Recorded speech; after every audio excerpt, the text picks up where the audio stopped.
Houston, our instruments are showing that we have a incoming message from deep space. Repeat, Houston, we have an incoming message from deep space. Houston, we'll begin playing message now.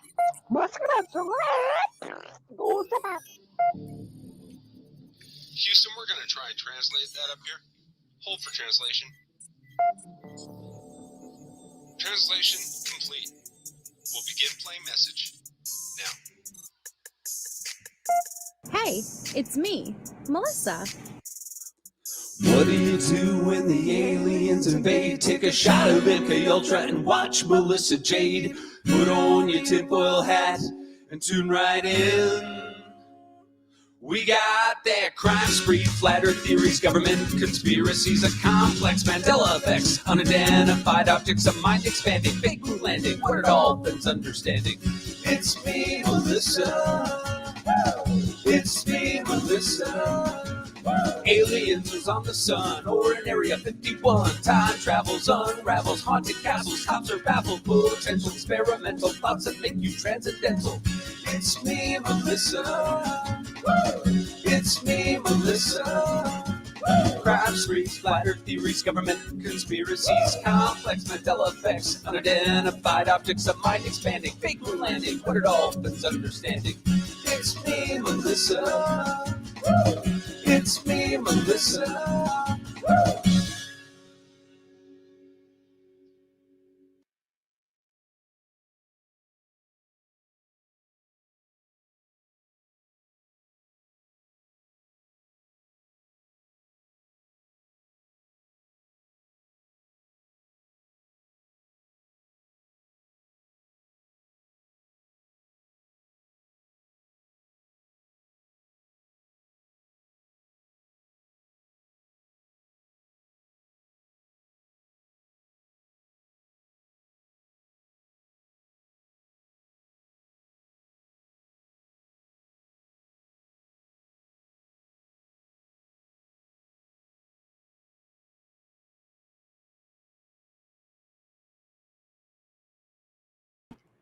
Hello, everybody.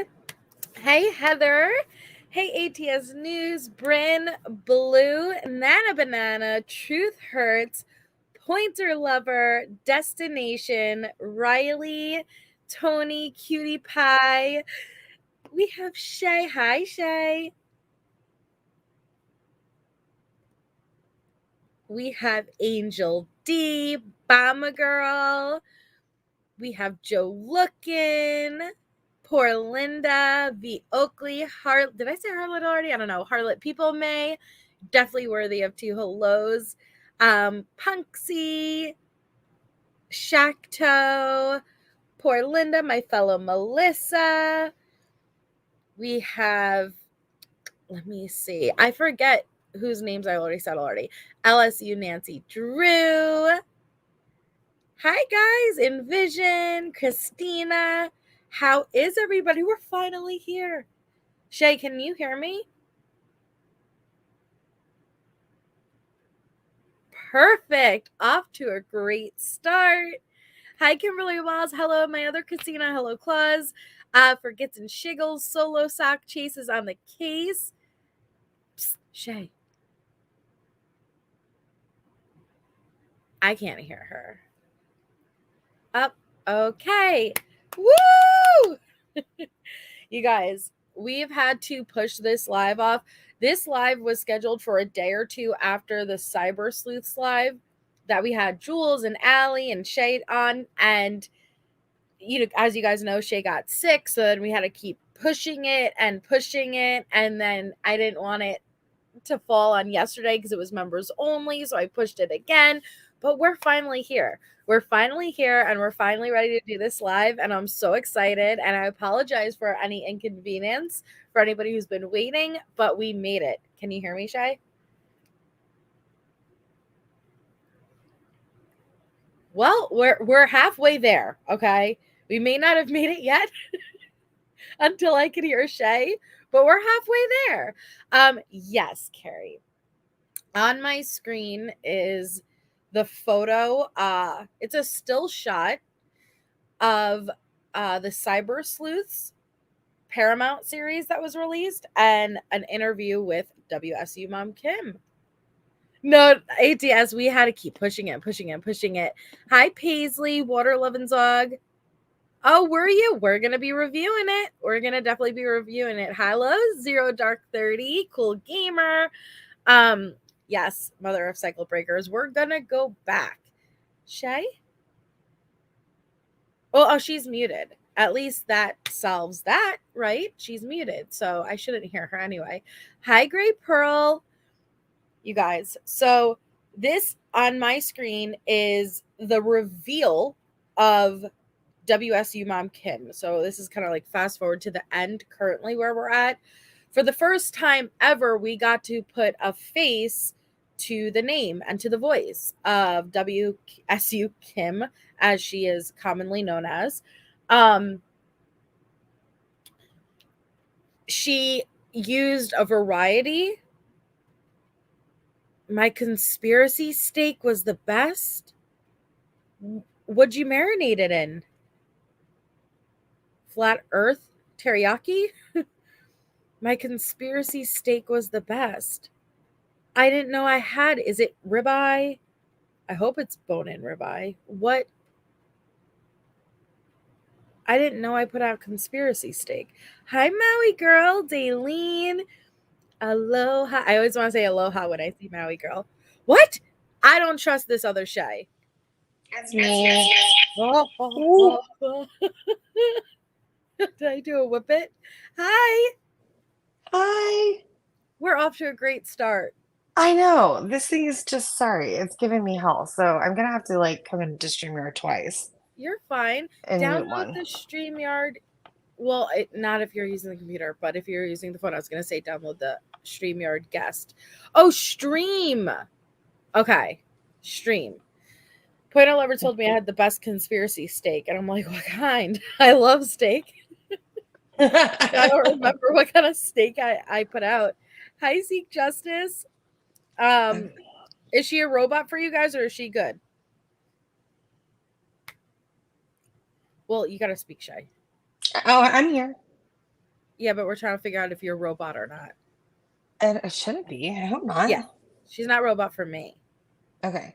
I'm going to mute real quick because I'm going to come in like on another device. That's where I'll just mute the volume and show the Facebook stuff. Yes.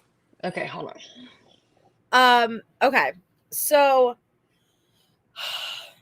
put a 1 in the chat if you are familiar with WSU Kim Mom and her story and how she's involved. Put a 2 in the chat if you are not familiar with WSU Kim. 1 if you are familiar and you followed. 2 if you are not familiar. Perfect, Bryn. 1, 1, Lord 1, 2, 2, 2, 1, 2, 2. Oh, we have a decent amount of 2s here. Shelly Bean 2, Maria 2, Pammy 1, Solo Sock 1. Okay, it looks like we're pretty much down the middle. Ooh, yummy, Christina. Hi, Sprinkled Dog Nut. So, for anybody who is not familiar with WSU Kim Mom, this is a great live for you if you have interest in the Idaho 4 case. The Idaho 4 case definitely blew up on social media. And it was very crazy leading up to the arrest of Brian Kohberger. But I'd like to say it got even crazier after the arrest of Brian Kohberger. WSU Kim is somebody who came on the scene relatively shortly after the murders took place. And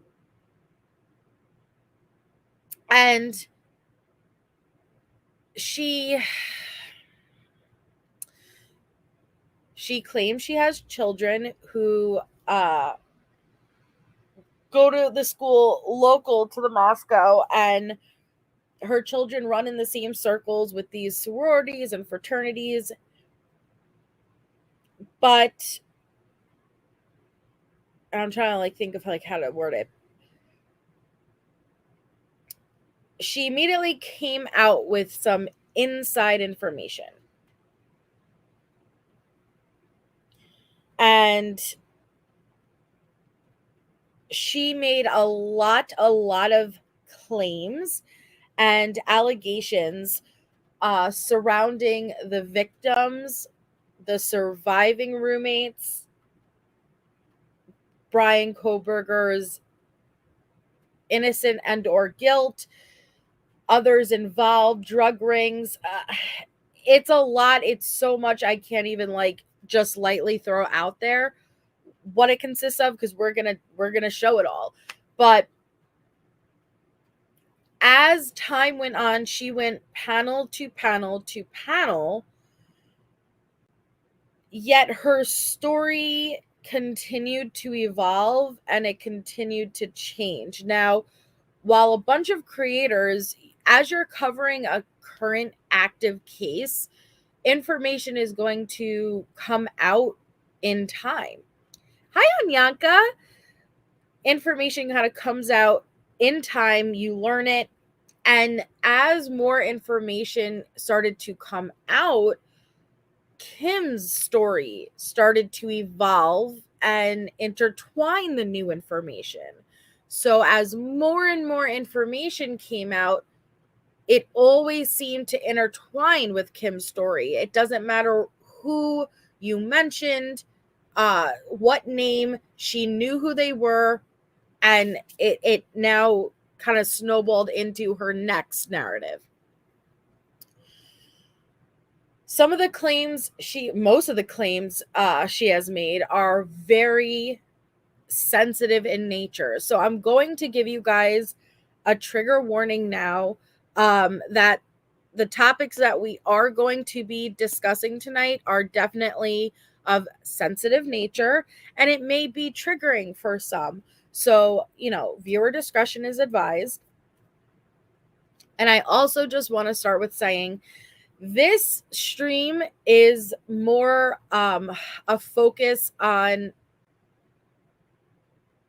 Kim as a character and her story through our eyes, the narrative comparisons, and we are in no way putting any credibility in the claims that Kim has made. We are going to be pulling them up. We are going to be discussing them, but please just understand that we are not repeating these things with the desire for you guys to consume them as if they are fact. They are not. This is just what Kim has claimed. And so just be mindful of that as we go through this stuff.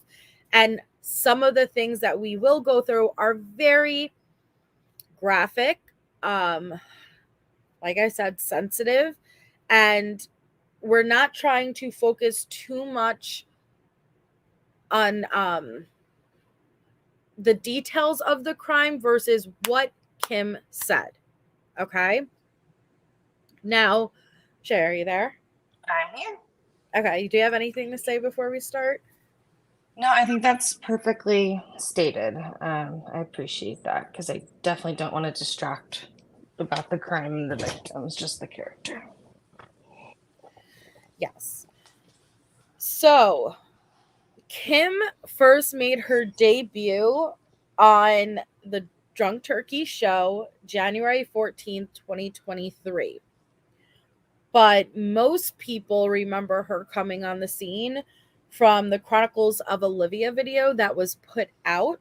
It was a pre-recorded phone interview with Kim, and that occurred about a week later on the 20th of January. But Shay was amazing enough to go back in time before those interviews were even put out, because this case was very, very much active in the Facebook groups, just like any high profile case is. These Facebook groups pop, they go off, and Shay, you could here. Let me unshare my screen. Okay. You could take over whenever you want. Okay. Can you hear me? Yes. Hi, Mrs. Arnold. Hi, Jennifer. Hold on. I think it's making me allow. Sorry, StreamYard. You're fine. Okay, there we go.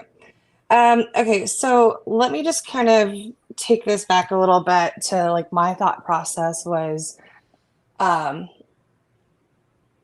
when something awful of this nature happens, I think that those of us that do follow true crime or are curious of what's happening, like we jump right into social media and we're consuming as much as we can, right, Melissa? Yes.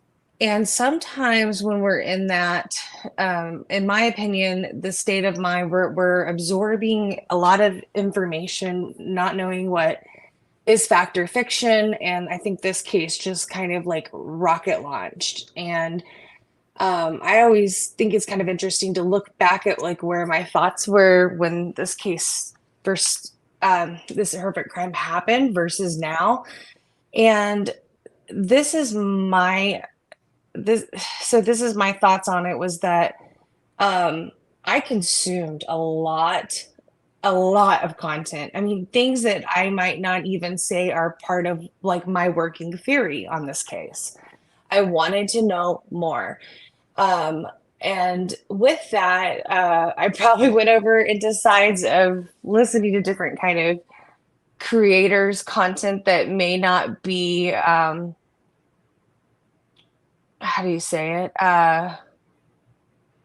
Might not be like the standard like approach to stuff. I looked at like all different kinds of like spiritual sidekicks, everything, like you name it. But one thing I did find is that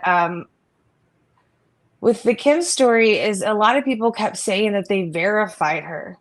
And I find it interesting that they were verifying her on social media, but did they ever go back and look at like if she was engaging in those social media groups? Like everyone was doing it with Papa Rogers and everyone else, but I hadn't really seen with my own eyes somebody take that step. And so that's what I did.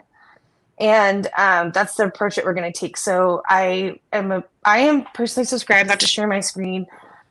This is my Facebook, and I want to show you guys what it looks like through my eyes to have to go research this, because I think it's important to, trust what you see with your own eyes, do your own research, and not take something at like face value. Mm-hmm. I can share my opinions on like how Kim got to the point where she's at in her stories, but this I think is important because this tells a big story to me. There was a lot of speculation going on in the early days, so I'm going to go ahead and start sharing. And I'm going to... hold on, Melissa. Let me see. And, me and Shay were talking about, and we even discussed it on the Cyber Suits Live, that social media is becoming the number one option for people to get their news, that mainstream media is being pushed in the back burner more and more.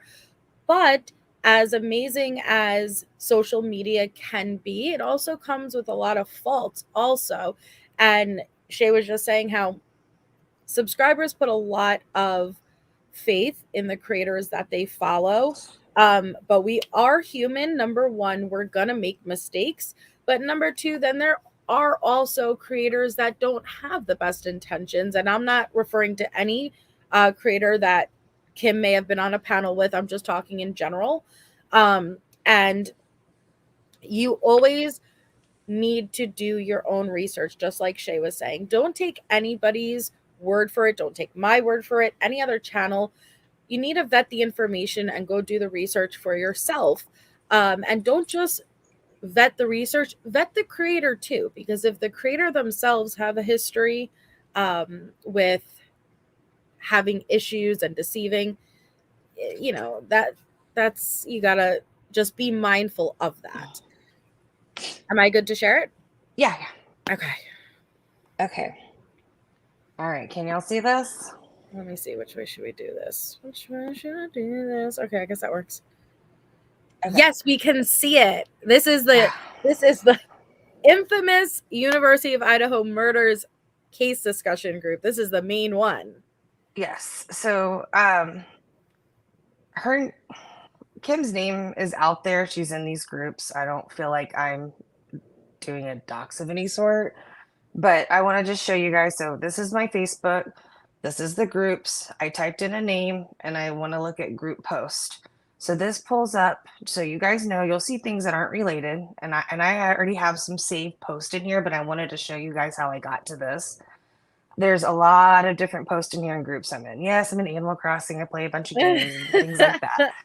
So these are the groups I'm in. Okay, this is the way I wanted to do this. And I knew I was in a lot. So the first one I want to start with, I felt was helpful, is November 20th. And context matters, because one thing I was telling Melissa that was interesting going through this was that I noticed that how much Kim's stories evolved with the content, okay, that was being consumed by us out here. So for this first one, this is November 20th, 2022. Who's the sixth roommate? News article reports there was a sixth person living here. I don't think we need to go down all of this right now, but I just want to show y'all what I did. I went into the comment section, typed in all comments. Oh, hold on, come on. Oh, there it is, sorry. And I had to expand, guys. I mean, there's some in here, there's like 400 comments. Like, I have other screenshots, but I wanted to show y'all at least how I got to this point, because I thought it was really helpful to see how people were interacting in this time, okay? So just to stop you there again, Kim WSU came out on YouTube, at least made her presence known, January 2023. Shay's going back to the month of the murders, November. So this is way before she even made her way, at least to be known on the YouTube scene with the narrative she was pushing. So this is very important, because to get the closest to the truth, you got to go back to the beginning. And the evolution of her story includes the very first posts she was making. Yes. So for this one, this post is going to be pertaining to who the sixth roommate is, okay? So I went ahead and expanded everything, and I found that Kim did comment under this post. So what she comments under, as a user says, one of the things that had been weighing on my mind is the fact that when the other two roommates could not wake up the other, they decided to call a friend over. So, no, wouldn't it make more sense to find another roommate first? You're literally 20 feet from another roommate's door. They passed by the second floor roommate on their way up and back down. They avoided these rooms for a reason. Had they have gone into the second floor bedroom, they would have found the third roommate and her boyfriend. And I think the evidence of that attack would have been more evident if I lived with two other people. I would have checked on them as well. So Kim responds to this person. They were terrified. We have to show them grace. Until we hear evidence that we don't, I can't imagine the fear in seeing or hearing anything. And I'm a grown parent. I'm sure these young women will be haunted for life. And what if everything forever? Please, let's support them and help them, not judge. So I see a lot of comments like this very early on from Kim, being very supportive of all the victims and their families, okay? You want to have anything else? Well, yeah, I was going to say, because we had a lot of twos in the chat as far as people not being familiar with Kim. So just a little bit of context, the narrative, and it evolved, but for the majority of it, it includes her daughter having connections to the victims and or surviving roommates of the Idaho 4 murders, that her daughter, along with others, knew about the murder prior to 911 being called. Now, this is really what, grabbed everybody on the internet, because there was already things that didn't add up as this case was evolving. So when Kim came on the scene and she said, hey, my daughter has connections to these surviving roommates or victims, and my daughter, along with others, knew about these murders before 911 was being called, and everybody was already upset and confused with why it took so long to make this 911 call to begin with. So to hear that, hey, people knew about this murder before 911 was called, why would anybody else know? Why weren't cops called? And the suspicion really turned heavily, even more so than it already was, on these surviving roommates. And then it also included, she named 4 or 5 actual kids' names, first and last names, as being responsible for the murders.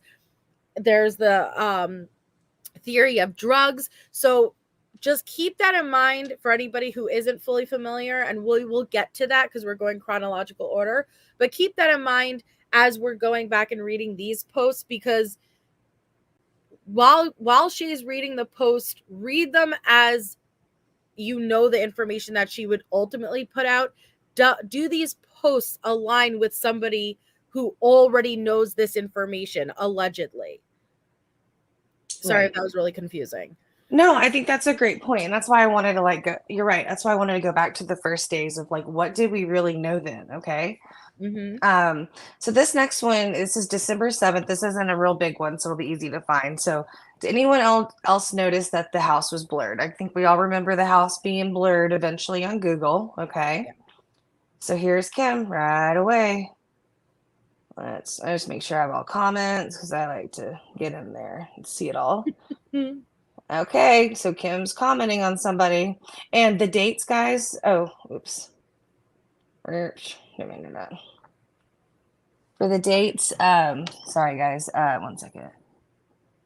They do match. You can click on them and expand them, just so y'all know. So when it says 1 year, they will expand and show you the actual date and time post.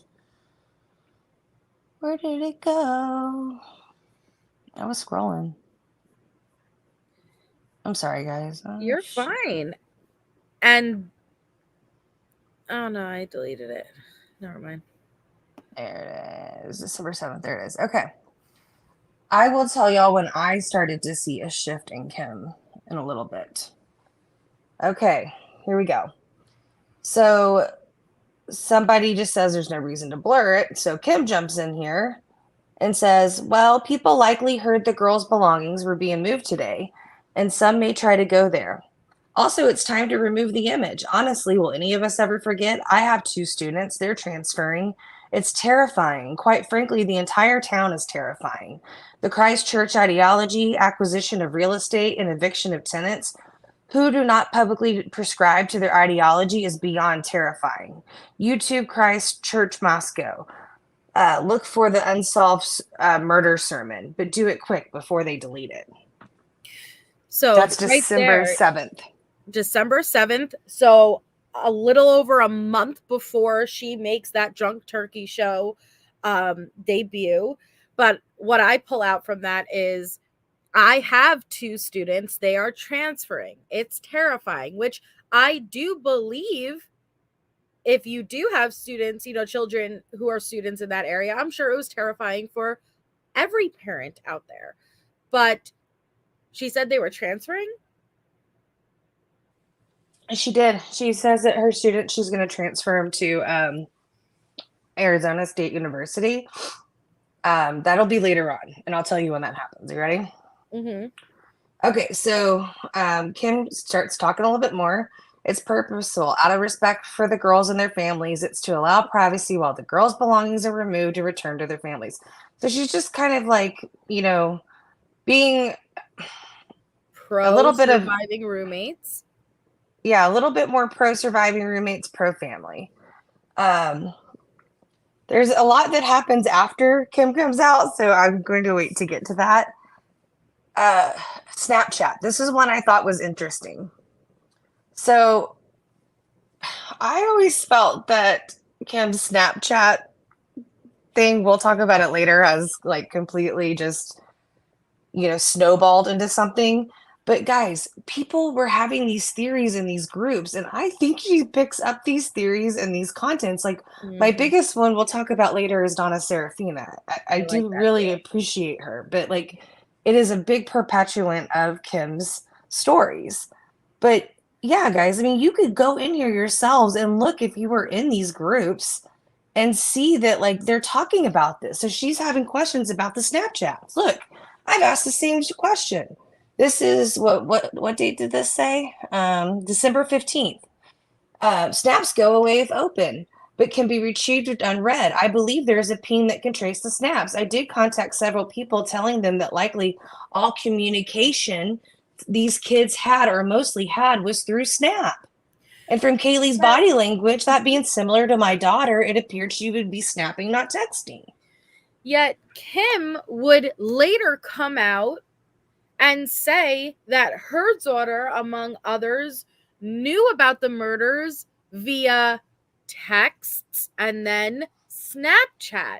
So is this message, like, is this comment being written out as firsthand knowledge and knowing, hey, they absolutely were snapping because I know about it because my daughter received and she was in that group? Or is she leaving a comment the way every other person in that group is leaving a comment, speculating, talking hypothetically? All right, guys. Yes. So y'all want to know the day that Kim changed? Tell us, Shay. December 15th. Unfortunately, around this time frame was when Brent Kopacka lost his life. Mm-hmm. Go ahead. We interviewed his best friend on this channel.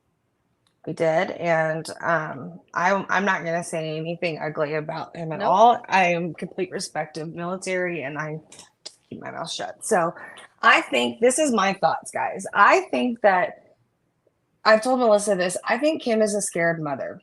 I think the fear of what happened in Idaho and her kids being so close terrified her. And then when this SWAT situation happened at the opposite campus, so you have Idaho where the murders happened, then you have the a SWAT situation with a veteran service member that was going through a mental health issue. I'm sorry, my child just came in here.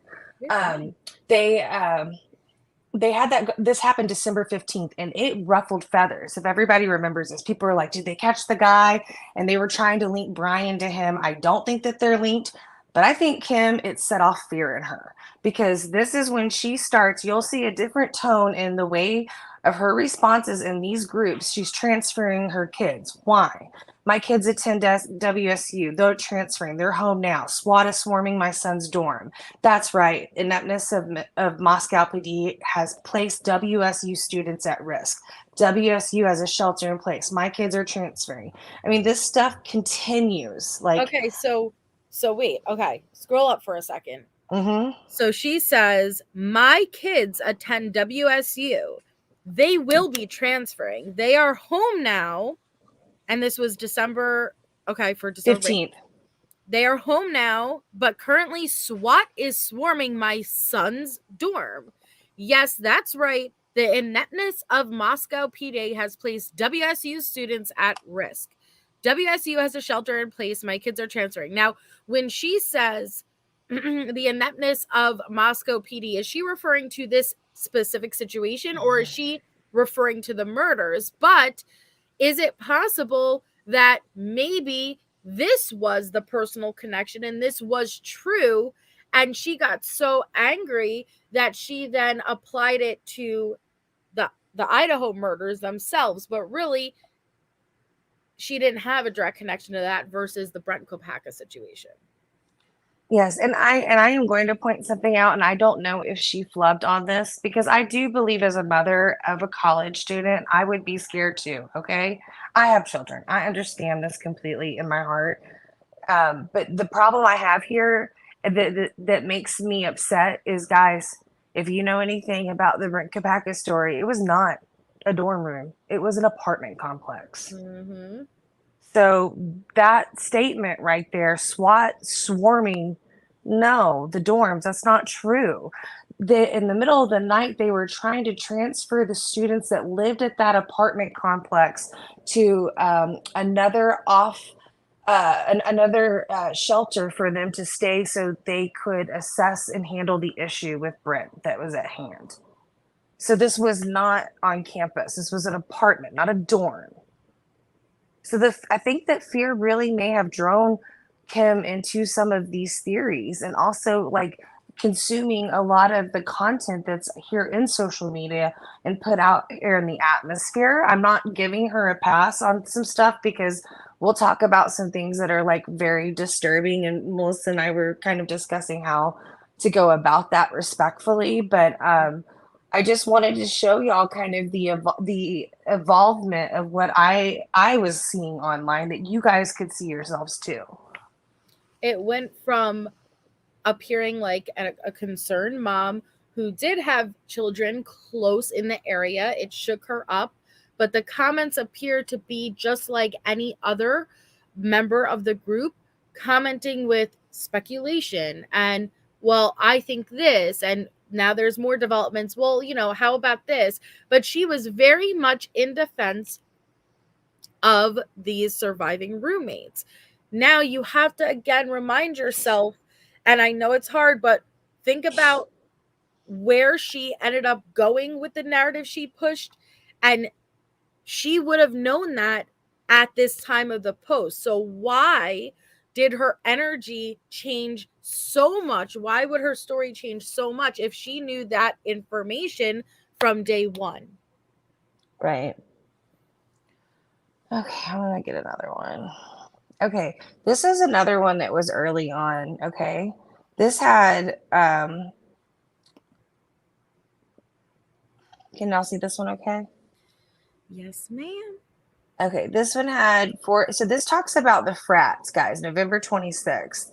I am kind of jumping a little bit. I wanted to show y'all a few of them. Let me see.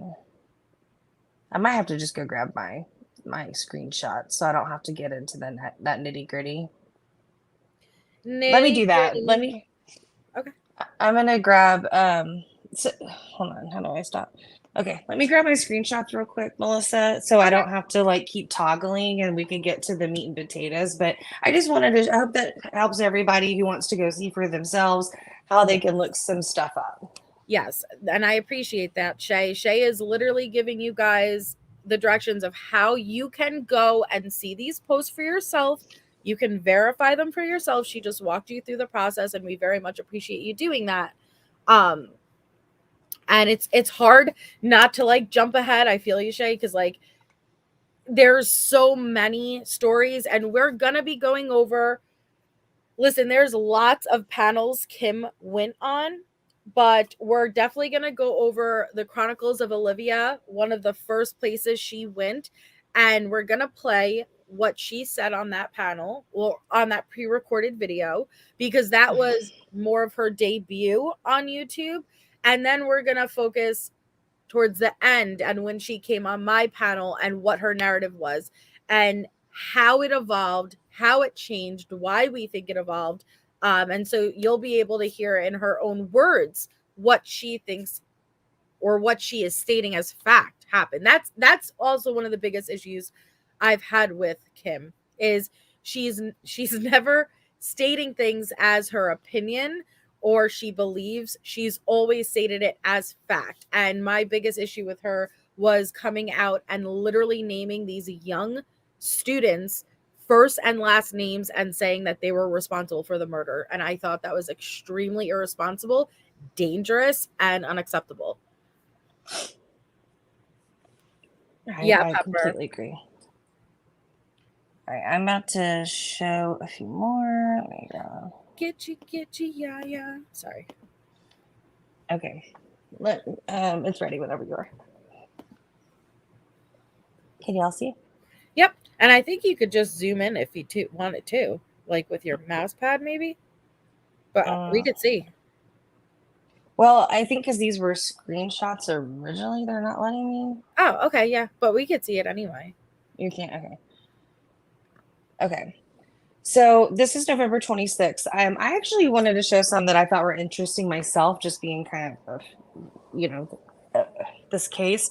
This is somebody who's saying they know Jack K. They're talking about like the Venmo transactions. They're, kind of some things that they were saying weren't odd, that it's normal for these students to kind of exchange money. So I wanted you guys to kind of see the conversation going on. So here's Kim. She responds. So this post is saying empathy. It's talking about empathy towards the victims.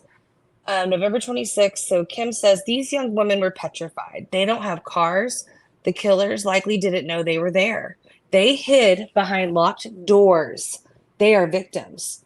They deserve our grace, kindness, and constant reiteration that we are glad they survived. They deserve to survive. It is not their fault. They did the best they could, and that's all anyone could do. Until you have stood behind a locked door, terrified into silence, even if you have been, you may not judge. None of us can. If these young women see this, I want you to know that I and 99.9% of the world wish nothing but everything for you both. You're bright and strong. And perfectly perfect. This is not your fault. You're survivors, and your friends are happy you survived. Your job now is to soar from them, or soar for them and yourselves in spite of the 0.10%, whatever, and the monsters. Live your best life. Hold your head high. So she's talking about their surviving roommates. See, she's being very supportive of them right here. Nothing's their fault. This is November 26th. All pro, and it's very important for you guys to retain this, okay? This is 13 days after the murders, and she is leaving nothing but supportive comments for Bethany and Dylan, and they were getting a lot of heat from day one.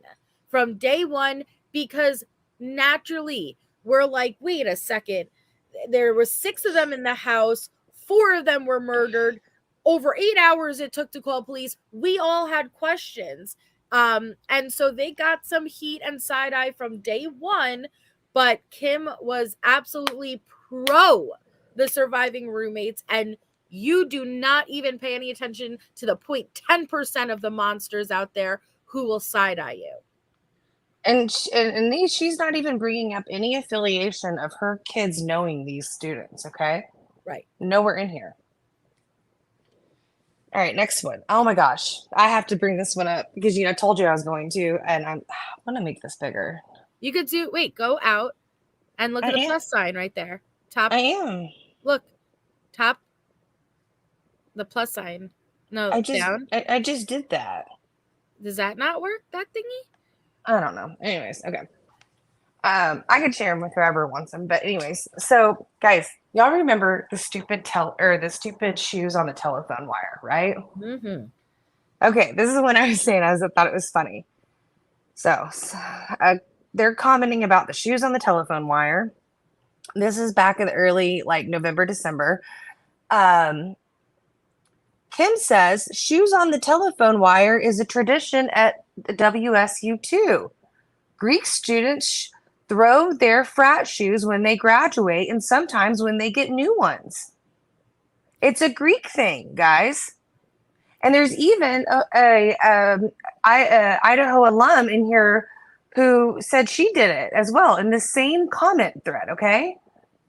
But Kim was the same person saying, and part of this whole narrative, that the home was a drug home and the shoes are an indicator of it. Look at that last sentence.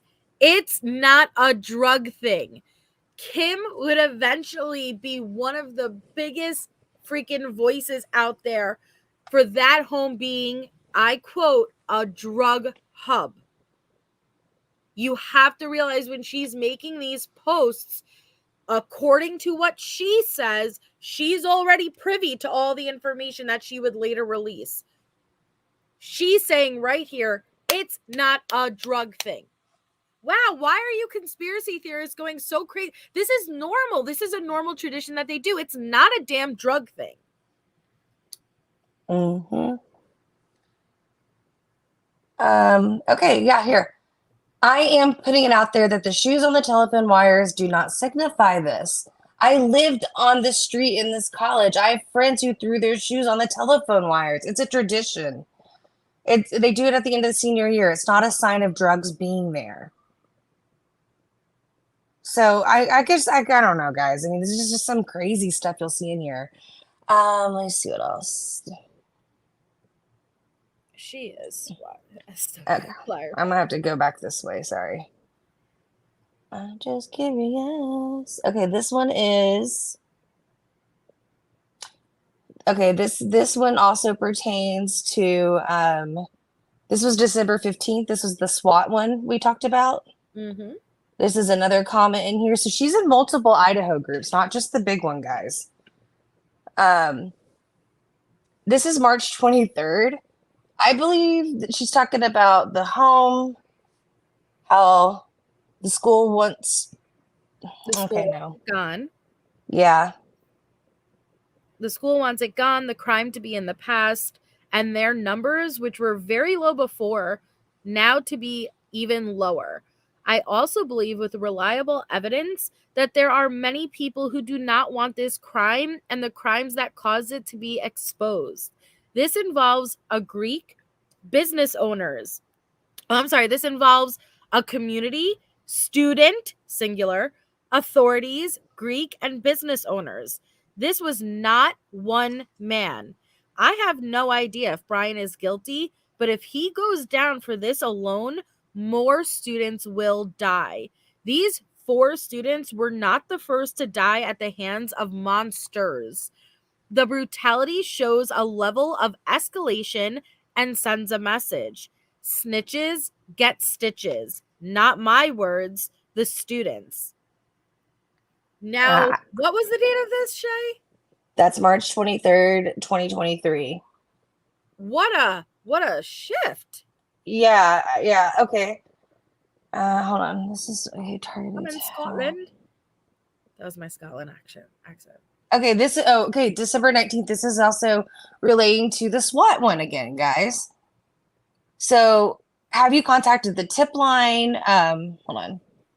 We have another active shooting event last Thursday. SWAT shot the shooter. The 2 roommates held at gunpoint. She talks about it was at the apartment. There. So again, she said her son was at the dorm, held in there by SWAT. That wasn't true. And so she's now tying together the U of I murders to the SWAT, which at what we know at this point, they're not related.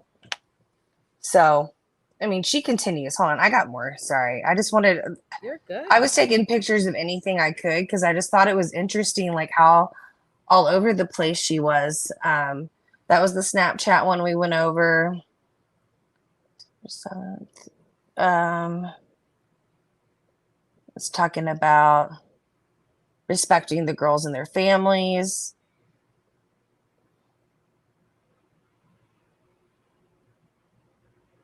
December 28th, 2022. Kaylee purchased that car in good faith. She was a rock star who made our world a better place. Now we are left with a monster who made this world dark. Her parents could have said to bank or dealership, not our responsibility, but they didn't and wouldn't. You don't know the cost of this loss emotionally or financially, but I know from experience the weight of unexpected debt in their soul and bank accounts is tremendous. You all realize Kaylee's education rolled in around $200,000. She had earned a degree that was stolen from her, her family, and the world. Those 4 students are our world's children. How dare any single person act negatively? Please put it back. And if you're in this group, pony up, people. To the person or people waiting for a reward to share what you know, rethink that and plan and say what you know. I can promise you that all 4 families would be the first to help you. I know this because of the young adults they raised. I apologize for this selfish woolen in this group. Please put it up again. Thank you. So, guys, we didn't know about Brian being arrested until right around New Year's Eve.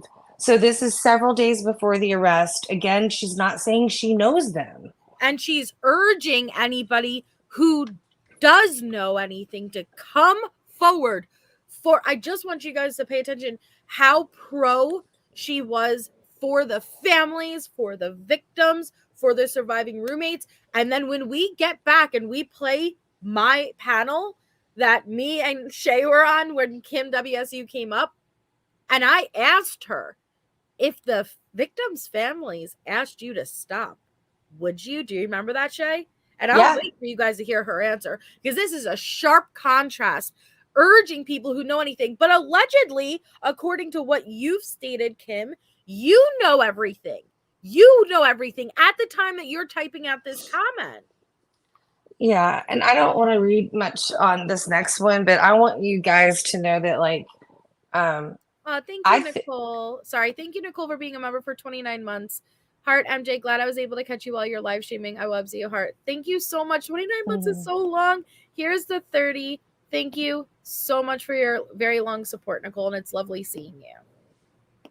Sorry, go ahead, Shay. It's awesome. 29 months. No, you're fine. That is a long time.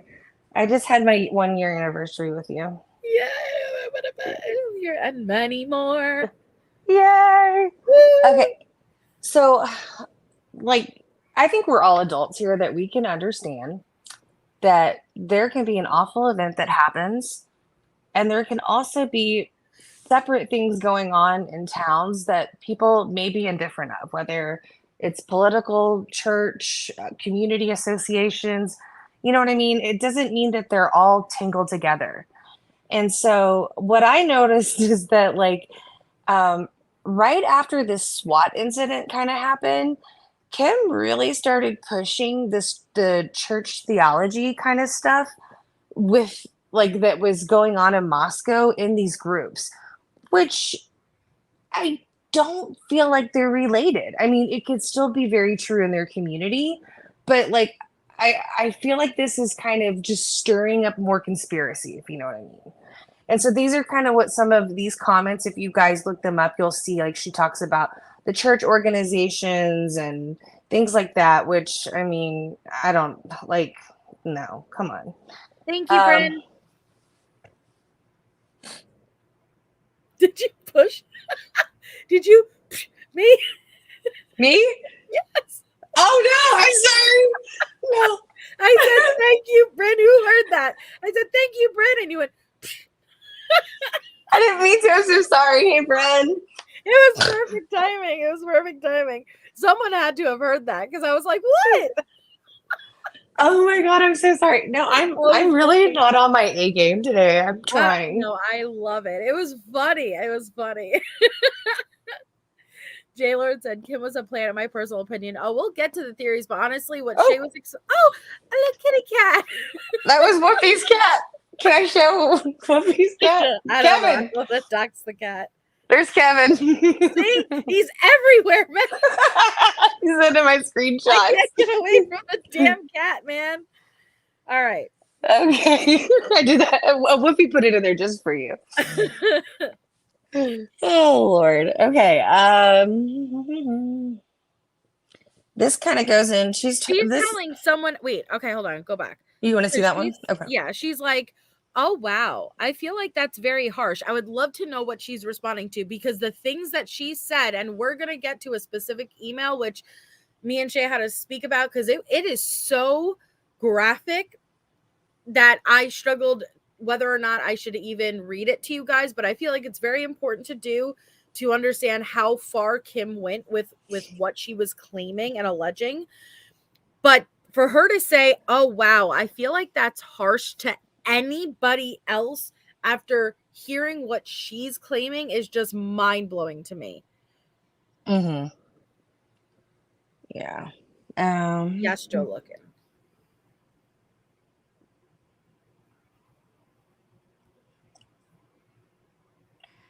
Okay. December 13th.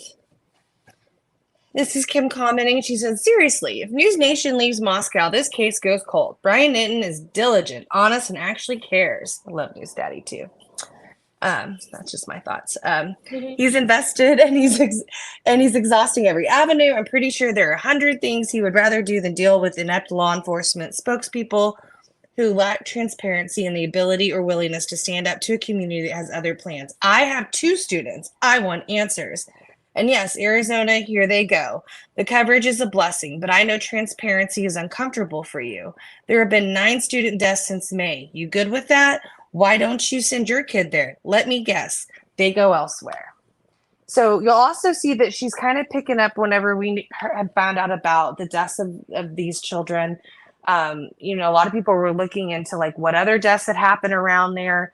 And she's very much taking in this. Like you'll see her kind of spin this into her comment section where like little tidbits of facts here and there, whether it's the church or the other 9 kids or a Greek row like fatality kind of situation.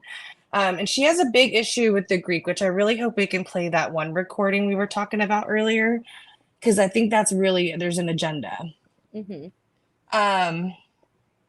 Okay, and then I'm trying to see if there's anything else that, like, I mean, there's so many in here, guys. Imagine the day they announce the killer of this group, it's going to explode. And didn't she comment? She did. Somebody said, cold case. She goes, we can prevent that by reminding them daily, calling and nagging. We have a voice. We can choose not to settle. Guys, I've heard very similar things from Kim say this in panels where like she doesn't want things to go cold. Like she wants to be a extended voice for these families. Like she's taken it upon herself as almost like a vigilante of the community. Is that how you would describe it, Melissa?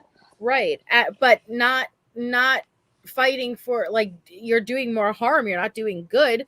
But that comment does not make sense for somebody who allegedly knows so much information at this point, still in December, before there was an arrest that we knew about.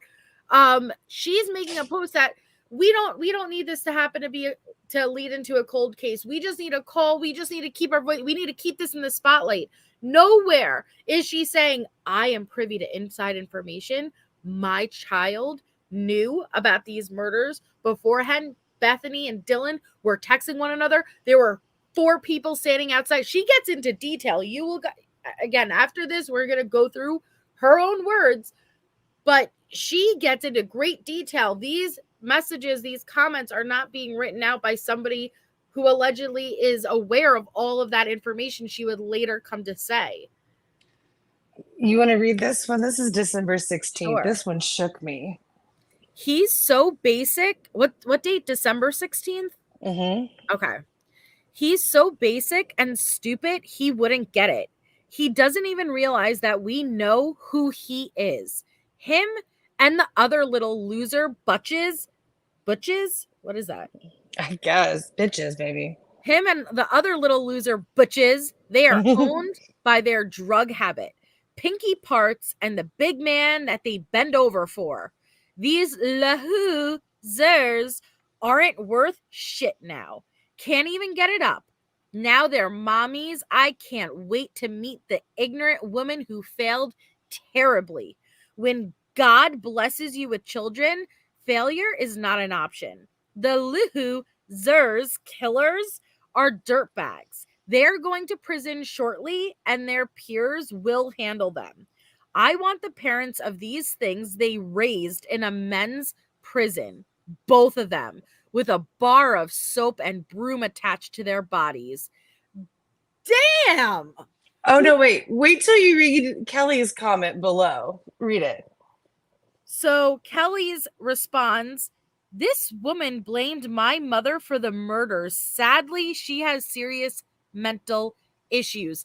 This is December 16th, a month before she made her YouTube debut. She blamed this woman's mother?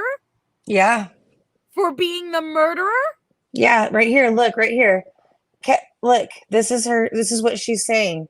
It wasn't all males. There were females involved. Like all of this started, like it went nuts, guys. December 15th was the changing point, the SWAT.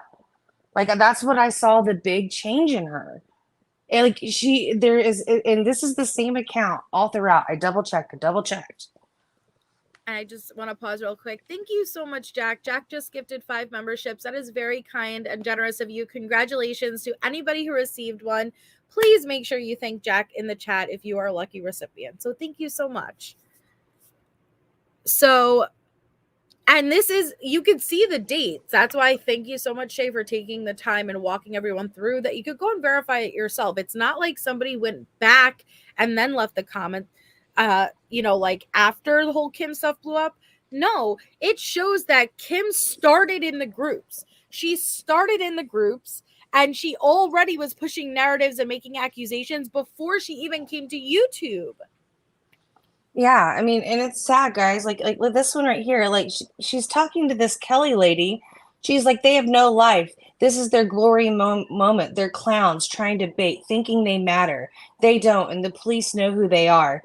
The roadkill they are surviving on will run out. Their parents arrested, and they will be who they are and try again. They will fail, or the world a favor and die. God does make mistakes. These POSs are his biggest mistakes, and this is a hot baby and they'll burn forever.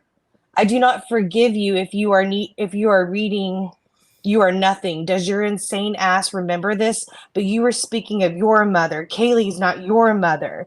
It's Satan's bitch and whore. Oh my God. Guys, it's bad. Like this woman went off. And thank you, Shay, also for pointing out the time. Like it really seems like when that Branko Paca situation occurred, there was a switch. Why? Why was there such a switch? Was it fear? Was it anger? Was it something deeper? I don't know, but you could definitely see that there was acceleration with Kim's comments. Yeah, I mean, I just think this is interesting, and I know we'll get into the better stuff where y'all want to kind of hear how things develop from, being on the Drunk Turkey show to being interviewed by Chronicles Olivia, and there's a lot of good stuff there, and I do believe, and I told Melissa, like, this is like, because I don't have a channel. I panel with you, and some friends sometimes. And so, like, I do like a space to be able to talk about cases, but also, I've learned my lessons and I try to respect what I'm talking about and ensuring that, like, I'm being considerate, I do worry that, like, I don't know, did getting on a YouTube platform perpetuate more of this because there was attention there? Yes. Is there some kind of serotonin trigger? There has to be, because I also noticed in a lot of the stories, like I was saying, that Kim was evolving in, like, I don't know if y'all listen to Donna Serafina, but I do, and I think she has a very, very interesting gift.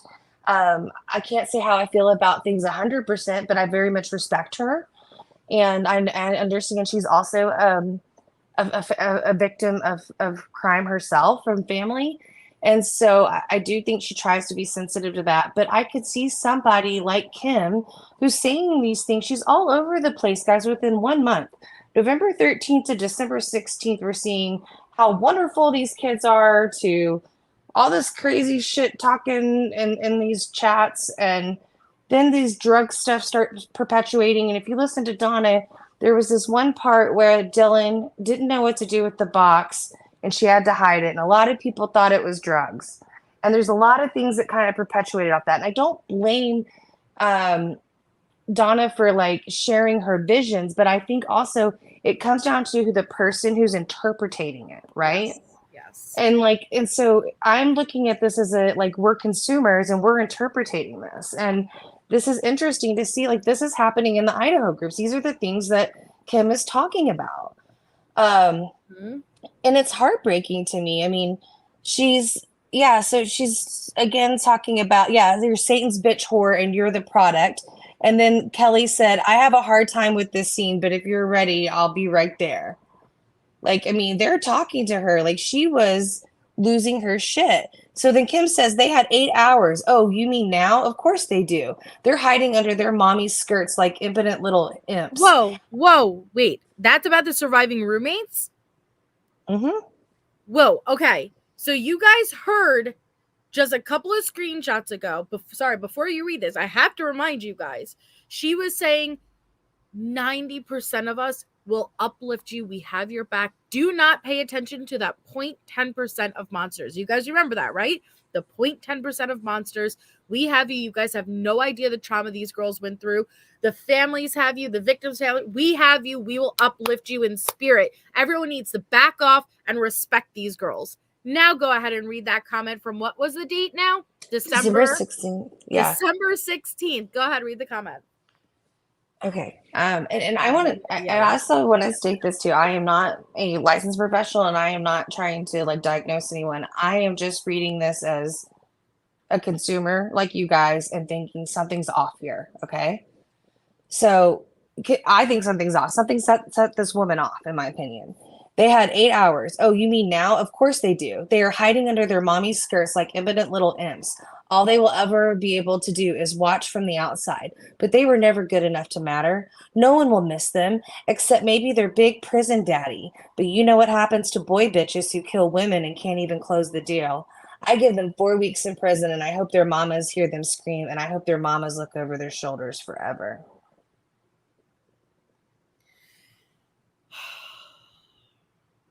So this is still active in the groups, guys. I took these screenshots this weekend. You can see these and take it to the way back if you can't. Take it to the way back.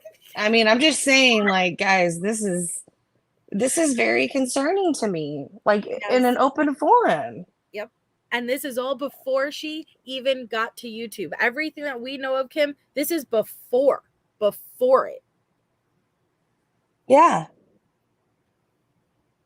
I'm trying to just see what else I can find, guys. I mean, I had so many different ones going on. Oh, so okay, let me go ahead and all right, let's move over to the. You want me to pull up the Chronicles of Olivia interview? Yes. Okay. Do you have the link or you want me to send it to you? I have the link. Okay. Okay. So this is from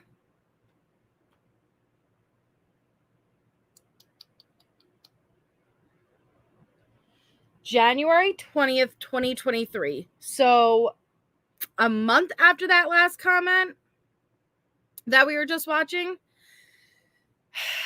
And I feel like this is the best one to probably do, because all the others were live panels that she came up in real time. This was Olivia did a phone call with her, recorded it, and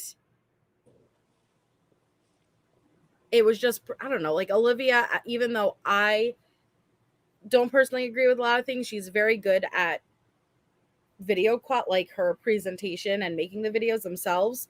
And so this was really what blew up on the scene. Despite coming on Drunk Turkey Show first, this was very organized and put together. And it's like, I think a little over 20 minutes long, but it has everything she was originally claiming.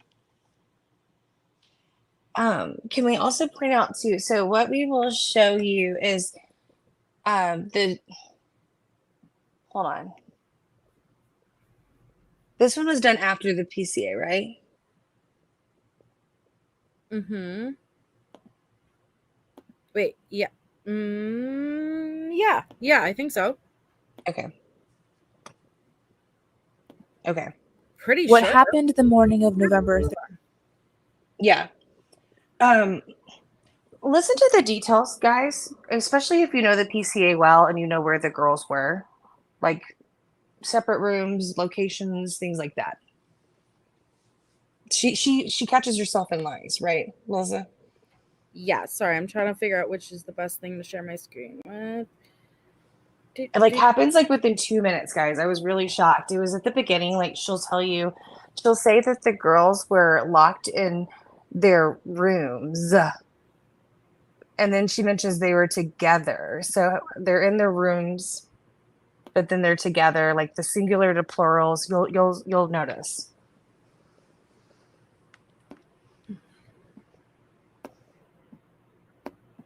Catch it.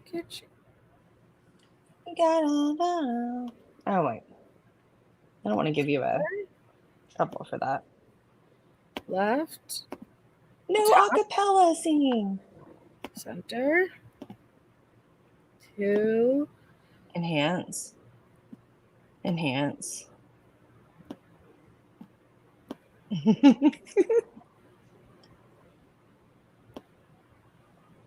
It reminds me of Office Space. Okay. There. I think that's good. Okay. So again, this is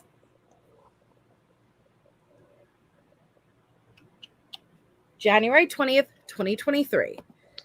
And it's Chronicle of Olivia. And in her description, this video is no longer publicly available. Sorry, I'm laughing. But the description says, in today's video, I interview Kim, a mother of 2 WSU students. On November 13th, Kim's daughter told her that by 10 a.m., she already knew the details of the incident. For anybody who's not aware, it was about noon that the 911 call was put in. So this is knowing about the murders 2 hours prior. Sorry, go ahead. I can also add, guys, she was on the Drunk Turkey show January 14th, 2023. I did get a screenshot of that. Yes. So she also told Kim that girls from the sorority Pi Beta Phi, did I say that correct? Mm-hmm. Pi Beta Phi were called. More people have come forward and said that starting at 8 a.m., people have been called to the home. So not only did people know about the murder prior to 911 being called, but people were at the home. Okay? Anything else? No. And I did get a ton of screenshots of after all this came out. Like you guys got to see what was happening in the groups when they were talking about her as well. If you could search WSU Mom Kim within the groups, how I showed y'all. It's really interesting because there's a lot of people who never believed her, but we have a whole group over here in the YouTube world that was going bananas and ape shit over here about it. There's a ton of people who didn't believe her. Okay. So that's Shocking info about that morning. Her daughter says by 10 a.m., she already knew the details of the incident on 1122 King Road. She knew. She'd known since 10. Dylan and Bethany were in the downstairs room. Dylan saw them out the window. They're lying. According to Kim's daughter, so they're lying. Right out the gate, they're lying. Bethany and Dylan knew. Bethany and Dylan saw someone out the window. Well, Mrs. Arnold, that's the thing. That's the thing. People claim they have. I can't verify what their vetting process was. I can't verify what they've done. But majority of people who just had open panels just allowed her to come up. There was no vetting process because I think that they were taking the word of people like Olivia or anybody who had Kim on originally and said, I vetted her. So I don't know. But again, it appears that Kim is a legit person. It appears that Kim does have people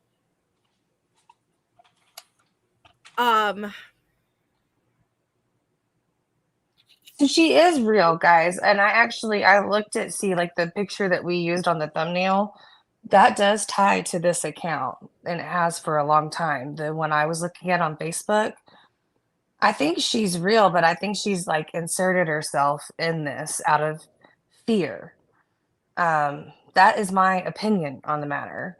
But you can properly vet these. I mean, we had Willie, up, which is a former friend of Brian Koberger, and he was real. We were able to verify, but he wasn't close to Brian at this time, and nor was he claiming to be.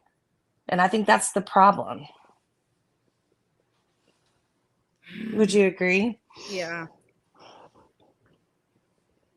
Okay.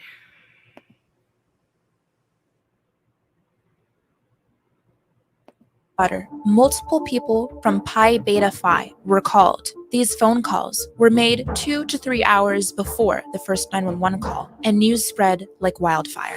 A whole bunch of kids were given a narrative by the kids that were there. Locals are coming out claiming their kids or friends were at the home between 8 to 10 a.m. This user says that her nephew said a lot of people were at the home by 11. This is still 1 hour before the first 911 call.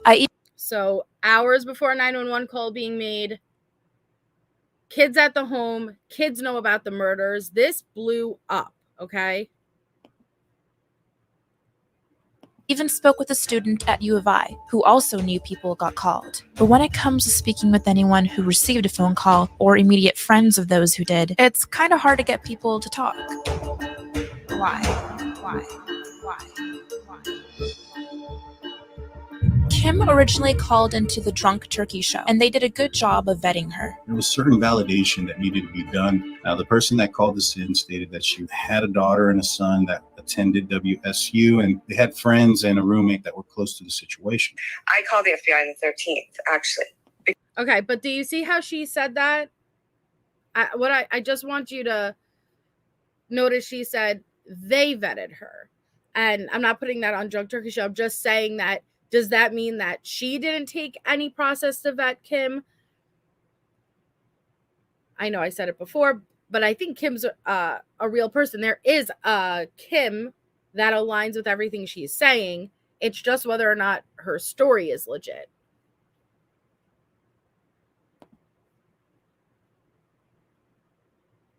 Because I knew my daughter received the text. That is all true. She had received the text by 10 a.m. Kim mentioned to me that she talks very fast, so let's be nice in the comments section. You can slow down the speed of this video if you would like. Also, for privacy reasons, I bleeped out certain names we talked about. And one of the girls who sent it to her, her boyfriend plays football for UI, and supposedly he had spent the night at my daughter's house, but again, we were in a hotel in Pullman. I never saw him. So, but then when I called at 5 o'clock, when we got the alert on the way home, she knew everything that had happened. Mm-hmm. Down to like the injuries and where the kids were, and that Dylan and Bethany were in the downstairs room. They knew the guys who were there. It wasn't just one. They knew who they were. There was a lot of loud noise, and they locked themselves in their rooms and went to sleep. I said, or we're hiding, whatever. But I said, why didn't they call the police? She goes, I don't know. Keep in mind the comments that we've seen already from the post in the Facebook group. Now, her daughter knew details down to the injuries, the locations of the injuries. Okay?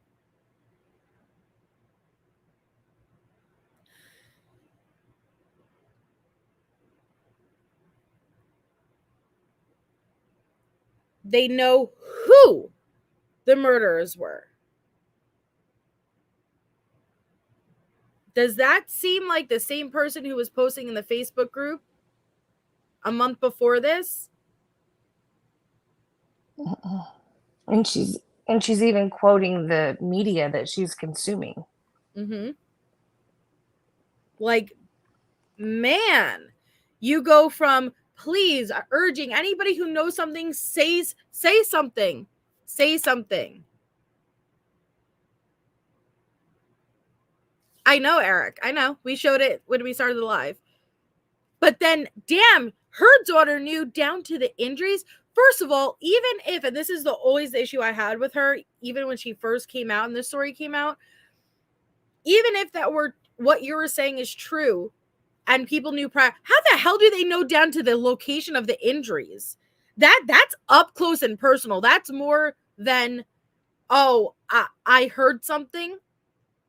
That is, I'm up to the victims' bodies and I'm observing where their injuries are, their fatal wounds are.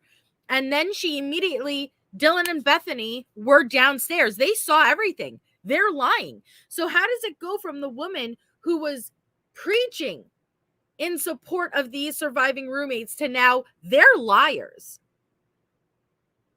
She knew this from the beginning, back when she made those original posts. So what happened? What happened here? Yeah, they're definitely talking a very different game. Mm-hmm.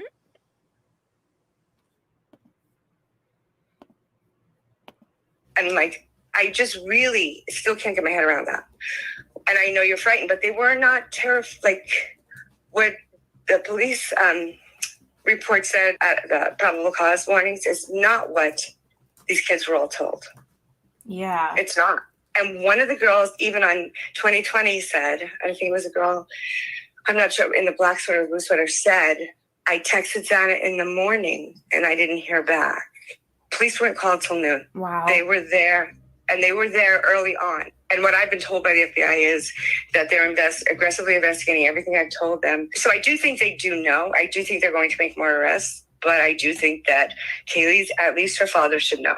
Give him answers. He needs them. I know the condition of Kaylee's body and Maddie's. Crushes my soul for him. And I just can't even take away that pain. Like, who does that? Yeah. Who does that? That all happened and the roommates were just asleep. They weren't asleep. They were awake. They heard it all. The roommates, Bethany and Dylan, were not asleep. They were awake. They heard it all. Can I leave you for 1 second while I run to the restroom, Shay? Absolutely. Okay. I'll be right back. Okay. That's crazy, guys. What do y'all think?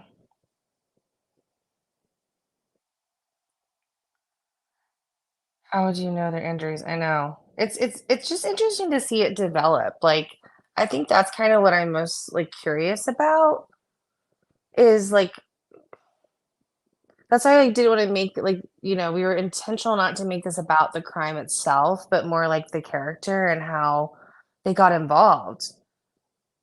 Because when we first started talking about doing this, doing the Paramount like series, I remember like connecting with like Jules and Allie and Melissa, and I was like hell bent on trying to find this Chronicles of Olivia episode that has been unlisted. Well, guys, like just went to Google, like looked in Reddit and found the unlisted link. Like there's so much like that's at our fingertips that we can find and verify ourselves. And I just had to get outside of YouTube to do it. And that's, I think, too, it was pushing me down. Well, let me see what's in the Facebook groups now. Because if I found this unlisted video, I wonder if Kim's been over in the Facebook group. So there's a lot that's out there. Oh, yeah, Sweetest Taboo. And we could do another live on Dave and Justin if you guys want. But, yeah. Oh, Justin. No. He's doing his own thing right now. He's still on the Hand of Cleary stuff. Yeah. And yes, we'll be. Yes. I just think it's super interesting that, people will kind of start and stop in one area in their research. And, I just think keep going. And we've made a lot of friends, like trying to do these debunk series. We wanted to see like what was true and what wasn't. And yes, Jill, and we were part of some of the dot stuff too. That was really interesting. Mm-hmm. And SW Firefly, and I'm not, I'm trying not to focus on any creators, but I will say I do think that there were some creators that posted and entertained what she was saying for the wrong reasons, not necessarily because it was credible or it's what they believed happened, versus whenever Kim had been hopping up on those panels early on, it was blowing up, it was popping off, there would be a lot of people in the chat, and so, but yes, even aside from the creators, there was a decent, honestly, it was more pro Kim in the beginning than against Kim, and I think it's because it fed on that piece that we all had of something's not adding up here. And so when somebody comes up and, hey, I have all this information, let me fill in those gaps for you, I feel like people were a little too quick to jump in what she was pushing just because they were hungry for an answer.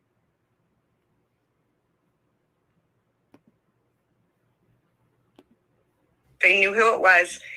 And I don't know in the translation if there saw 3 people inside and 1 outside watching, or 2 people inside and 1 outside watching.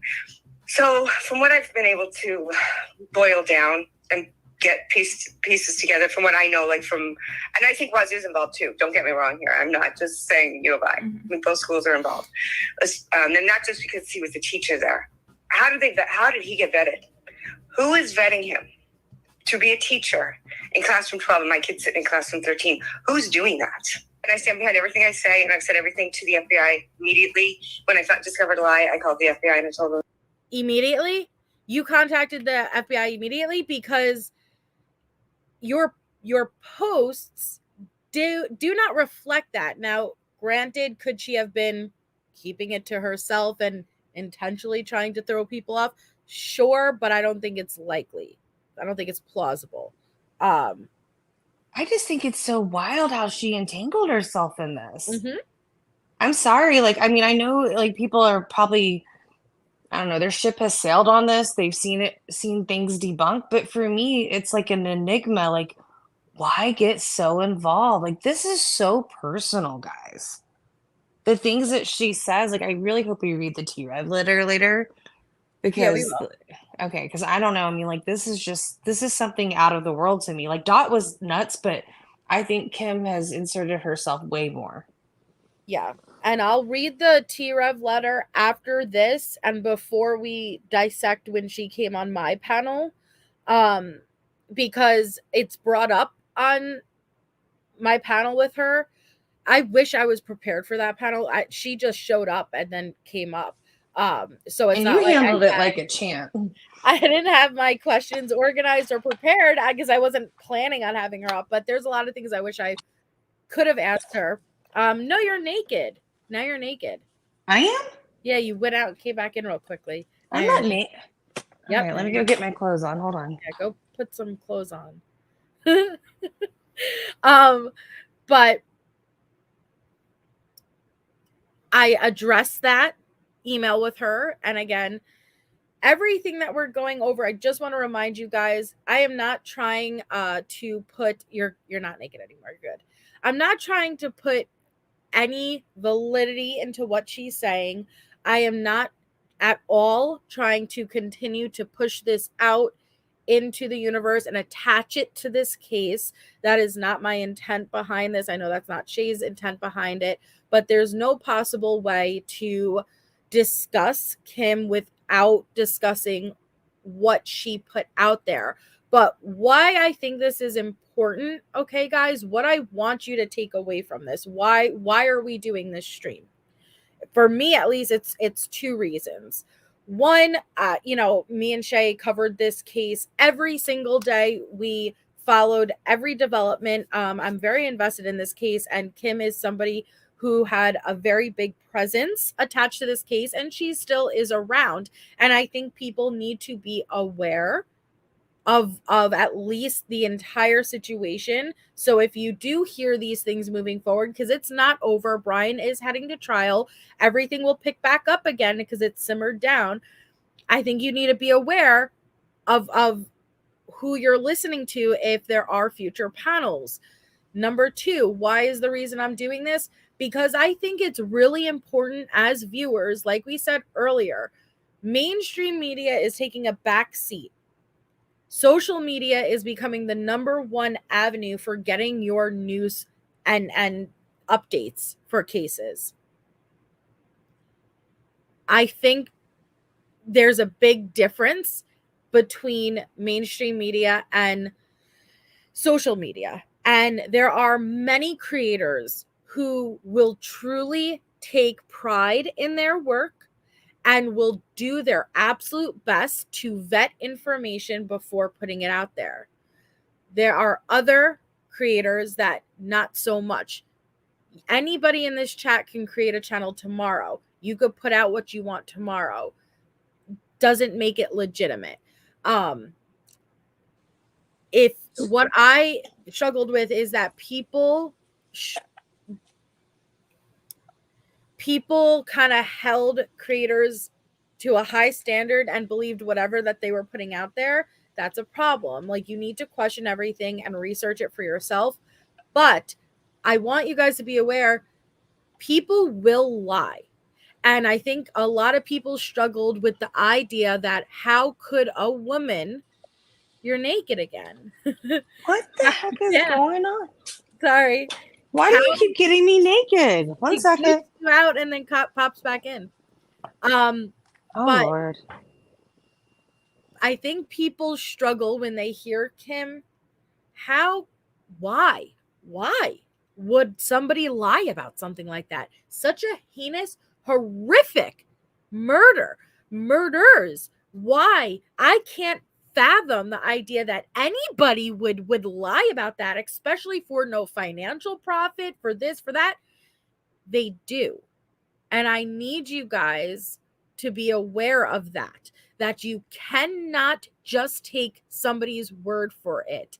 Even in a situation like a gruesome quadruple murder, people will lie. Now, you don't ask me why. What are they getting from it? Validation, attention. I can't answer it because I can't get into that mindset of why somebody would do it. But I can tell you people will do it. So just be aware, not just for the Idaho case. I want you guys to be aware of this for all cases moving forward when you're covering an active in real-time case, that you really need to be careful with the information that's coming in. And we are able to do serious damage. Kim named 4 people's first and last names and accused them of murder, okay? We need to be careful. And it's social media is amazing and we're doing amazing things. And yes, it's awesome not to be bound by the same rules that mainstream media is. But at the same time, that's dangerous. It's a dangerous thing and there are consequences. And I just want people to be aware, and I want to bring attention to that topic. I think that's it. Can I put the cherry on top for you? Please do. And it's relevant because at the end of the Paramount series that we went over with Jules of All Trade and Alex Erickson, if you guys remember, they showed Kim. So right at the beginning, Melissa showed you guys a picture. So for people who are new to this case, they're probably like, who the hell is Kim? And we're all over here like, oh, Lord, we've been down the Kim ride for almost a year and a half now. So just something to know that, like, it's, you know, it will probably still be talked about. And I think it's still good to have the conversation. Yep. And thank you, Mother of Cycle Breakers, for being a member for 4 months. With great power comes great responsibility. Amen. Yes, just like Shay said, Kim is very much still in the spotlight. Maybe not as much as she was because everything simmered down since Brian waived his right to a speedy trial. But this Cyber Sleuth series just came out and she was front and center. Did Paramount vet her? I don't know the answer to that. So people just need to be aware, and it's an active discussion and topic of what's going on. And Jules of All Trade did too. To be fair, Leon, Jules of All Trade was very much questioning her and giving pushback as well. But there were very few, very, very few.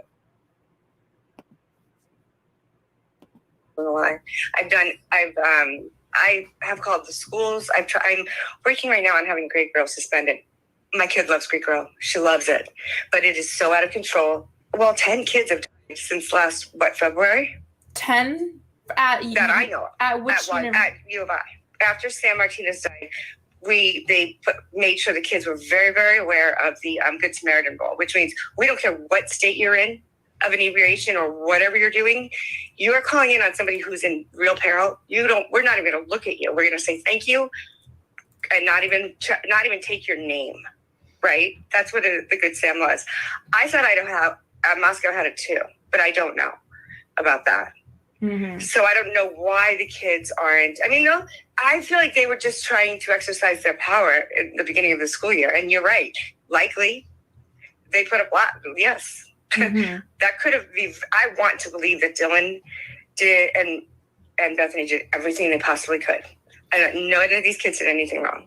Yeah. Now, I don't know that I believe that, but it's just so weird that was it 8 a.m. that the first phone call was made to like sorority sisters at Pi Beta Was it? Yeah.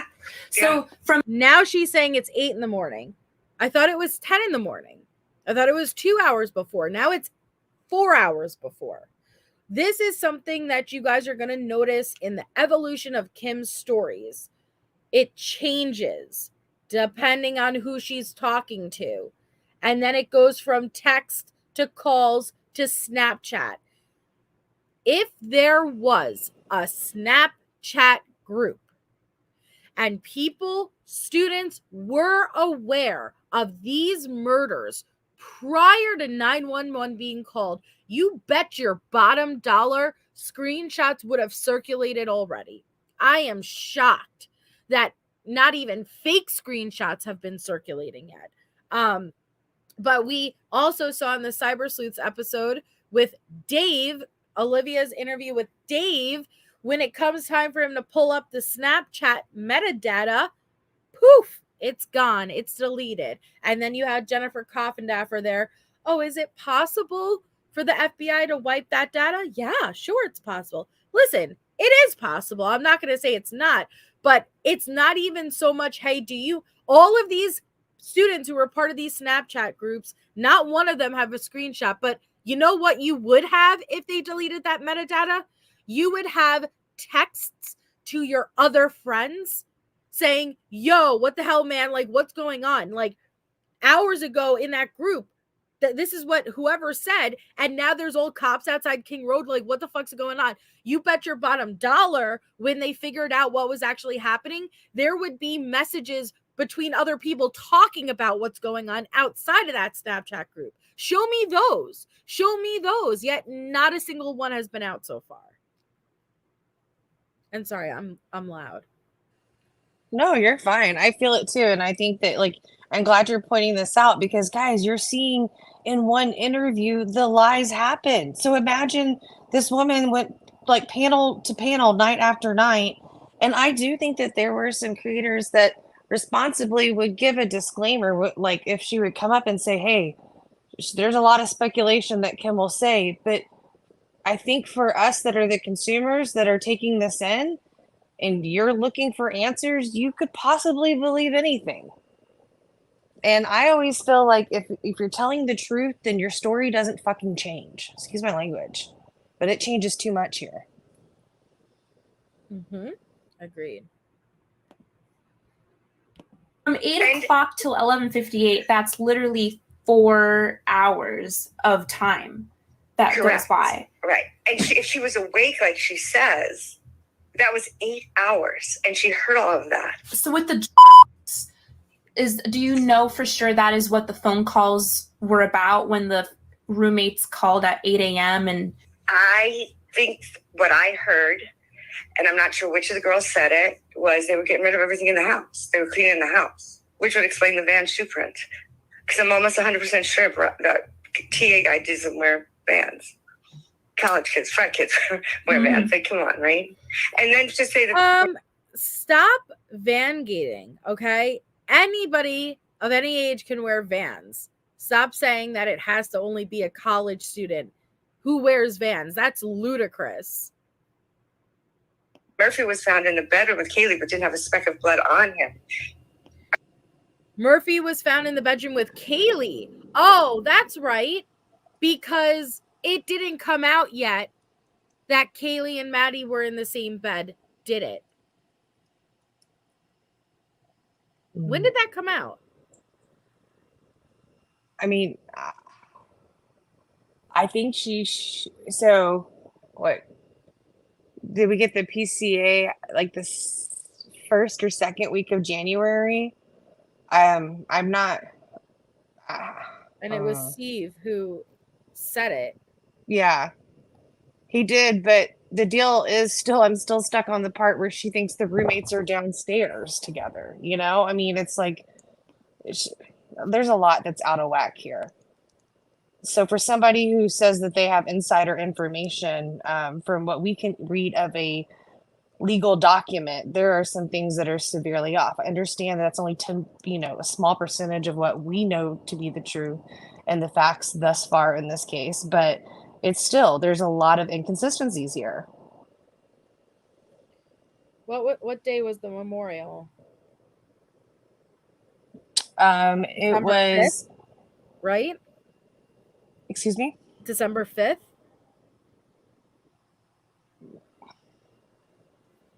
I'd have to look it up. I know that the Kaylee and Maddie's families were gonna wait to have, like, are you talking about their individual or the school memorial?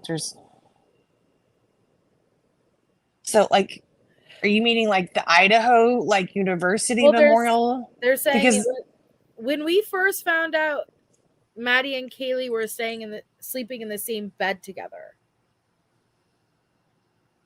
I don't feel like it was all the way in before Brian was arrested. I might be wrong, but no, we found out before. December 5th at the school memorial? I think so, yeah. Sorry, I didn't know if you were asking because of when they were actually, like, their individual, like, funeral memorials. I knew that some of the families waited till after the arrest to do those. I'm just curious why, if that information was already out, why Kim would say Murphy was with Kaylee in her bedroom and not a speck of blood on him. Well, she's just, it's the lies are just right. That's what I'm trying to say. Even this information, so this information was already out, yet here is Kim repeating wrong information. But I guarantee if you just buckle up and go for the ride, she'll eventually correct it, because she's kind of like a tumbleweed and she's rolling, and she's picking a bunch of twigs up along the way and a couple of dust bunnies, and she's getting bigger and bigger. She picks things up along the way. Yeah, but, like, you could already refute, like, some of this based on when this video was released. Was January 20th. She went on the Drunk Turkey show January 14th. The PCA was already out there. She would have already known the locations of the bodies, of where the surviving roommates were. So regardless, there was already legal documents in there, and she even says it in this thing. She talks about the probable cause affidavit. She even talks about how she's watching, at 2020 or Dateline or something and seeing the Friends interview. So she's taking in this information, but I believe because there is not truth in her story, she can't keep her story straight. Mm-hmm. The truth never changes, people. When you're telling the truth, you don't have to remember. It's the truth. It's in your brain. But when you're telling the lies, those inconsistencies and contradictions are going to pop up left and right. Uh-huh. Are you kidding me? The smell would have just bowled you over. Another thing is, to get rid of, it's like it doesn't take 4 hours. So yeah, it's like, so I don't know. I think they were coming up with the narrative, because the narrative that was sent to my daughter at around 10 in the morning. Wait, 10 or 8 in the morning? Some found out at 8. Your daughter found out at 10. Which is it? Is it 4 hours before 911 was called? Or is it 2 hours? Didn't she just say a minute ago 8 a.m.? She said 8 a.m. the sororities were notified. Okay, so this... And then she's saying her daughter is 10 a.m. This extends out far. How many people knew? And this is not even including the Dave and then those people. It was that 4 students were killed. There were 5 Pi Phis. And I think they had grouped Kaylee into that Pi Phi group. They didn't, because she's an AFI.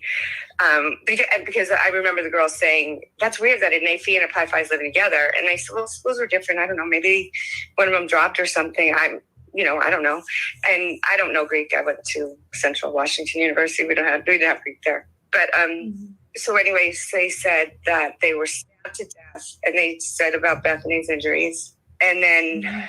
Wait, whose injuries? Yeah. Bethany? Not Bethany, I'm sorry. About Maddie's injuries. Yeah. And I don't know if you know their injuries or not. Mm-hmm. But another thing they all knew that.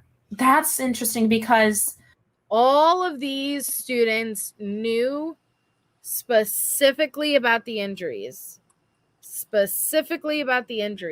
Show me the text.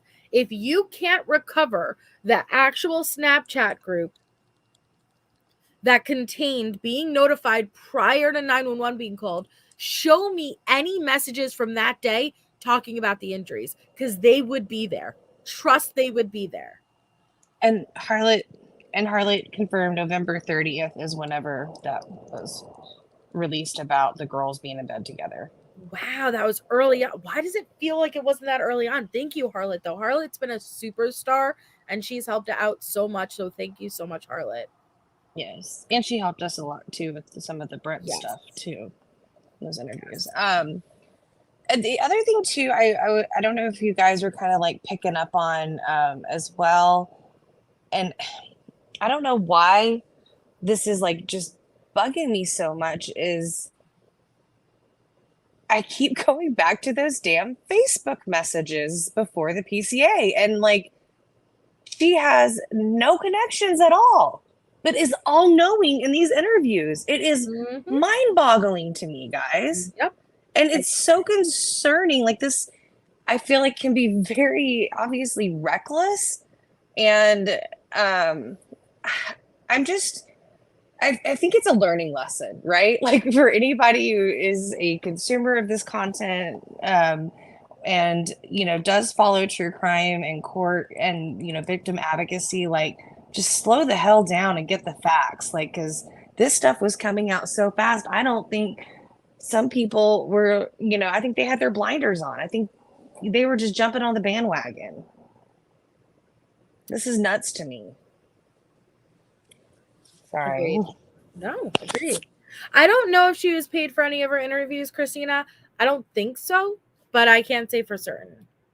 But I could at least tell you, okay, so I don't know about these specific instances with like Olivia and stuff, but majority of Kim's appearances were just open panels, as if I dropped the link right now and she came up. So I don't think she was paid for any of that. I think she got her gratification elsewhere. From what I had heard was the kid that discovered the bodies. But from what you're telling me, it seems like multiple people knew about the injuries before the so-called person. So that's not true then. So he might have been called over. See, I can't imagine that Hunter Chapin would have not immediately called 911. Part is really confusing. Because I know there were guys there as well. So you know for sure there were other guys that stayed overnight? I do know that there were other guys there. I don't told me that he was a triplet and that his brother was there. Hunter Chapin, yeah, he was. Yeah, so he was there. And in fact, he's the one who told his parents said on the TV. So I assume that's the facts. That's true. So the police clearly weren't there yet. And everybody was told by the kids, not the police. She's speculating. Which she's taking in little pieces that has come out and intertwining it into her story. But how does it go from, putting aside even where she started with her posts, but how did it go from kids knew about this prior to, damn, this is intense detail. I know the injuries. I know who the murderers were. I know where they were standing. I know where the girls were. I know who found them. I know how many guys were over. How do you know that much detail? Even if those surviving roommates sent out a message earlier than 911 being called, how the hell are you privy to the details of the murder itself? Yeah, and I'm sorry, but like, I mean, I've said this, I have, you know, rushed and been part of Greek system, and I don't really see how two separate colleges, their Greek systems would mingle. These are separate. Maybe her daughter really did know Jasmine, but that doesn't mean that she hung out with the U of I Greeks. They would hang out with their own Greeks at their own college. Like, that's part of their community. Like, so some of the ways she like tries to like connect these, she says right off the bat with Olivia, her agenda is to get rid of the Greek system. She has an agenda. She definitely, and I don't know what her deep-rooted issue is with it, but she definitely has an issue. Like with the Greek system, I mean. Yeah, I mean, I don't think this has anything to do with with Greek, a lot of the girls were already, I don't know how do you say it? Like, I mean, they weren't active anymore. Like they were graduating, and that's not uncommon for senior level members of the Greek system to become maybe more inactive their senior year or last year. I do find that the Greek system is very much more great in the communal aspect for like the underclassmen, the freshmen, the sophomores that are more interactive. Usually the seniors may hold the officer level type positions within the Greek system. But yeah, I mean, I don't think it was weird that they weren't active, and I don't think it had anything to do with the Greek system. They just happened to be Greek. Agreed. And happy birthday, daycare mama. I'm so honored that you're deciding to spend part of your birthday with us. I hope it was wonderful. Yeah, something like that, Christina. I'm not sure. Like, Shay knows that lifestyle better than I do. I didn't even know anything about sororities or fraternities. I didn't even know which one was the girl one and which one was the boy one before this case. So Kim states in this interview that the college that she went to, they didn't have a Greek system. And that's not uncommon. There are some smaller colleges and universities that may not have a national Panhellenic Greek system. Or there may be some that have like a smaller, like intramural little fraternity system. But yeah, she said that she didn't have that at her college, but obviously she stated that her daughter was part of the Greek system. I don't have any reason not to believe that. I think it's a great way to be part of the university and networking. If they choose to do that and can afford it, great. I mean, I don't think there's anything wrong with it, but I do think that there, as a mother, I think she started finding out there were these deaths that were, there was one that happened at WSU. It was the weekend. There was supposed to be a memorial of it, that there was an issue with one of the rushes that passed away, and it was a problem. And I think that Kim was very much aware that there had been problems in the Greek system that have happened. That's no big surprise. It's been out there. I do think that they're having to take safety measures to correct that. But beyond those kind of little Greek politics of it, I think that it was relevant for her to have a feeling about it and to try to connect it somehow. Because she was seeing death around it. You know what I mean? Mm-hmm. Like, she's connecting things in her own way that just don't make sense. There could be true things that have no relation. Yes. That's kind of what I was bringing up about the church stuff too earlier on in her messages on Facebook. Right. Yep. 100% agreed. Right, all these kids are there first. So the first call. So when my daughter, and I know that, here's what I do know for certain. When we dropped my daughter off to her house, before we went to the hotel, it was like about 12-ish. I hadn't seen her all day, or your boyfriend. But then when we went and picked her up for breakfast, was probably around 8, 9.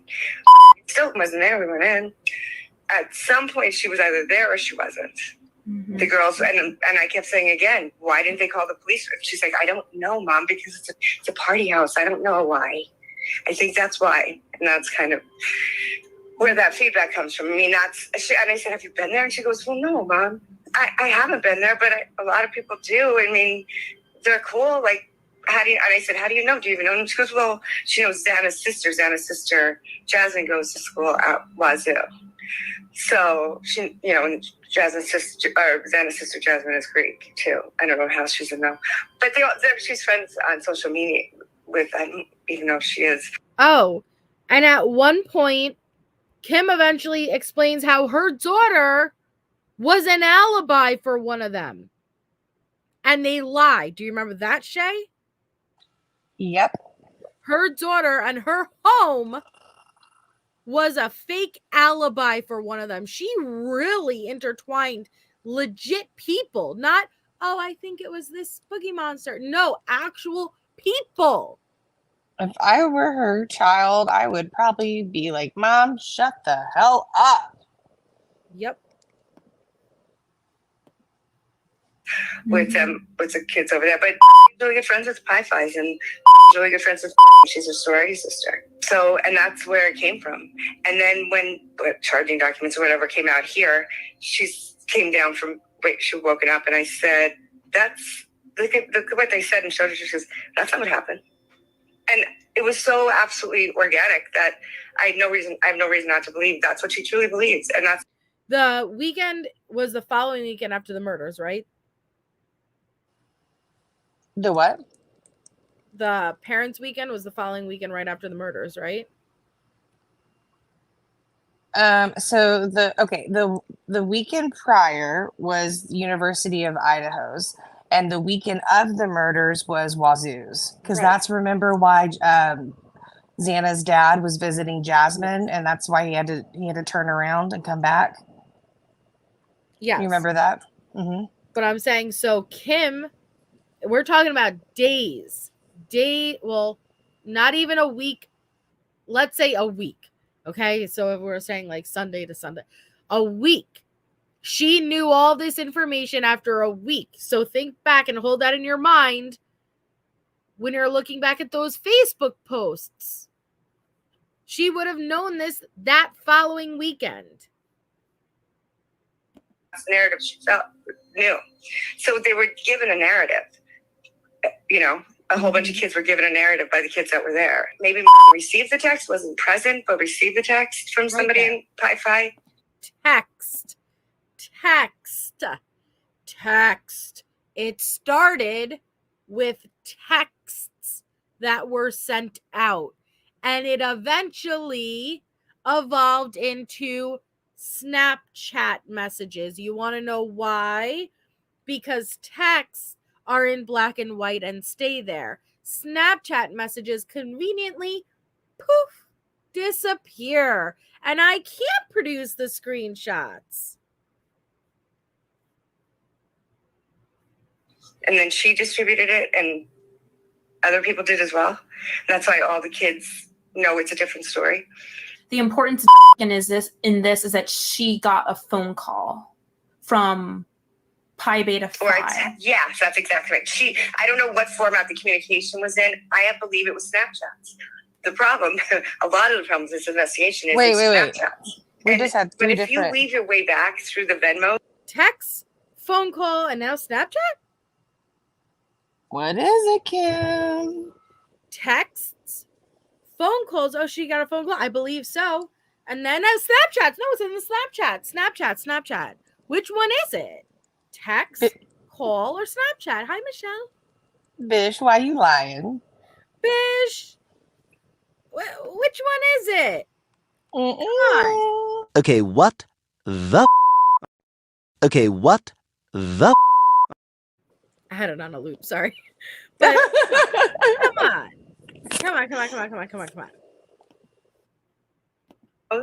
Because if you're not Greek, you can't go on Greek Row, especially if you're a guy. So I do think that I know they do it at Pi Caps at Wazoo. They infiltrate, or they get a hold of somebody who will and sell for them on campus. Like Brian couldn't go to the Sigma Chi house. He's not a Sigma Chi. Only girls can go after 10 o'clock, at least at Wazoo anyway. But you don't go to Greek Row, and unless you're an athlete, you can, because athletes aren't supposed to be. And my son's an athlete. Athletes, it's really, really frowned upon for them to be in the Greek. Can you pause that? That is complete, utter crap. I know many athletes that are part of the Greek system. It's just a lot to do at once. So that's complete bullshit. She's just speaking out of her ass. She tends to do that. I know. I'm sorry. Like these little things like that, like I pick up on those things. I'm like, no, what are you talking about? Like, why do you have to explain every single little thing away? Like it just shows the lies more and more and more and more. Because she could focus on anything else besides the actual facts. Angel D. Don't touch my butt. System, but they're allowed to go to the parties. They get invited to the parties, right? Because Yeah. So, and if you're a girl and you're not Greek, you can go after 10 p.m. That's how it is at Wazoo anyway. It's very structured, and they say that's a safety structure. I feel like it might not be, but that's okay. Mm-hmm. Everybody finds their place, right? Yeah. And I don't think the girls, okay, I'm just going to say this. I really want to be clear about this. I don't think they were bullies. I think, to me, they look kind to everybody, and their kindness maybe made them more naive and put them in a precarious position they didn't even know they were going to be in. Not that I'm not blaming them. I'm just saying goodness is not a right to hurt somebody. But I do think they were sucked into it because of Sigma Chi. And I do believe it's Sigma Chi. This is bigger than them. And it's bigger than Moscow police, which is why I called the FBI on the 13th, not Moscow police or Pullman. On the what? On the 13th, did she say? Yep. Did she say on the 13th? That's what she said. Hold up. Bigger than Moscow police, which is why I called the FBI on the 13th, not. She called the FBI on the day of the murder? But you didn't find out till the following weekend? What is happening? Well, and remember, she told us that they haven't talked to law enforcement. When we get to your interview, we got to do your interview tonight. I'm sorry, I really want to do it. I know. And yes, Harlot, she claimed that there was blood her daughter found on her washing machine. That was a sign and a warning to stop talking, Kim. Stop it. Yeah, she's a lying liar who lies. She sits on the throne of lies. And she said she had a source that she literally had. What official? She said it on my panel, so we'll go through it. But it was some official in this investigation that was leaking for some reason Kim Blabbermouth McGee all of the information. She says she was told to keep going on these panels. We'll get to it because that's my panel that I've done with her. And but you called the FBI on the 13th before you even knew anything was wrong. How does it make sense? Make it make sense. A lot of people at the time, they got the vandal alert and stuff like started in the community. Yes, they were being aware that there was a homicide, but they didn't get a lot more details until the following day. We've gone through the Reddit forums of the local Moscow group. We've looked at, the local news coverage and even seen a lot of the different interviews. So the escalation of this case really was the following day. You know what I mean? Mm-hmm. So it's just so full of shit. Yep. Moscow police or Pullman. They're afraid. These kids are afraid to talk. I don't have a feel for Hunter. I think Ethan was probably, from what I can look at, he was the leader of the two of them. You know what I mean? Don't know I could be wrong. I don't know. But also, the girls who were on Dateline in 2020, they are lying. How do you know that? Did your daughter mention I just something looked about it? Because I'm looking. No, I didn't. The first time I thought, oh, you're just being judgy, Kim. Just look again. Like, I'm just wanting to see them being bad. But then I'm looking like, no, they're lying. They have created a narrative to protect something or somebody or themselves, and they are feeding it around. And what they're realizing is they're putting themselves in so much more danger. And there's families who could go years with never finding out what really happened. You're describing yourself, ma'am, Miss Ma'am, as Jules says. I love when she says Miss Ma'am. I do too. That's called projection right there. You're the one lying, creating this false narrative. She's talking about that 2020 episode where actual friends of the victims spoke out and explained how they found out. What is wrong with you? And she's like, well, do you know that they're lying because your daughter told them? And she's like, no, I'm judging them. What? Okay. Wow. I do think that Brian was a mastermind. I do not believe he was alone because the information first given to my daughter was that there were 3 people there. 3 p.m. Okay, wait. Now, okay, in the beginning, at this point, Brian was the mastermind. That trickles away as time goes on. Okay? That trickles away. And this was at what time were the 3 people there? At 8 a.m. or at night? When apparently when the murders happened, but around 4 a.m. Maybe Dylan thought they were just going to be shaking them up for the money. So the 3 people standing outside was at 4 a.m, and one was a creepy guy. I think I remember hearing that one was creepy. Yeah, they just call him the creeper. There's a lot of creepers that hang out there. I don't know. I think there's more questions to be asked. Some lie detector tests to be taken. I know they don't hold up in court, but they certainly work well to get, you know what I mean? Yeah. I think the only one who passed one is that Brian, because he's such a sociopath. And when Brian was arrested, the first thing Brian said was, how do you know Brian is a sociopath? To be fair, we don't know shit. We only know what's been put out. Okay? But she's talking, and this is right after he was arrested, 2 weeks after he was arrested, 2-3 weeks. Do you know Brian? Do you know Mr. Koberger? I could make my speculations on him based on what's been put out, but the PCA is a narrative to make Brian look guilty. Now, listen, I am more inclined to believe that Brian is the correct person, but the point is the PCA is a narrative to fit Brian as the guilty party here. But do you know him? He's spoken literally a handful of words. How the hell are you gonna speak on whether or not you're going to diagnose him? You're going to diagnose him a sociopath based on what? Beats me. I mean, I'm still stuck on this thing about the creeper. Yeah, there's a lot of creepers. And guys, and just so y'all know, like, during this time frame when we were reading earlier those Facebook messages and she was talking about the group of people and how sick they are to do this, I would have no doubt that this woman has seen what we've seen, from the inside looking Reddit stuff to the 4chan things. Like, I literally think there is a cesspool of conspiracy of hell going on here. And you don't know what you're going to get out of it.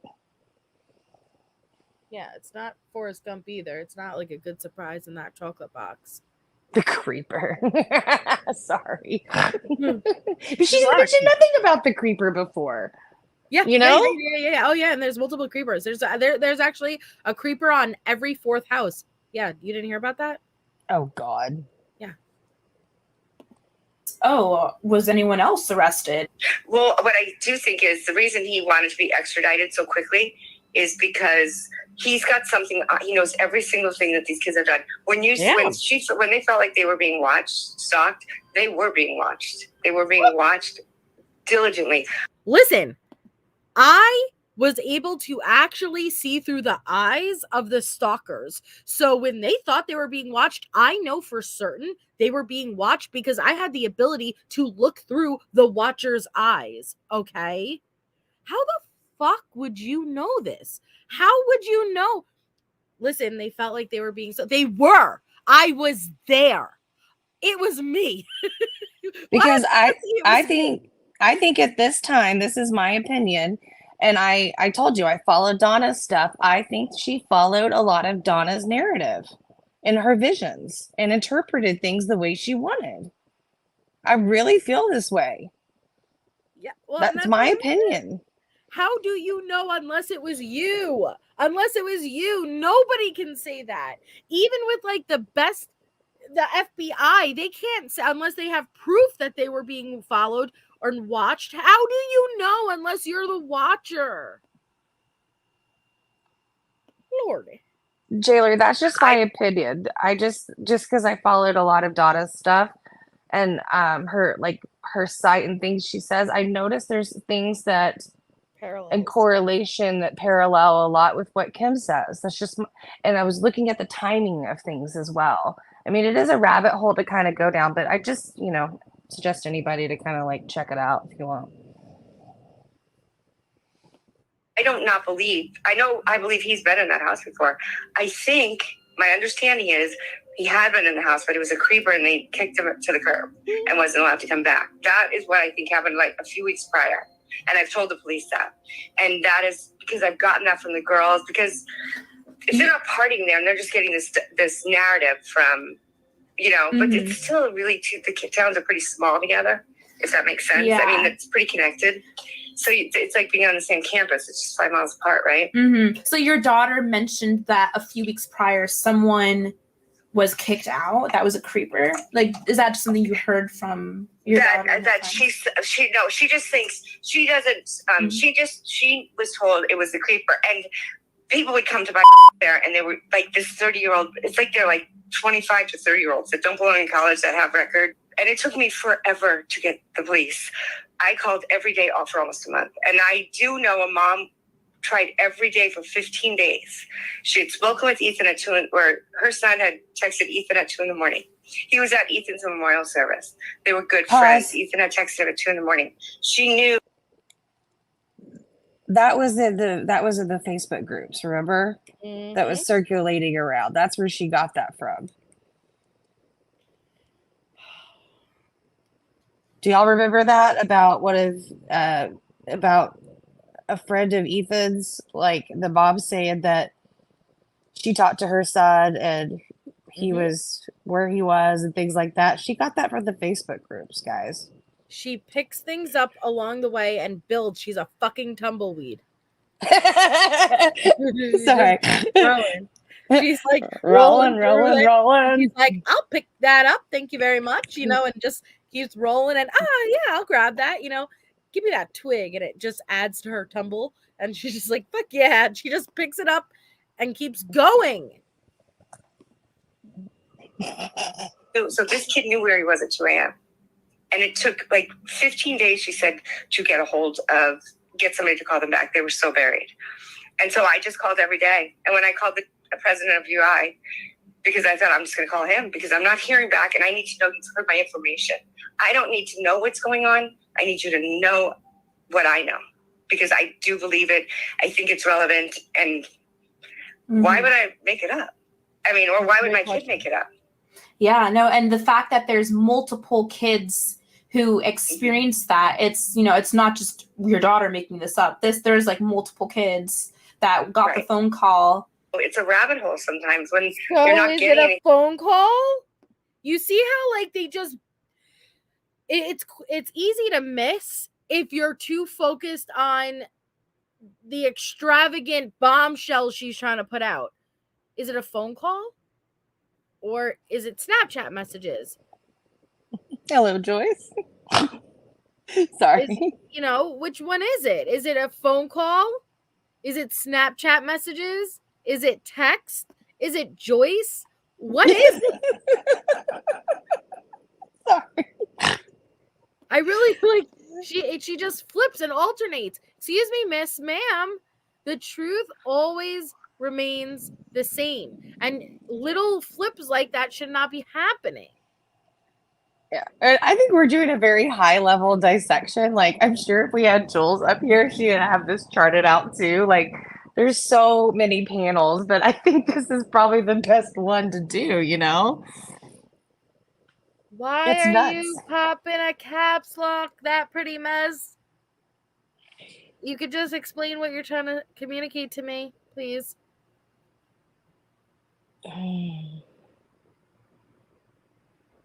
I can't breathe. Oh, J Lord. We got a lot of them. Harlot really helped us grab quite a bit. I mean, I'm sure we could keep pulling stuff, but oh yeah, we need a part 2. We got a lot. I do want to get to your interview stuff though, because it is you just put her in the corner. Well, then, okay, hold on. Let me just jump through real quick. Can't tell, but I think I don't need your explanation. Setting my kid home for Christmas. My son came home the day the affidavit comes out. There's more range. Yeah, okay. Now, see, they're talking about the front stuff. Okay. So let me stop there. What I want to do is I'm going to read this email. Trigger warning. This email includes very graphic and sensitive material in nature. Viewer discretion is advised. It may be triggering. With that being said, we are in no way reading this and putting this information out as if it is true. We are not standing behind the information that's in this email. We are also not trying to give any weight or push this out and attach it to the case or these victims. We are reading this solely for educational purposes only, and for you guys to understand the extent that Kim was going to, because if you watch all of the panels Kim hopped up on, she would claim that there were certain things she could not talk about. She would do a bunch of word salad, and then she'd be like, listen, reach out to me privately, to all the creators, and I'll tell you. Well, this email is going to shed light onto what those things were that she was claiming behind the scenes. This is an email that Kim sent to T-Rev. It was publicized on T-Rev's channel, and it is horrific. So again, we are not putting this out. We are not trying to attach this information to the case. We do not believe this information is legit.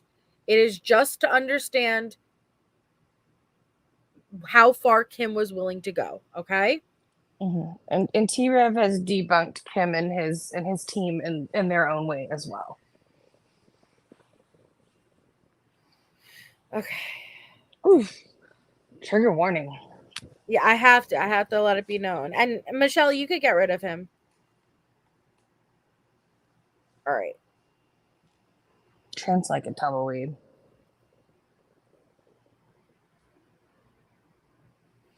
Let me. Felt good, didn't it, Michelle?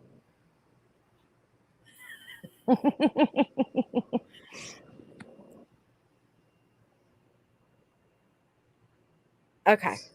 So, should I pull it up, or I could pull it up? Yeah, I would. And T-Rev already has it like up in his stuff. This was sent April 27th, 2023.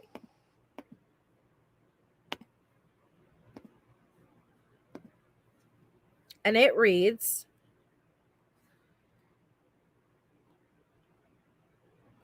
hi, this is WSU Kim Mom to T-Rev. Hi, I consider myself an intelligent person with a good instinct. I can trust you not to share the following.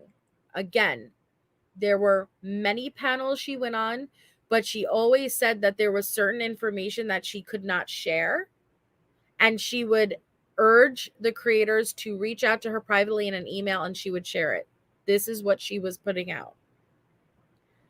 I can trust you not to share the following.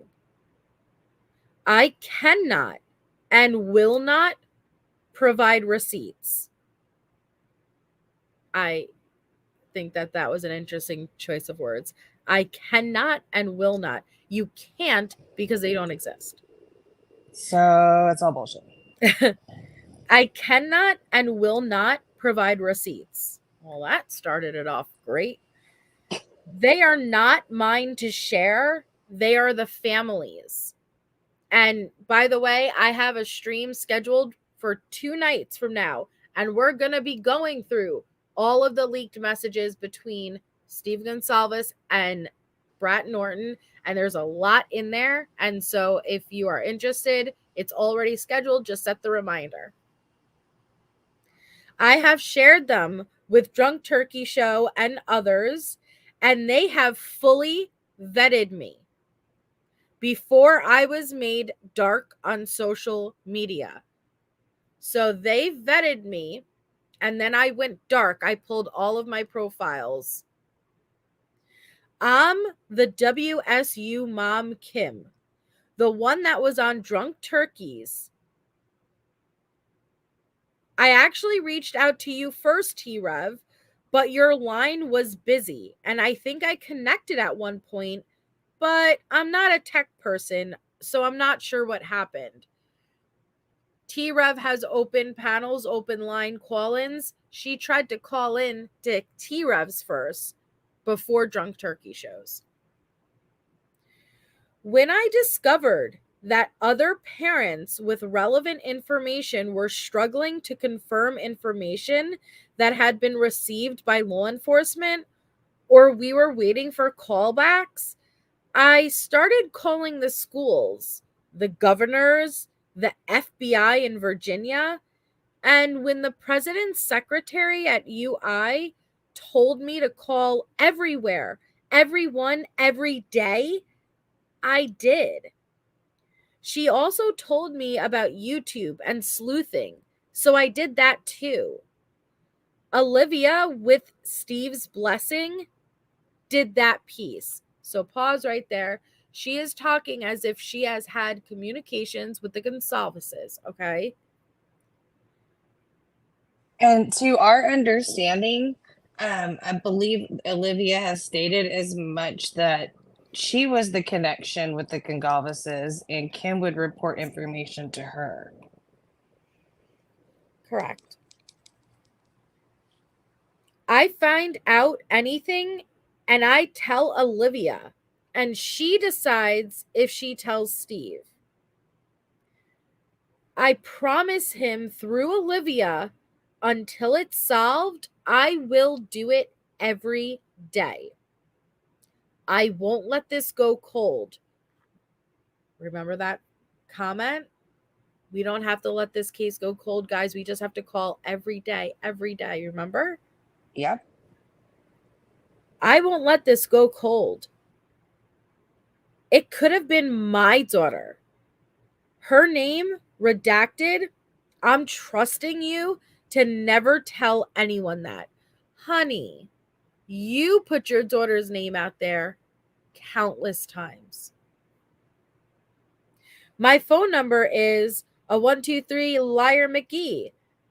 I am happy to scream everything I know to be true because Jack D and Adam's alibi used my daughter's home and lied. Pause. She is saying Jack D and then Adam. Remember when the video footage of Kaylee and Maddie and Jack came out? We overheard them say, "What did you tell Adam?" I told Adam everything. Now all of a sudden, Kim intertwines Adam.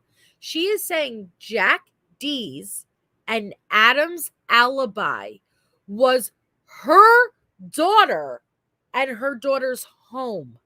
Wow, you've become directly intertwined with this case. But we all know that's BS. I mean, it states as much that Jack has been interviewed. We know that he was at his home. He was being called.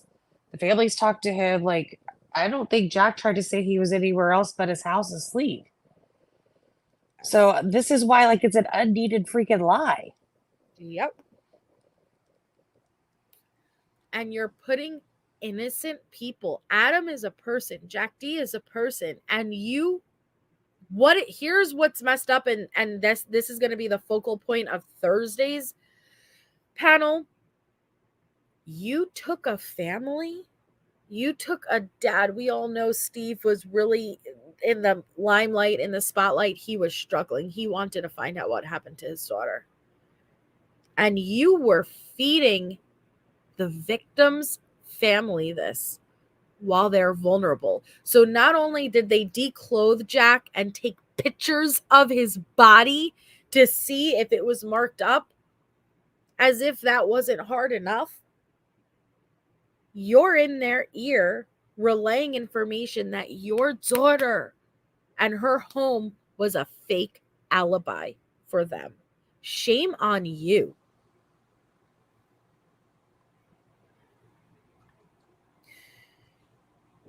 So I'm happy to scream everything I know to be true because Jack D and Adam's alibi used my daughter's home and they lied. My daughter has eyes on her 24/7. She's a senior. She is graduating with Jasmine, Xana's sister. I thought they transferred. Remember? That was one of the first comments you pulled up, and I'm like, they're transferring? Yeah, she was sending him to Arizona because of the SWAT situation. She blamed the inept Moscow PD for what happened to the Idaho 4 victims, which somehow spilled over to Pullman and caused a separate situation with a veteran that was having mental health issues. Totally different. And again, she was trying to say her son's dorm had SWAT there, and the SWAT was actually in an apartment complex, not a dorm. Yep. So my daughter is graduating with Jasmine, who is Xana's sister. A young girl who are Linton my home every day in high school was one of Kaylee's best friends. Sorry, like the typo is a little bit confusing. So a young girl who are Linton my home every day in high school was one of Kaylee's best friend. So there's a girl who's in her home every day who happened to also be one of Kaylee's best friends from high school. How convenient.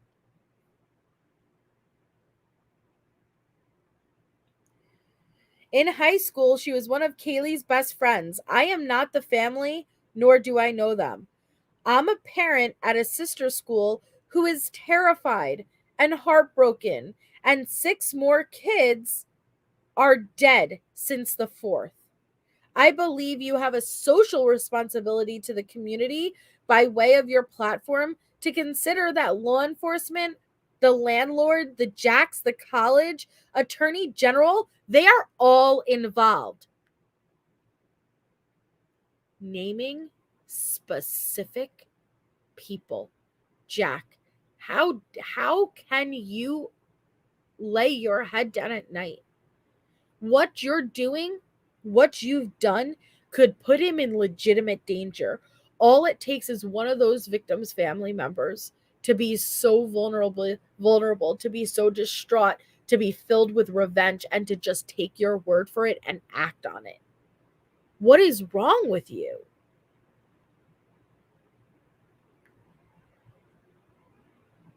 I believe you have a social responsibility to the community by way of your platform to consider that law enforcement, the landlord, the jacks, the college, attorney general, they're all involved. Your platform is yours alone. Your panel, I find to be less than effective and only wanting to be correct. Spinning the wheel is boring people, and people will lose interest in this case, and the case will go cold. I find myself in a place that is terrifying. My other 2 have transferred. My daughter will be out there next week. My conscience and heart will not allow me to set this aside. Please, I beg you to ask the viewers not to talk of the extent of the injuries. I did not sleep for 2 months.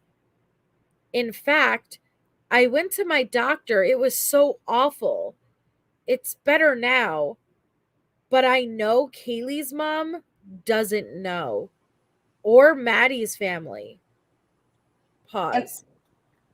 I'd also like to say this too. I don't know if this has been known, but like her daughter's already graduated.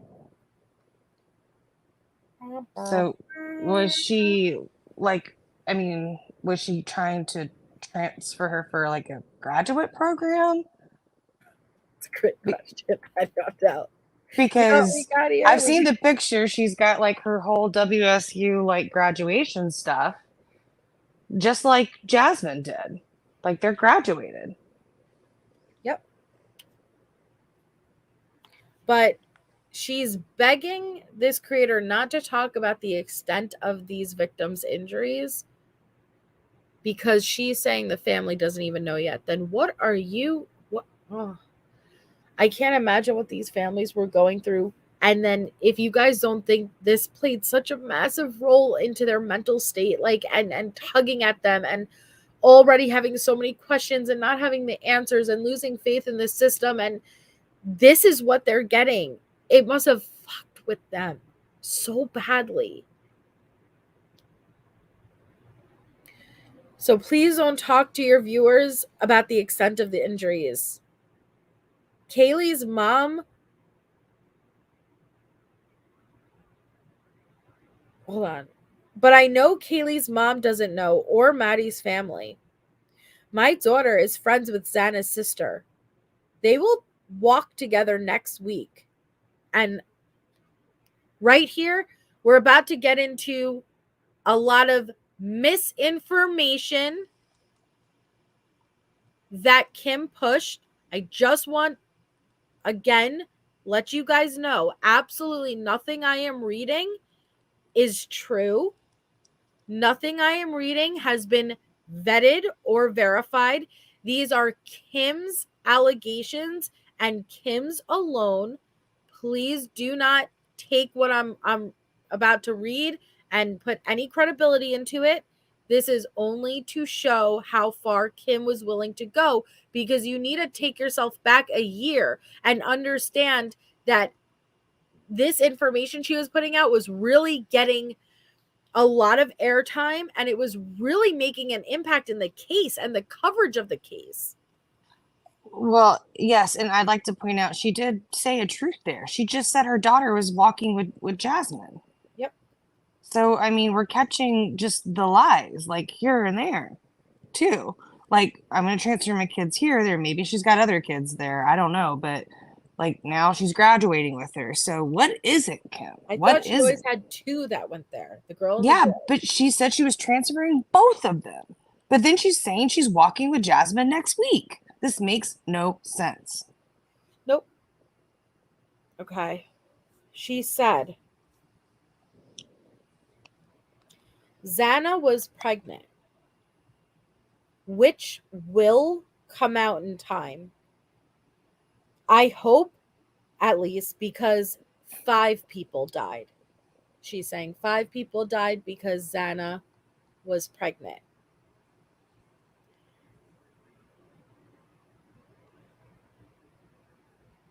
I know Xana's sister listens. I know Kaylee's sister does, and Ethan's half-siblings listen too. Sigma Chi and a Phi are involved.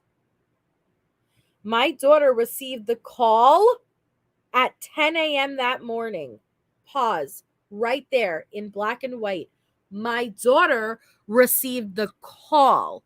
Not a text, not a Snapchat group message, a literal call. My daughter received the call at 10 a.m. that morning.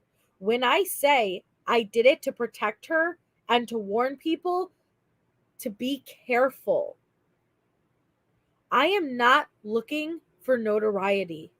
I have a full life. I am blessed with 7 amazing, educated, successful children.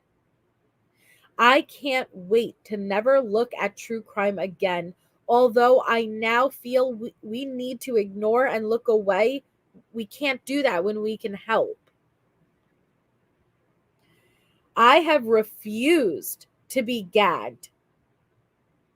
Law enforcement can fuck off. They are dirty and deep. I'm going to yell from every mountain till they are all in prison. So you are aware, the information I provided to the FBI is in evidence with my name attached, and some family members have reached out. Kaylee's mom did not see Kaylee, only her dad. She was unrecognizable, and her heart was stolen. Pause. Again, none of this is confirmed to be true. But she is giving details, which it's going to make me mad if Olivia was relaying any information to Kim that the Gonsalveses trusted with her. Like a detail like Kaylee's mom did not view the body, but Steve did. I hope that wasn't shared. But she's saying Kaylee's heart was stolen. And when she's saying heart, she's not talking about metaphorical. She's talking about literal. She's talking about her literal heart was removed. Does that sound familiar? Mhm. Sick. Kaylee was unrecognizable and her heart was stolen. Jasmine does not know. Xana's hand was cut off and her fingers on the other hand were stolen, which is why the media kept asking about bagging the hands, and law enforcement said some wrote reply. Pause. Bagging of the hands is standard practice because they are preserving any DNA that could be underneath the fingernails. It is standard practice to bag a victim's hands. She is claiming one of Xana's hands were completely removed and the other had missing fingers. I told you guys this is graphic and it's very sensitive in nature. So many people platformed Kim with these narratives.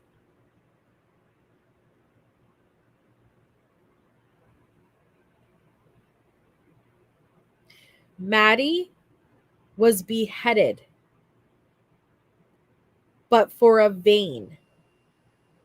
What? I don't know what that means, but for a vein, like they did it specifically to access a vein. She's talking about some deep ritualistic stuff right now. This is sick. Maddie was beheaded, but for a vein. And Ethan was knocked out with a wrench and woke up, which is why he was killed. Originally, the guys shaking them down that he saw knocked him out, the killers were different guys, and he woke up, Ethan. So they tortured him, then let him die. And they had time to do this within the time frame of the PCA. Okay. Yes. Okay. What person needs to know that? Well, Kim, what person needs to know that? Why are you emailing this? One, none of that is true. But two, if you believed what person needs to know this, why would you email it? What person needs to know that? But it's your platform. You called me a whatever, so here's your whatever. Drunk Turkey has your receipts, and I will take your call privately. And Detective John. I actually thought Daniel from DT was John, and that's why I contacted them after you. Daniel and Olivia have been protective. I trust them. I text them when I learn something, and they make it their own. I'm not a troll and do not want to be known. I want justice and I want safety.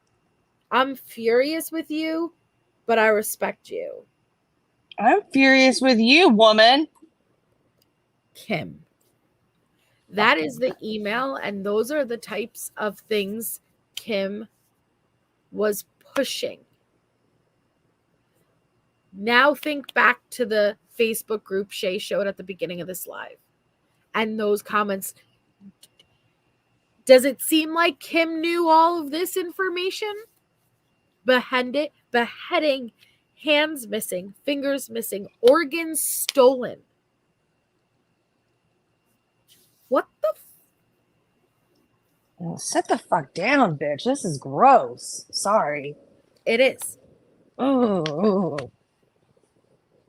People really gave her, they put her up on a pedestal. It was very gross. It was very sick to watch.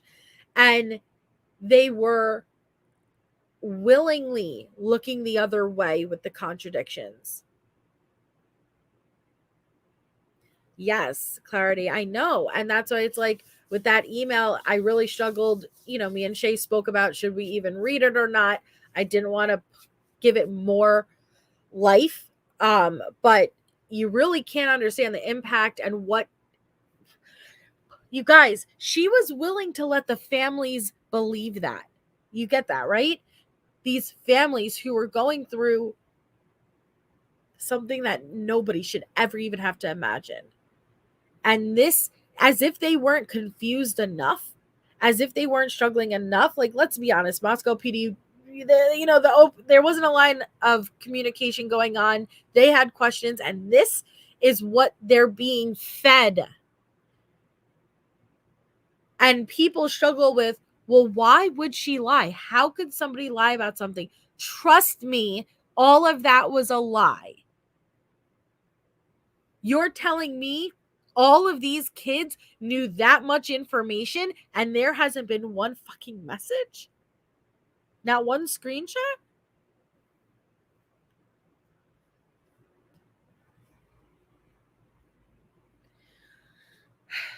So then Kim went on many panels. And, for the sake of time, her story evolved. It's not possible to play every panel she was on, but she did the Drunk Turkey show on January 14th. She did the Chronicles of Olivia on January 20th. She went on the Opinionated Idiot April 29th. She went on T-Revs May 1st. She went on another channel, I'm not sure what the name of it was, on May 4th. She went on Dago's True Crime with Dago Cafe May 9th. She went back on the Drunk Turkey shows May 9th. She went on Thou Shall Not Kills July 13th. She went back to back to back to back, panel to panel to panel. Now, this was a current case, and things were being developed and found out in real time. And every time there was a new name that popped up, like Demetrius, you bet your bottom dollar Kim somehow already knew about them, and they intertwine in this sick web of bullshit she created. She went on the Drunk Turkey show and she put 4 or 5, I don't remember, I have to find my notes, but she put at least 4 first and last names of students out and said they were the murderers. How can you do that? And guess what? They weren't. They weren't. And then she went over to the Evil CJ show, and you went into the chat to try to ask him about it, and you got blocked. I got blocked.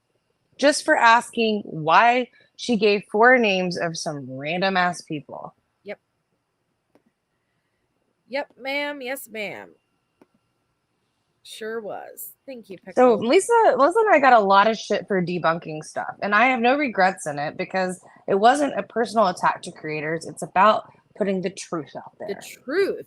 That's where, like, me and Shay's coverage of Idaho became a debunking series because the case blew up so bad, like so massively, that there was, oh my God, the conspiracies, and I am a conspiracy person, but I try not to mix conspiracies with true crime, unless there's like a legit thing happening.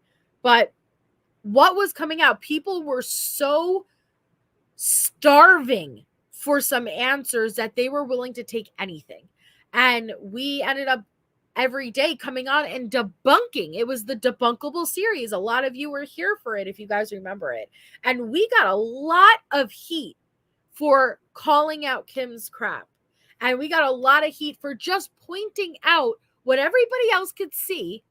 But because they wanted it so badly to be true, they became confirmation bias. They became information bias. They would not look at any damn thing that did not line up with the narrative they wanted. And look at us now, Harlot. People may. Yeah, I had to subscribe and everything, J-Lord. Oh, the whole ass thing. I'm naked, sure sister, again? Good God, I'm naked again? And and that's what it is, Angel. I'm like, well, what's the problem? Like, I was respectful when I asked. Yeah, it got bad, Pointer Lover. Yep, Blackthorn. People really, there were more people that believed Kim than didn't believe Kim. It was scary. It was a scary time, honestly. So this live, and as you can see the title, I never changed the title. The live me and Shay were doing was specifically on the Gonsalves family page, had made a post, and so we were talking about that. And Kim comes into chat. That's wild. And I'm not the type who's going to have a back and forth from chat to panel. So I think I dropped the link and she came up. It was not prepared. I was not planning on having Kim on. Kim knew damn well I was not in support of her, nor Shay. But these are so you have to imagine many months of panels later from what we just listened to with Chronicles of Olivia. She went on all these panels and her story changed and her story evolved. And so this is towards the end of it. And we question and try to, because Kim has this amazing ability to do word salad. Like she talks so fast. She talks very fast and she overloads you with a lot of information. So by the time you're done listening to it, you're not even sure what you asked to begin with.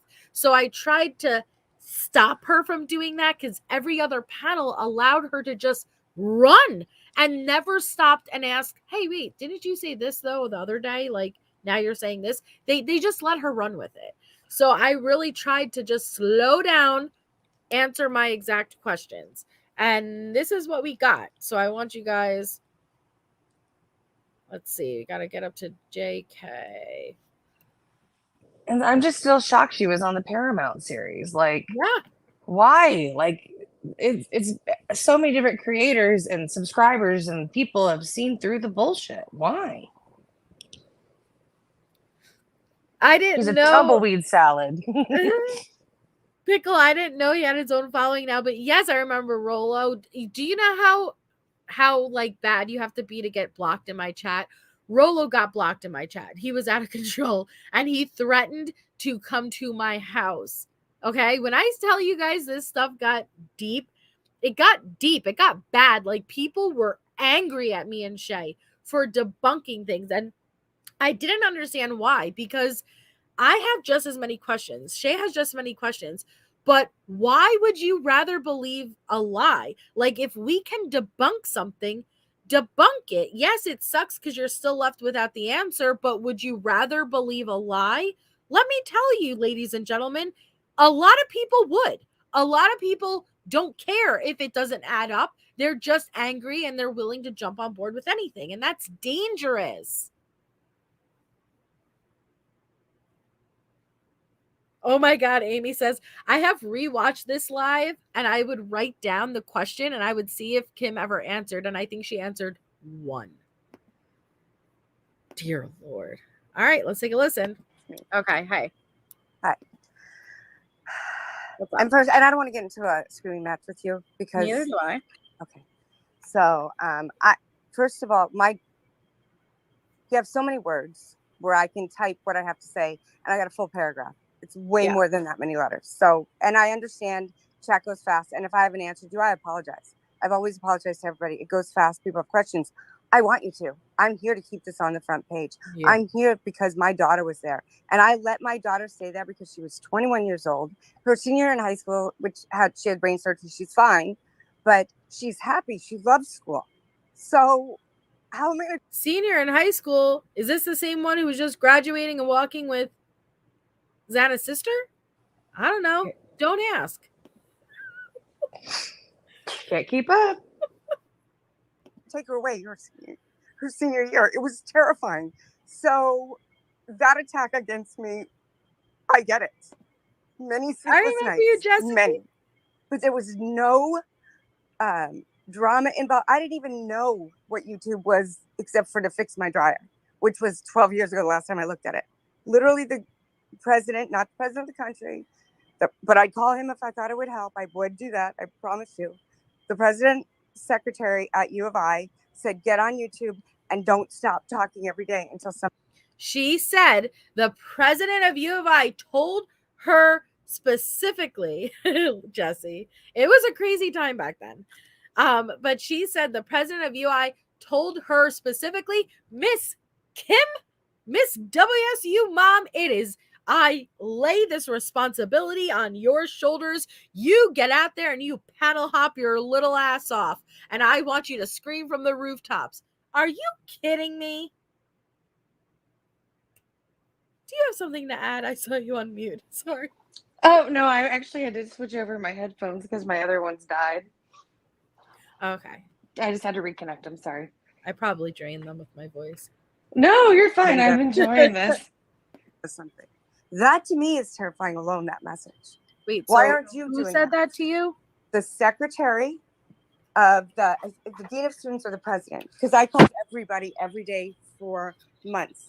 Mainstream media, I called everybody every day because nobody was listening to what. Nobody's listening to what you were saying because you were spreading baloney, and not even the Oscar Mayer kind. You were fucking spreading that off-brand shit baloney that literally has like a hard rim around it. Nobody wants your Bologna, okay? Number one. But yeah, mainstream media was like, not today, not today. But actually what I was looking at, what actually was going on, that these kids aren't safe. This is way bigger. The kids knew it. And nobody's listening. And who do I know? But I still got 2 kids over there when my son transferred, but my daughter didn't. She graduated from there. And no, I don't know these children. Olivia reached out to me for Steve. I've never spoken with Steve a moment in my life. Steve talks to me through Olivia and I answer questions. So poor Steve gets wind of this woman who is ripping ass through YouTube, panel to panel to panel, saying some very serious things. Steve, having a relationship with Olivia, asks Olivia to reach out and ask her some questions. Shame on you for doing what you've done and manipulating this vulnerable family even more than they were.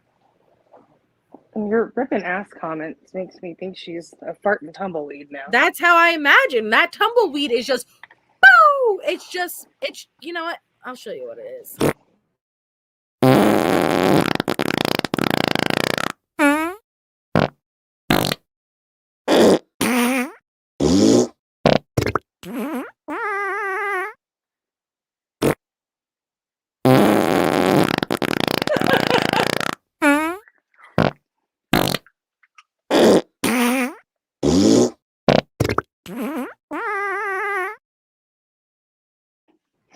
So she is that tumble, and she's just ripping ass, panel to panel. She's a firecracker. She's like, and she's just picking shit up as she goes along. She's like, yeah. And then, this person's like, oh, and then there was a clown there. Fuck yeah, there was a clown there. I didn't tell you about the clown. Oh my God. Like, no, slow down. No. It doesn't matter what you threw at this woman. That woman was like, yes, there was that person there, and I can tell you their backstory. No, if that person was there, you would have mentioned that person from the beginning before any of us even knew about that person. Get the hell out of here. I know, but at the very beginning, it was all, we care for the victims, we want justice, and then she turned around and she's like, they're liars! These surviving roommates are a bunch of liars! And it's like, what happened? What happened? Because this is when y'all use the dumpster fire emoji. Like, yes. This is her. It's nuts. And he asked me questions and I answer them to the best of my ability. And if I don't have an answer, I go and try and find it. And if I can't, I don't. Information has started to come out over this and I still ask questions. So to say that I didn't know one thing in the beginning and I know something new now, well, we all do. But I just happened to discover because I hound my kids and their friends. She made that comment because I was saying the same thing that I'm saying now, that you didn't come forward with information in the beginning, yet as new information came out, you incorporated that new information into your story. And she's like, well, yeah, everyone does. Yeah, but everyone's not claiming to have direct inside information. Not everyone's claiming their daughter was the alibi for Jack and Adam. Not everybody is claiming the horrific, heinous injuries you're claiming these victims had. That's you, girl. That's you. Baloney. That's you, boo-boo. About it. So I'm just being a mom. I'm not a sleuth. I'm not a detective. I don't have any goals. I didn't want anybody to see me. I sent T-Rev a letter for Detective John. The information and I will tell you, for the rest of my life, that is the worst moment of my life. I thought That's this email that I just read. She's owning it. That's her words. could trust him. If you listen to what he said in the beginning, because I could not listen a moment longer when I found out, because I happened to be at Moscow when he did that. But for the record, doing something with Olivia, for Olivia. I don't know if and I don't know what Steve's part was, but I was doing something there when I discovered that he had done that. That's why I put my face out, because they were putting some other lady out there. This is really me. That's really my face. It really is. And I tried to protect it for my kids, for my safety, for my family's safety. This isn't a safe situation. These kids aren't safe. Those police officers in both.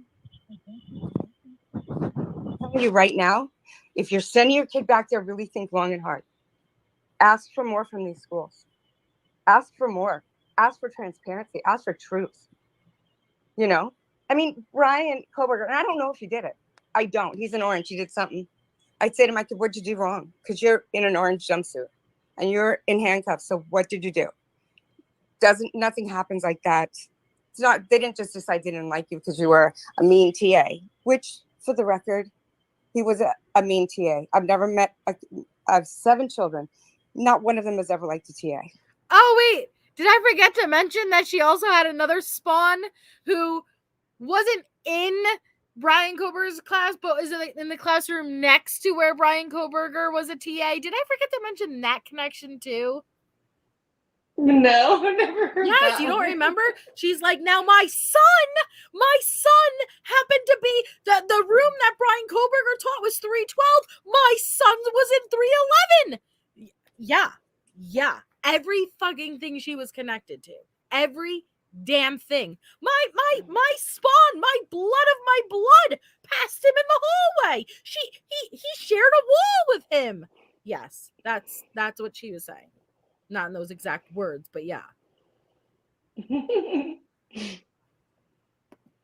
Sorry, that's why they have to take the class for the PhD. So they learn to be nice teachers. That's why they do it.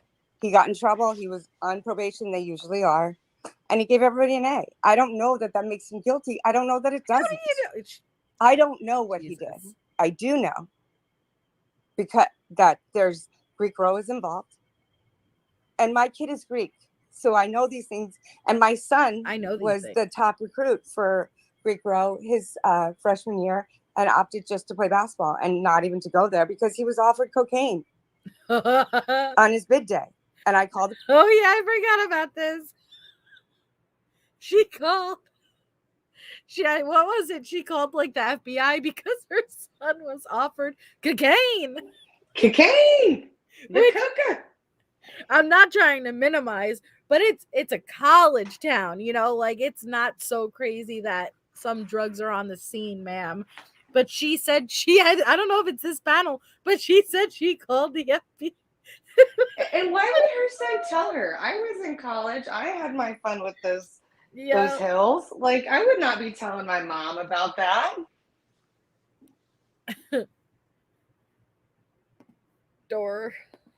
Police department. And I've been fighting with these police. As a mother, I'm going to call the police. I am. So when I learned about what happened and that Peyton had known it and all of this stuff went down, I didn't even call their departments right away. I called the FBI right away. I thought I could because my daughter was in Washington and they were in Idaho, and so it crossed state lines, so that might qualify. But they already have a quad drug force there anyway. So, you know, what are they doing about it? This is a huge problem on these campuses. Terrible problem. And I know it's everywhere, but was petitioning to have Greek Girls shut down on both campuses, and my daughter loved it. I would leave her at Wazoo, but I would have preferred to have Greek Girls shut down. But why? Honestly. What is So the I deal? understand people don't like what I have to say or don't believe what I have to That say. you And that's now or fine. then. All I'm here for is to keep it on page All of one, it. and I will answer questions. And if I've missed your question, Mhm. you're allowed. I've always said to everybody, call me. I'll answer you if I've missed it. I apologize and I try and answer. That's why. And when somebody says, I know some people that you never ended up reaching back out to. Just saying.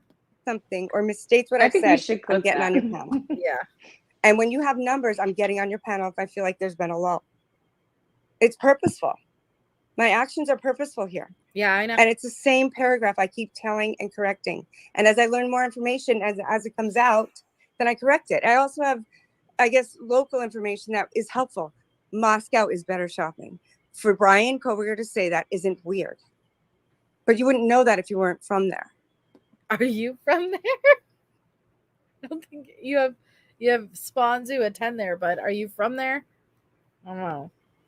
It's the truth. Okay. So can I ask questions? You absolutely may. Thank you for listening Mm-hmm. and asking. I Well, appreciate thank it. you for coming up. Do you stand behind putting 5 kids first and yeah, over 18, but 5 people's first and last names out there and holding them somewhat responsible for this murder? I said I believe they could have stopped it, and I still stand behind that 100%. Yes, I do. They could have stopped it. No, you said that there were 5 people. They were there present. and Brian was the lookout. I said I didn't. Well, maybe I did say that, or it came out that way. So if it did, no, you did say that. You did. I wrote it down. It's in one of my little mini notebooks bedside because I wrote down the names and everything. I was shocked. I was shocked that you could so easily put first and last names of actual legitimate students out there and say they did it. And then you backtrack. This is the problem. A lot of freaking people just let her take over the panels and say anything without any pushback. And she's backtracking now that there's a little bit of pushback. No. You said they were there. They were responsible. Brian was just the lookout. I would change that to say I don't know what he did. That's what I would change it to say. I don't know who harmed these kids. You can't change it back. You can't, now that I'm giving you pushback, say, all right, well, I'd like to change what I said. What if one of these victims' family members wanted to take revenge into their own hands and went off of what you said? What about the damage to those kids' lives if people took what you said and then went and harassed them and sent them hate and put them in danger? You can't take it back. Everybody remembers the accusation.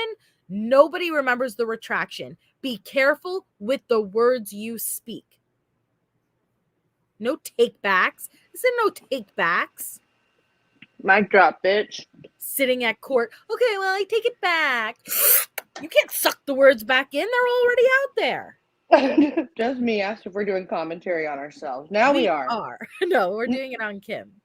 We did, just me, if you're just coming in, we went over the whole Facebook stuff, how she evolved from November 2022.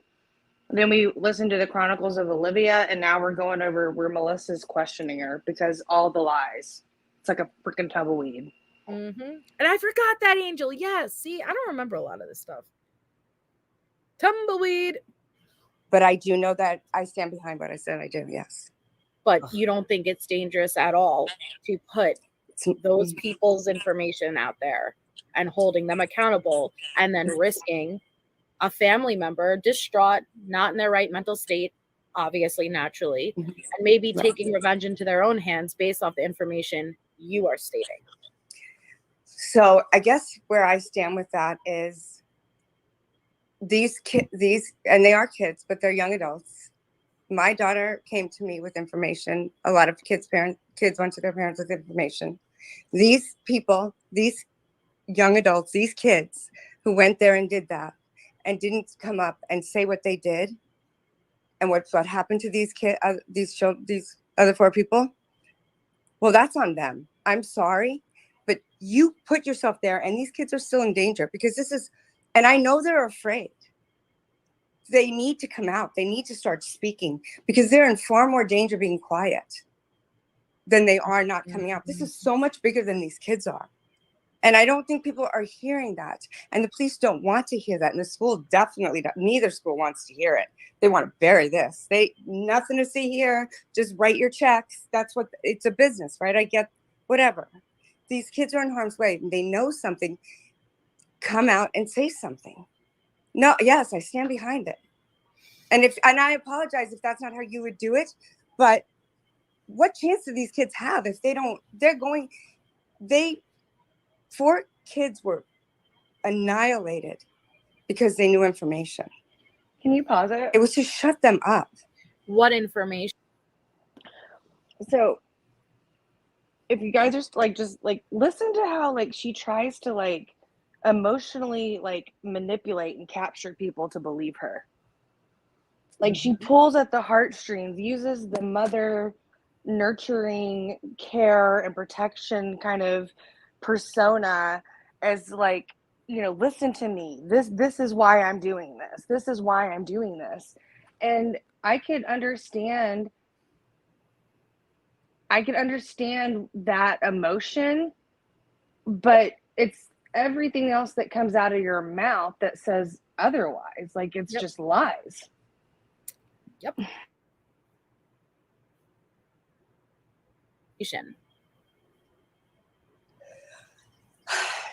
Okay, so I'm not going to give you all the details of the information just because I don't know if I can or if I should. And there's that's what she would do on all the panels, and she would tiptoe and dance around, and then she'd say, reach out to me privately and I'd tell you. And those are the emails that were happening privately. I just don't think I should give, but I will give it to you as best I can. There's parallel crimes to the murder. The murders were because of these 2 parallel crimes. And that is what what the information I have given them. Parallel crimes. I made sure the defense had it because I don't know if Koberger did it. She made sure the defense had it. Well, thank you. Lottie fucking da. Thank you, Kim. I will shoot him if he did it. But he wasn't alone. And I believe that with everything in my being that he wasn't alone, because so far these children haven't lied. These students who had those group texts early in the morning have not lied. They have come to be true. Right? Group text? Now not a call? No? Group text? Okay. So I believe that. I don't have any reason to believe the police department. Have you seen any proof? Yes. You have seen evidence. They have the Snapchats. They recovered them. Have you seen them? I have seen, I saw a text message. Wait, was it Snapchat or was it text? There were texts. They have the text. They have all of it. But Snapchat was the problem because they snap in groups. And so when you snap in groups. Watch what she does. And I should just shut up because I'm realizing my commentating is the same thing I commentated in real time. So I'm just saying double it. But is it a snap or is it a text? And she said, yeah, there were texts. But then the Snapchat was the issue because, it disappeared. They have all of them. She said she saw proof. Go ahead, Shay.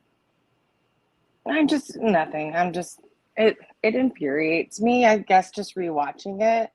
I mean, I was there living it with you in frustration, but hearing it all over again and laying things back out, yep. What good does this do for the universe, for the case, any of it? For the victims, for the families. And for her own children. Good God. Yep.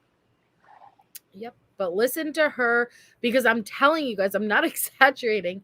Nobody ever questioned her when she would go on her rambling stuff. So she was not used to being questioned or having any pushback. But the moment that she got it, she would go, she would dance around it. Wait, was it Snapchat or was it text? There were texts. They have the text. They have all of it. But Snapchat was the problem because they snap in groups. And so when you snap in groups, then you, unless you memorialize it, I guess, I don't understand. But unless you memorialize it, and they memorialized them, a lot of the Wazoo kids, because it was Parents' Weekend. So obviously they're putting that into their reels or whatever. So it was just by chance that it was, whereas it would just go away and it would be gone. So these were recoverable. And so what specifically have you seen with your own eyes? They were both, that Bethany and Dylan were home. They were in the first floor, in the bedroom downstairs together, locked in. They heard a lot of noise. There was a loud party. There were people there. And they didn't want to hang out, and it was loud. And I said, and then that happened, and it's really kind of, so then I'm trying to be really, what the fuck is happening? I know. What specifically have you seen with your eyes? Bitch, were you at this party? Because I meant messages. What evidence have you seen? You have been going all around saying that these girls were awake and aware at the time of the murders, which again, I don't know if they are or aren't. I'm just saying, going by her words, and that there are these texts and that they were these groups. And she swore she saw all of this on other panels. She would get cocky because nobody pushed her back. And so she would say she's seen it. So I'm asking her very directly, what have you seen with your own eyes? And you're talking about the girls being in the room. No. My head hurts. I know. It's crazy. Oh my God. So then I'm trying to be really verbatim with you because I know that matters to you. So I respect that. And I appreciate that about you. So I'm trying not to misspeak, but that they were there, that they were scared. And I said, when she said they were scared, I said, well, why were they scared? And she said, well, because there was creepy guys outside and inside. And I said, wait, who said that? My daughter. That's what my daughter had heard. I know, but wait, what did you specifically see as evidence, as proof? What have you seen? A text message. I saw a text message from her. From who? So I can suffice to say that the person is believable and that the defense has it, and they. Who? What text message have you seen? I can suffice to say this person. Oh dear Lord! Not a fucking soul ever asked her these types of questions, and she didn't know what to do. Who? I can suffice to say this person's credible. Who? What? But just, I want you guys to focus. She said, you heard it. She said she saw a text, right? Mm-hmm. Let's see how long that lasts. Who? So I can suffice to say that the person is believable and that the defense has it, and they did call me about it, and I have spoken with the investigator on both sides. Kim is so important that the defense is like, yo, Kim, yo, what up? Let me fill you in with what's going on with this national high coverage case. I want to fill you in, Miss Kim. Despite going panel to panel and screaming to the rooftops, let me fill you in when there's a gag order, please. And I know, we'll probably put this out when we go over the leak messages, but don't you think it's interesting that both of these groups, like the Brett Norton stuff and here, they're always sending stuff just to the defense? Yep. I'm glad you are. I can suffice to say, nah. We knew you were lying the moment you started to open your mouth, man. Okay, let's try again. I can suffice to say that the person is believable and that the defense has it, and they did call me about it, and I have spoken with the investigator on both sides. It's a text message from someone to your daughter? It was a text message from Yes, it was from someone to my daughter, and yes, and I'm not going to Before go into 911 was specifics. called? They were. Actually, that would have been after 911 was called. That Have that you was seen anything with your own eyes from before 911 was called? No. How are you going around saying it with certainty?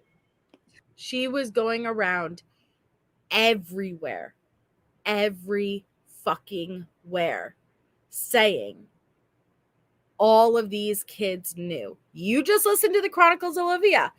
8 a.m. the kids knew. 10 a.m. the kids knew. She was creating chaos, and that's all I was trying to say, because she was not saying allegedly or I heard. No, she got cocky and she was saying it as fact, and she's never seen a damn thing. She's like tumbleweeding her ass everywhere, just Yep. lighting the shit on fire. Just rolling.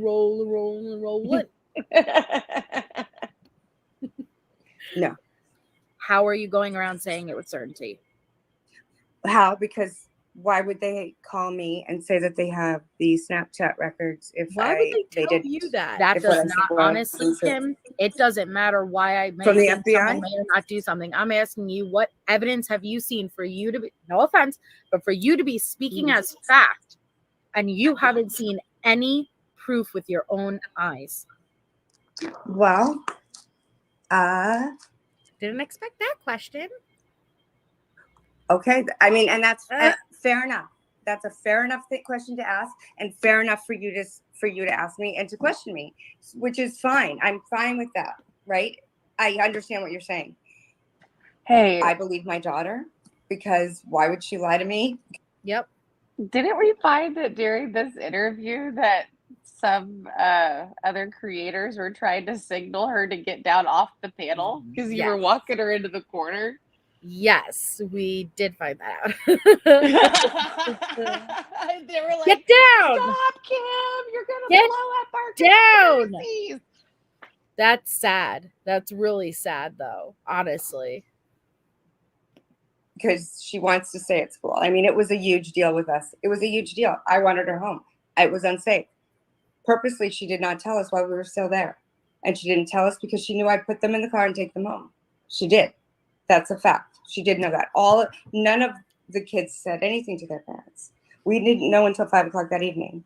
Mm-hmm. So I guess being a mom and having common sense and then calling the FBI and then later finding out and discovering, because the police have come out and said, yes, people were there early in the morning. And yes, Hunter Johnson was there. And I can say Hunter Johnson because everybody said it, right? I mean, his name is out as he's the one who supposedly gave CPR to Ethan or opened the door or whatever they're saying he did. Allegedly. I think that's what Banfield said. That's what Banfield said. Yeah. I don't even take what Banfield says. I agreed. And that's why I don't speak with them, because they have called and asked me to come back after and I'm like, no, you want me to say what you want me to say, and I'm going to tell you exactly what I know and nothing more, and not more than I can tell you.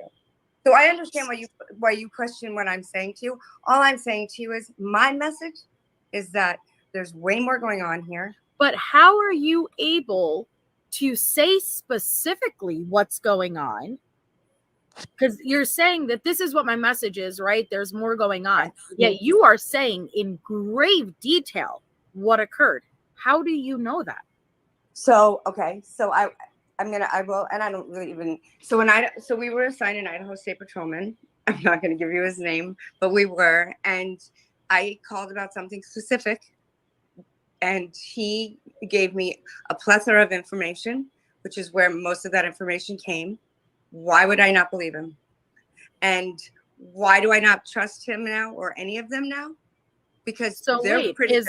Is law enforcement corrupt in only the sense of they're covering it up, or can you now trust it when it's the information you want to hear? See, it's either they're corrupt and you can't accept anything, or they're not, but you can't just use it when it fits your narrative. Agreed. I don't believe that all of law enforcement in Idaho is corrupt. I don't believe all of Moscow law enforcement is corrupt. I believe they all know what's going on in Moscow, but I don't believe they're all involved. But they're all looking the other way, which in my opinion makes you involved. Do I think this state patrolman is corrupt? I didn't think he was corrupt. I think he just overspoke, is what I think, honestly. That's truly what I believe. and it was horrifying. And my only reason for going to T-Rev with any information was a back and forth with Detective John and him sending, and these kids going back to school where they were going to be unsafe. Why did they not put our kids on global? My son went globally for the remainder of the year until he transferred for this year, for his junior year, to the East Coast. But not everybody can do that. I get it. But they can all go globally. We're ready to do that. COVID made us. Yeah, again, and we've said before, everything with Kim, she appears to be a legitimate person. And her story, as far as kids going to the university next to it and being part of, what is it, the Greek life, everything seems to add up. But her story, her claims cannot be verified.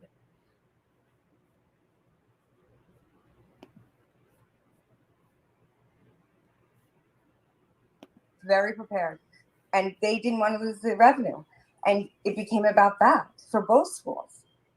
You know, when Kopaka was killed, we got a call at 3:30 in the morning about, and he's shooting up the same side of, and now, first of all, I want to tell you something about that interview with Darren. I did leave you a message, and I did leave Darren a message too, that my intention is not to say that Kopaka did it. My intention is just to say, but he had a gun on the south side of campus, and my kid absolutely did nothing wrong. And not everybody was evacuated, and nobody's telling us the truth and what is going on. And you're dealing with scared parents. And that's, I think, where it's coming from. And I wanted to apologize, you know. I thought that's not where I have, like, I want to be very clear what I have the issue with. I don't have the issue with, hey, there's something more going on. Hey, there's something that doesn't add up here. What I have the issue with is you giving out very specific details about pregnancy status of a victim's, location of injuries, who was naming people who were involved. That is a very big difference than, hey, there's something bigger going on. So here's Kaylee's injuries were very specific. She said Kaylee's heart was removed in the email. And I really wanted Detective John to call me to go talk with him through it, because of seeing where I should go with it, because there's not a lot of places you can go. But you're getting this information from, again, yeah, but there's not a lot of trust with the police departments. She's saying that an Idaho State policeman gave her all of that information that I read out to you in that email. I don't believe this shit at all. No. Why would they put the case in jeopardy? And why trusted Kim? Right. Like, what makes Kim so special? She inserted herself. This is where I'm at. Like, I think this whole thing with the SWAT stuff, like, she got scared. And she inserted herself in this shit so far that she can't keep up with her damn lies. I know, right, Meatfoot? I was thinking the same thing. Is she friends with Letitia? Damn. I do trust them. I don't think they're all corrupt, but I don't necessarily trust them. So all of this information that you have been repeating has all sourced from this one person. And what's their title again? The T-Rev. He was the officer in that. Our contact officer. He's our contact officer. So they're a contact officer in WSU? No, in Idaho. Washington State didn't even have its own police department at that point, because they were all fired for sexual misconduct in September, which we didn't find out about until December. What the hell is so we only have Poland Police Department then. Just avoiding the actual question. But she's talking about Washington State Police Department. So, I mean, you don't know any of this. Sorry, go ahead. She's over here saying Washington State didn't have their own police department, but they still had Pullman. Why would they need Moscow? I don't know. Like, you know what I mean? Like, she makes no damn sense. And this is what I mean by the word salad. like I ask a very direct question and she dances around, and listen, that is a characteristic of when somebody is lying. They overcompensate. So Amy, yeah. Yes, Amy, she did say T-Rev. She was trying to talk with T-Rev and Detective John. So I don't know if she was getting this contact officer thing conflicted with Detective John. They're asking us to rewind it. I don't know if you caught it too, but she kind of like trips. I heard her say, I think she was saying though, in the like referring to the T-Rev email, this is where I got it. I think that's what it was, but I'm not sure. And Viviana, do you speak to like Kim's daughter or something? Because I'm noticing your comments and it's as if you are aware of the situation with specifics. I'd be very interested because I always figured, why haven't we heard from her daughter? Because she got around, like it was out there. And I'm sure someone tried to reach out. Someone had to have tried to reach out to her daughter's account. People are, people will do that. This for fact. So, I mean, you don't know any of this for fact.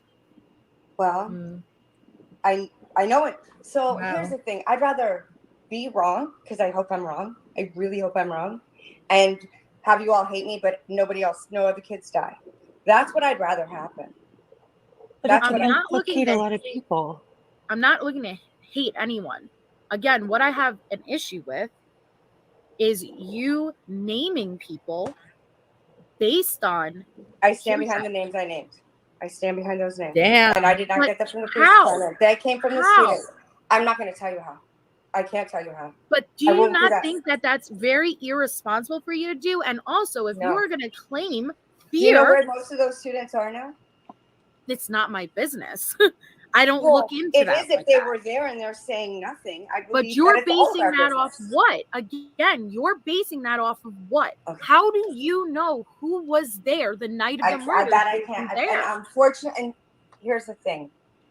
I will tell and hopefully when this is all, when there is justice and it is solved, I will come to you first and I will tell you exactly where. Holding you to that, Kim. Every single thing and give you every name and every receipt.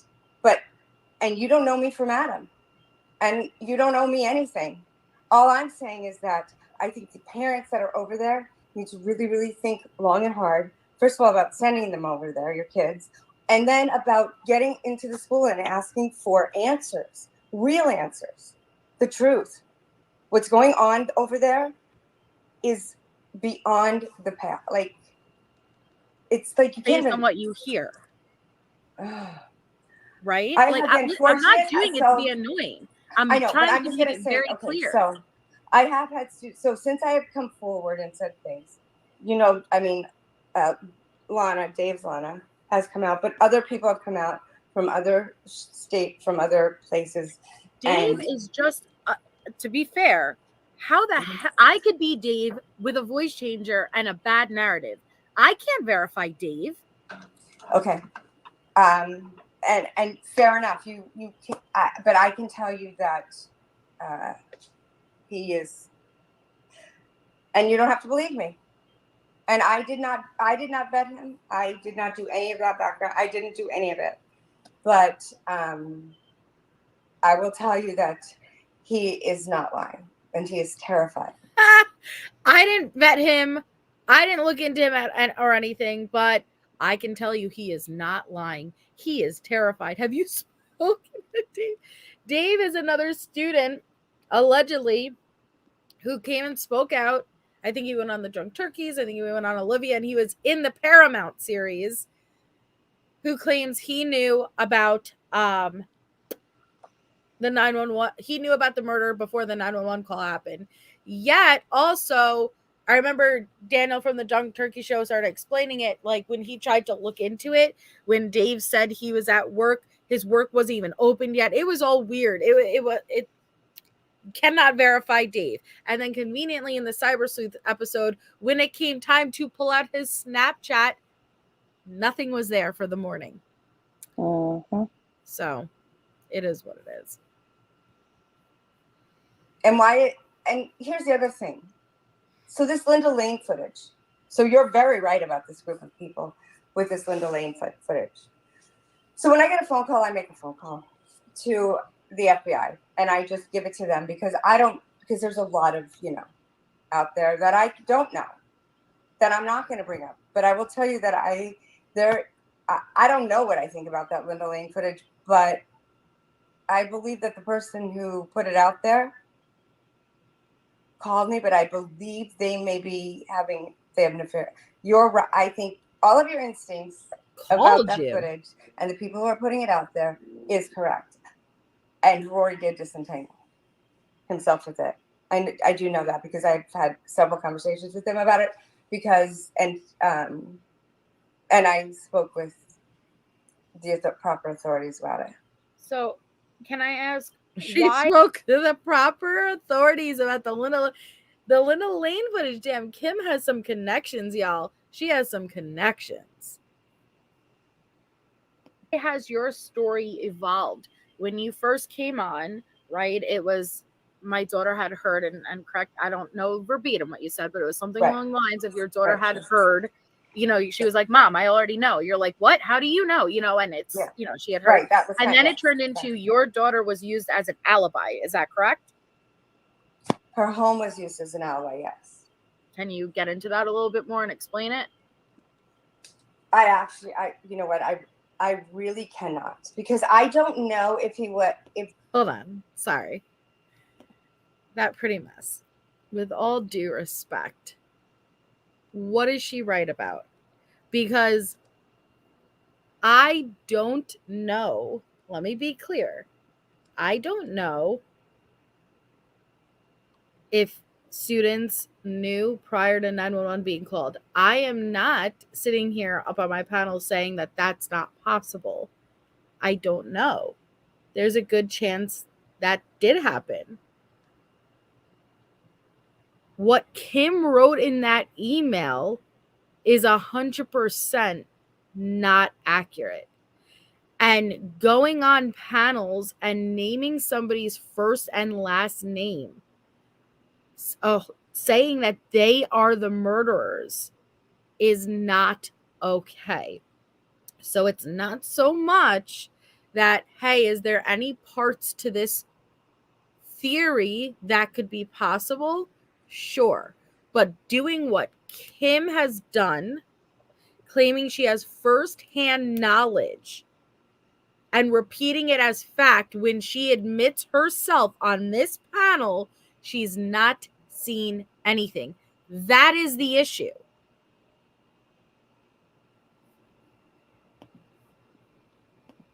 The person who used it as an alibi did it unintentionally and was unaware. I don't know enough. I did call and told and that's how I knew other alibis had lied, because when I called our officer, I said, I need to tell you, I think something's changed in this story and I'm not putting my finger on, and I don't know, but let me tell you what I know now.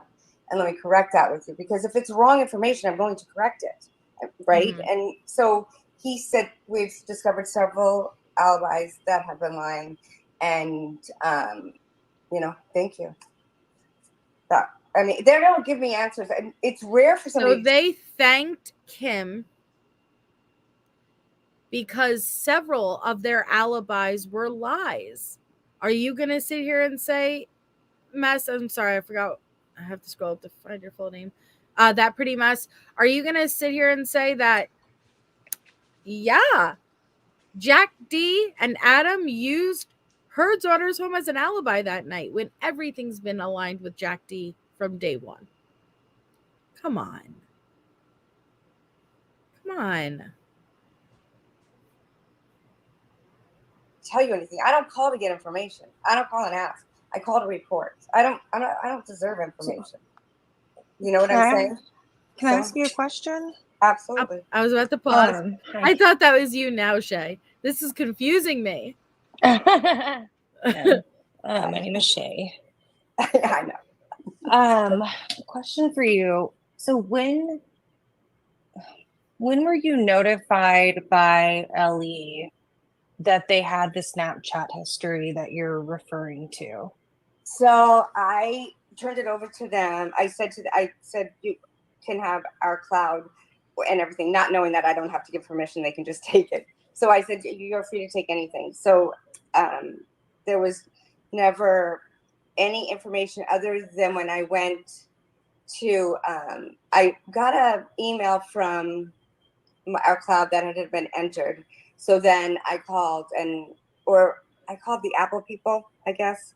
And then I called the police and, my friend, and they had been able to get back the memorialized snap. Because I offered them our phones. I said, you can have our phone. You can have all of our phones. You can have anything you need.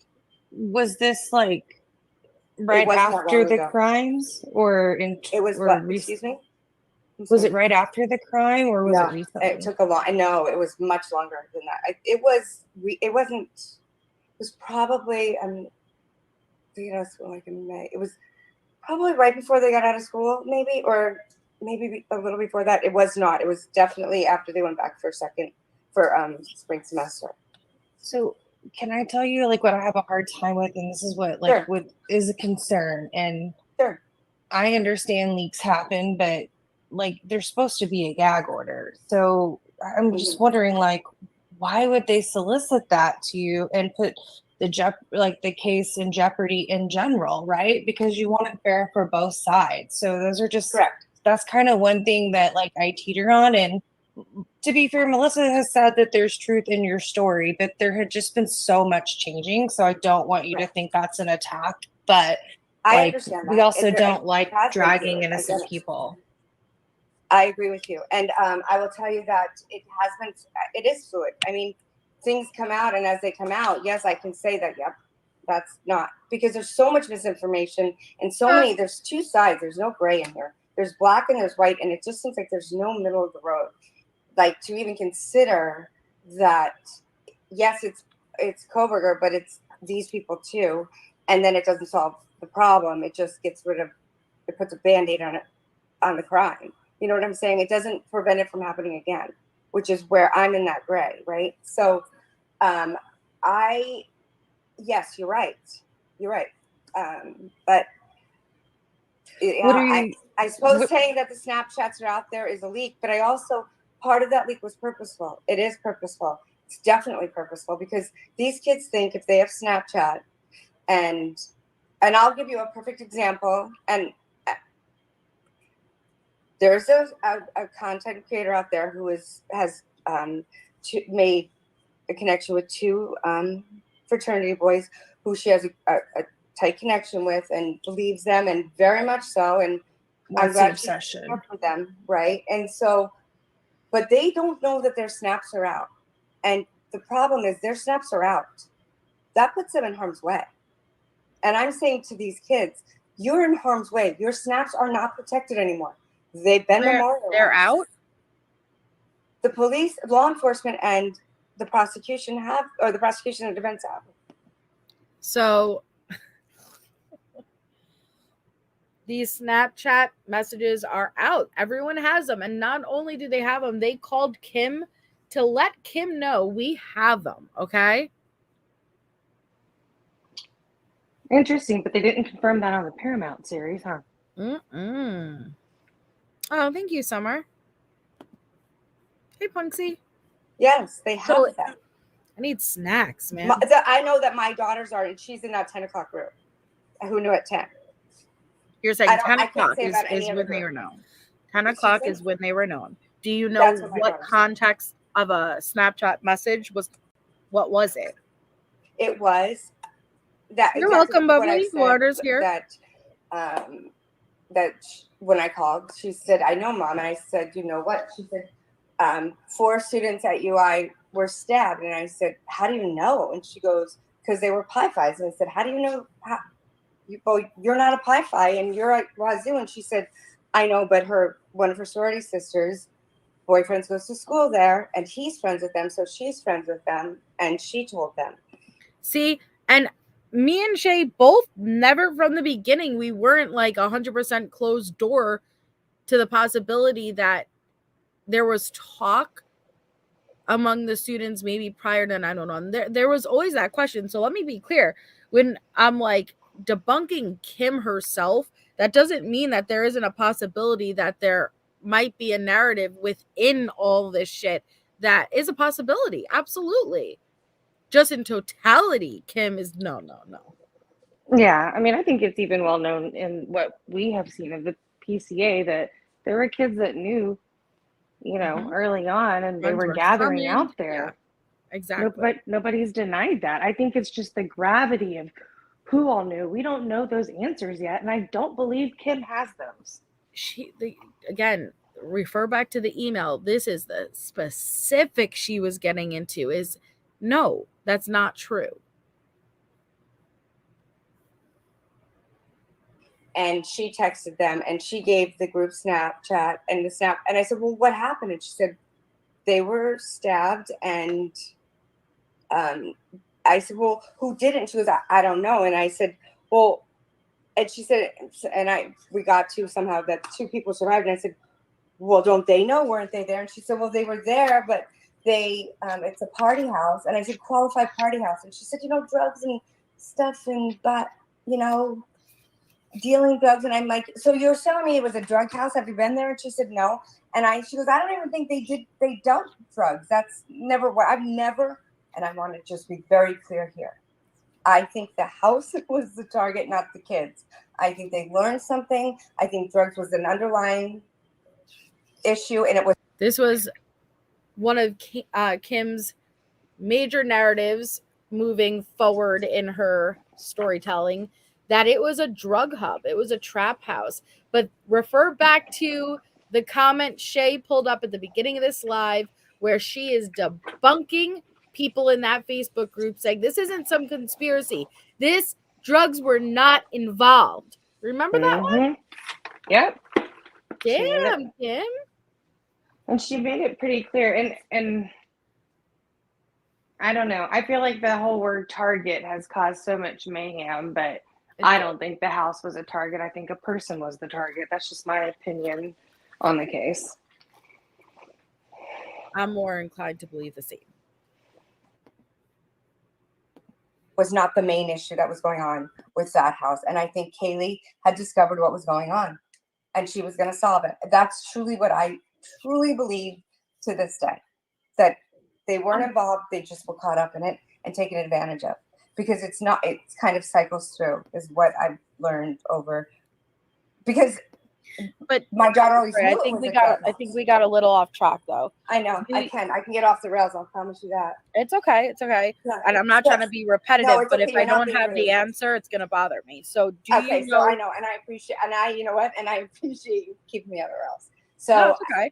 Yeah. So I don't have. You can't insult me. I mean, I honestly. So I said to her, I said, of the context though is like whatever. Was it a single Snapchat message within a group? Do you know the specific? It was a group context? snap. No, it was a group snap with the whole house, all of the girls like in her a group house. I know that message of all the people, in her house, not her sorority house, but in her live out. She lived in a live out as well as like what they lived in. She lived in something similar. Mm-hmm. So you know, but what there I'm saying? Was an incoming message around 10 a.m. You're saying? Yeah. Yes, exactly. Do you know the context of that message? Yes, that there were. So the 4 students had died. 2 were alive. They thought it was a party. Guys were creeps. That's where the word creep came from. They were creeps, and they were guys. And I said, well, where were they? What? And she said they locked themselves in their bedroom. And I said, where? And she said in the basement. And I'm like, okay. And they didn't. She said it was just there was a party and it was a drug house, and that's what we. And then there were people outside and inside it. They were creeps. That's where the creeps came from. That was the information until obviously the kids started talking. So I left it at that because we were driving home. We were going in a zone, and then I'm thinking, and then the news must have come on and said the police didn't get there till noon, and I knew she got the message at 10. And that's when I said, something's not right. Yeah. You knew at 10, police weren't called till noon, but the roommates were there. What's going on? That's where this all started. And that was my question. She goes, I don't know, Mom. And I said, well, did they know them? And so they had talked back and forth more. And I think at some point she had realized she didn't know the girls. She graduated with Xana's sister, but they're social media friends with different houses. So, friendly, they cuss together or whatever, but not friends per se. Remember what I said earlier about overcompensating? This is what a liar does. 10, this was July 26th, 2023, over the summer. When somebody isn't telling the truth, they will overcompensate because they will be insecure with the answer they're giving because it's not the truth.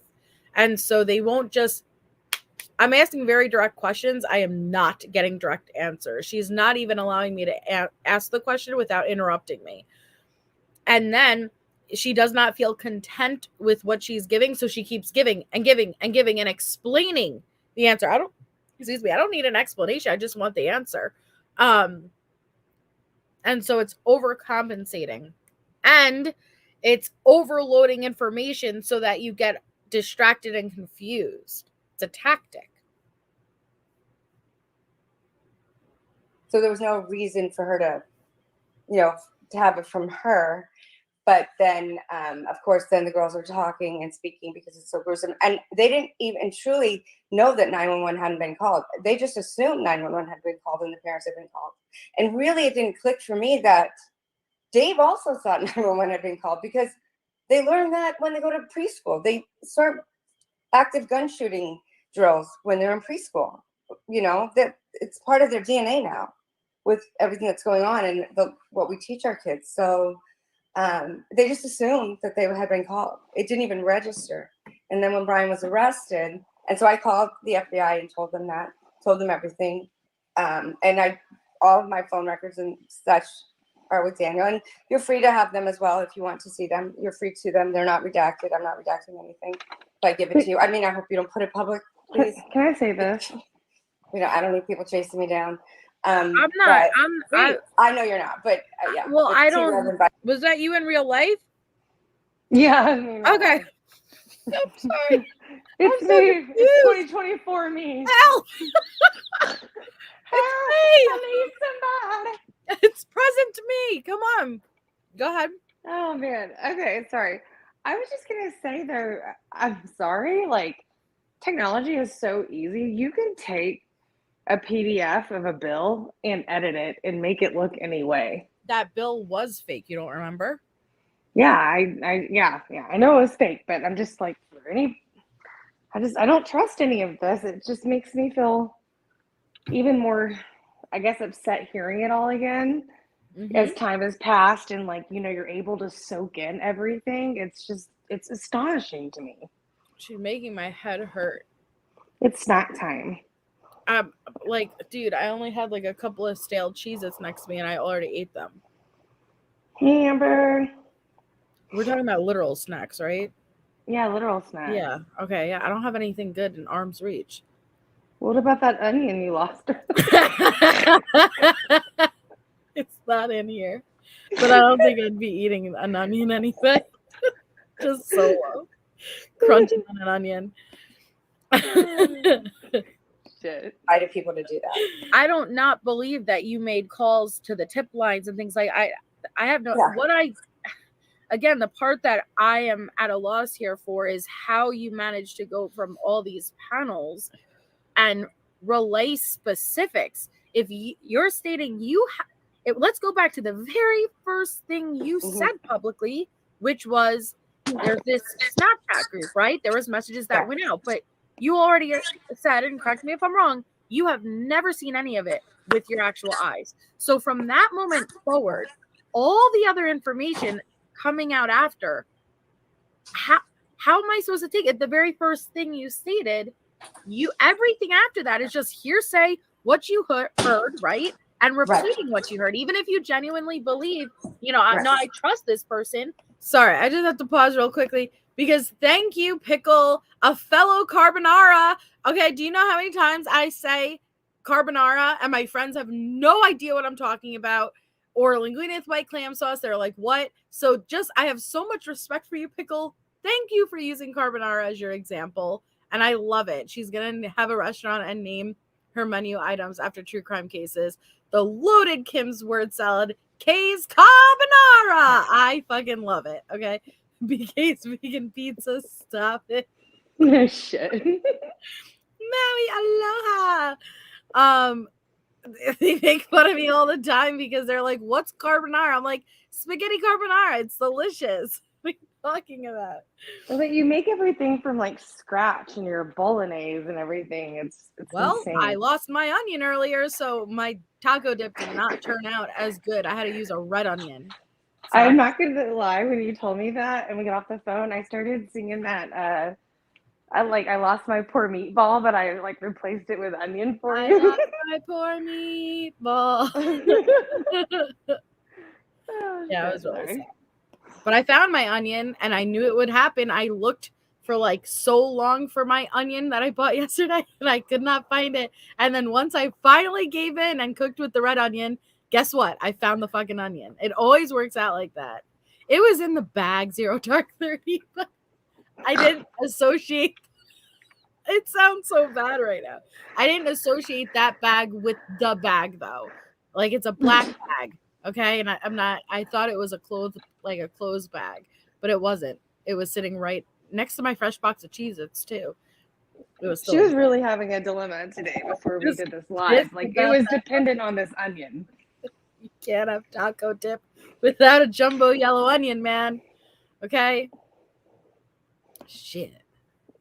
But you don't know any of this to be actual truth. And you're exactly right. And I will tell you, and I will say exactly that to you. Yes. And that's what I said to you when I called law enforcement. I said, you're not going to speak to my daughter. She's not going to speak to you. She doesn't want to speak to you. She spoke to me. So you can take it for what it is. But why wouldn't, see, if you're screaming, though, that there's danger, that please, you know, like these people are on the loose, but why wouldn't, and without getting into too much specifics, you know, I guess that's your child. And, you know, I'm not asking for that, but wouldn't she's 22. Like, she's 22. Right, yeah, but still it's your child, you know, so I don't want to know much. But no, I'm just saying like, to you, I would, because she's young and she wants to stay at school and she wants to have fun and she doesn't want to be in the center of it. And these kids, and I understand kids, and that's what that was my big thing. Kids you may be interrupted for a semester or whatever. Kids are never going home to Thanksgiving or Christmas. Somebody's not hanging Christmas stockings this year. You said this on every panel. And not that I'm trying to. But she's not a mother. Mm. She's still young. Mm-hmm. And she came to me, and that's the deal. You come to me, you tell me the truth, and I will work with you. I will not it all over the internet. But I will walk with you, and I will do whatever I can to help you to continue to do the right thing. Because the hope is when she gets to be a mom, she does the same. So before that, she does the same. It's just because she's my daughter. But to be fair, if your daughter or the home was used as an alibi, which I'm going to start with, how were you made aware of that? Pulling teeth, having all the girls here, pulling teeth, having conversations, and just talking about it with them, nagging them. When I'm going to tell, there's this. So now we go to the part that's the worst part of it, is where snitches get stitches. Now these kids might grow up in a bubble. Bitch, you are the biggest of the snitch. Are we for real right now? If you want to say snitches get bitches, wait, what is it? Snitches get stitches. Sorry. Maybe snitches get bitches too. But snitches get stitches. And you are like, Olivia free. Who wants to know? Get your local paper. Come hither. If snitches get stitches and they are so scared, but yet you're saying you have all the girls over, you're painting toenails and give me the deets, guys. And then you hop from platform to platform, releasing it all. Make it make sense. It doesn't work. She's standing like the little freaking guys did, you know, like the little boys in the back olden days when they had the newspapers. She's like, get him here. Get him here, fresh off the press. Like, just I know. I mean, it's like everything she talks about, she does the opposite of. It's the most bizarre shit. like and she's literally saying too, I'm getting this from my daughter. So are you saying your daughter is not going to get a stitch because it's you who's blabbering it? And what about the code of the street? Like, keep your mouth shut. Like, You're oh my still God. talking. Do you think that would work in the real world? Like, like, oh, I'm gonna rat someone out, but listen, Shay, I can't rat them out because stitches get snitches. I'm gonna tell you, and you rat them out, and you let them know I'm the one ratting them out. Like, I would still be held accountable. It doesn't work that way. Oh my God. And it's, I guess, oh my God, I'm sorry. The logic, like, what is her logic here? This is why I really think that, like, she had like a triggered, scared moment and like started feeding into this man. Listen, there could be like, whew, I'm getting scared. This is close to home. Versus I'm creating this entire story with graphic, horrific detail made out of thin air. It's the most wild shit I've ever heard of. Kim. How would she know that? How would she even know that statement? I get she's grown up or whatever, but they've learned that. You keep your mouth shut. You say nothing. But Mom, right? They know that. And it's not to be afraid. It's because the sororities and the Greek row is telling them. Now, this has all come out, this culture of not saying anything, and we're more aware of it now than ever because of this. But I did not know somebody was telling my children, you can't speak. Who was? What are you talking about? Who was? You've just undone everything. I mean, it's appalling in my opinion. Right? Isn't someone is telling her child, you can't speak. And her child's like, but you didn't say nothing about my mama. I can't. I just can't buy this. Who? Who's coming up to your child and zip it, bitch? And you've even name dropped your child. Like, that's the worst of it. She's saying that her child found blood on her washing machine as a warning, and you are still screaming from the rooftop? Stop. Oh my God. It's obvious she didn't grow up in the damn streets. You would know to keep your damn mouth shut. No. Like, and the snitches getting stitches, it applies to you too, Mom. The point is that she opened her mouth to you, and then you're opening your mouth to everyone else. Like, and trust me, if her spawn was truly in danger, I'm sorry, our mom instincts are going to kick in and we're going to shut up because we put our own kids first. Like, no, I don't believe it. Isn't it? You see a crime and you're not going to say anything because you're afraid the Greek royal president's going to get mad at you and you're going to get dropped.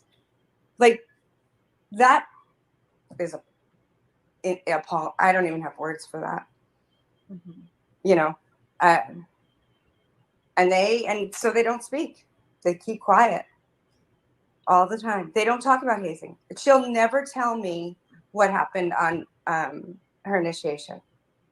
Nobody will. They don't speak about it. I've never. I don't know if you guys were. I was not. She's not allowed to.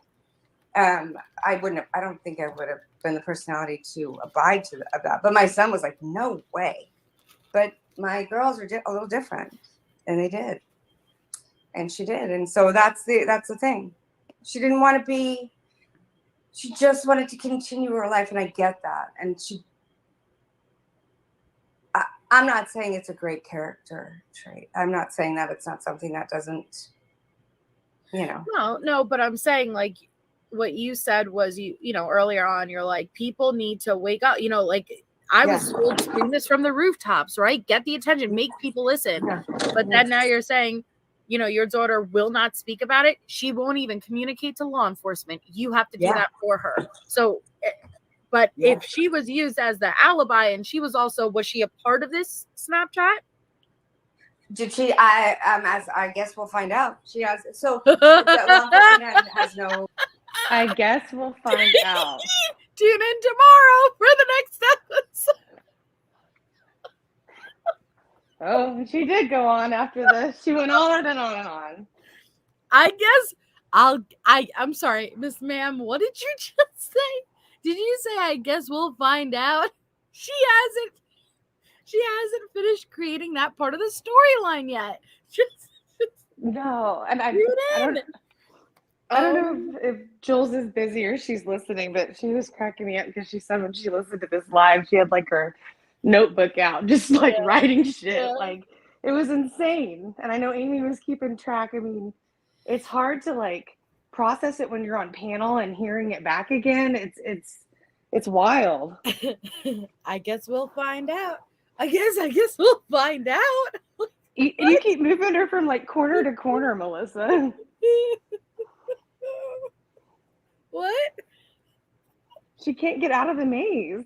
Yeah, I know. She's like, well, shit. I can't answer this on the spot because I don't know if I've answered this before, and I don't remember what my answer was. So I'm gonna say, I guess we'll find out. And she's like, hold on, I'm starting to get static and getting messages from other What? creators. I think I need to get down. I gotta get down. Oh my darling. Jeez, that was bad. I guess we'll find out. I guess we'll find out. She has so the law enforcement has no. They've stated they have no concerns with any of these kids. That they were completely oblivious to everything that had happened. They were really what it's looking like is they were just used as to fill in a narrative, so that kind of like more of an alibi, right? This is what happened.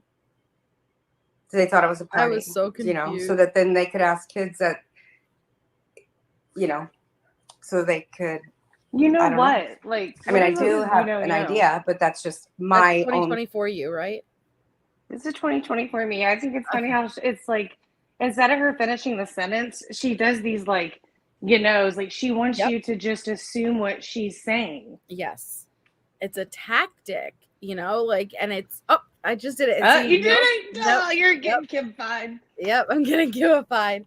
But it is a tactic, and that's why she cannot just, if you ask me a very direct question, and if I was telling the truth, I'd have no problem just like, what color is this pen? Red. If you ask me and I'm lying, what color is this pen?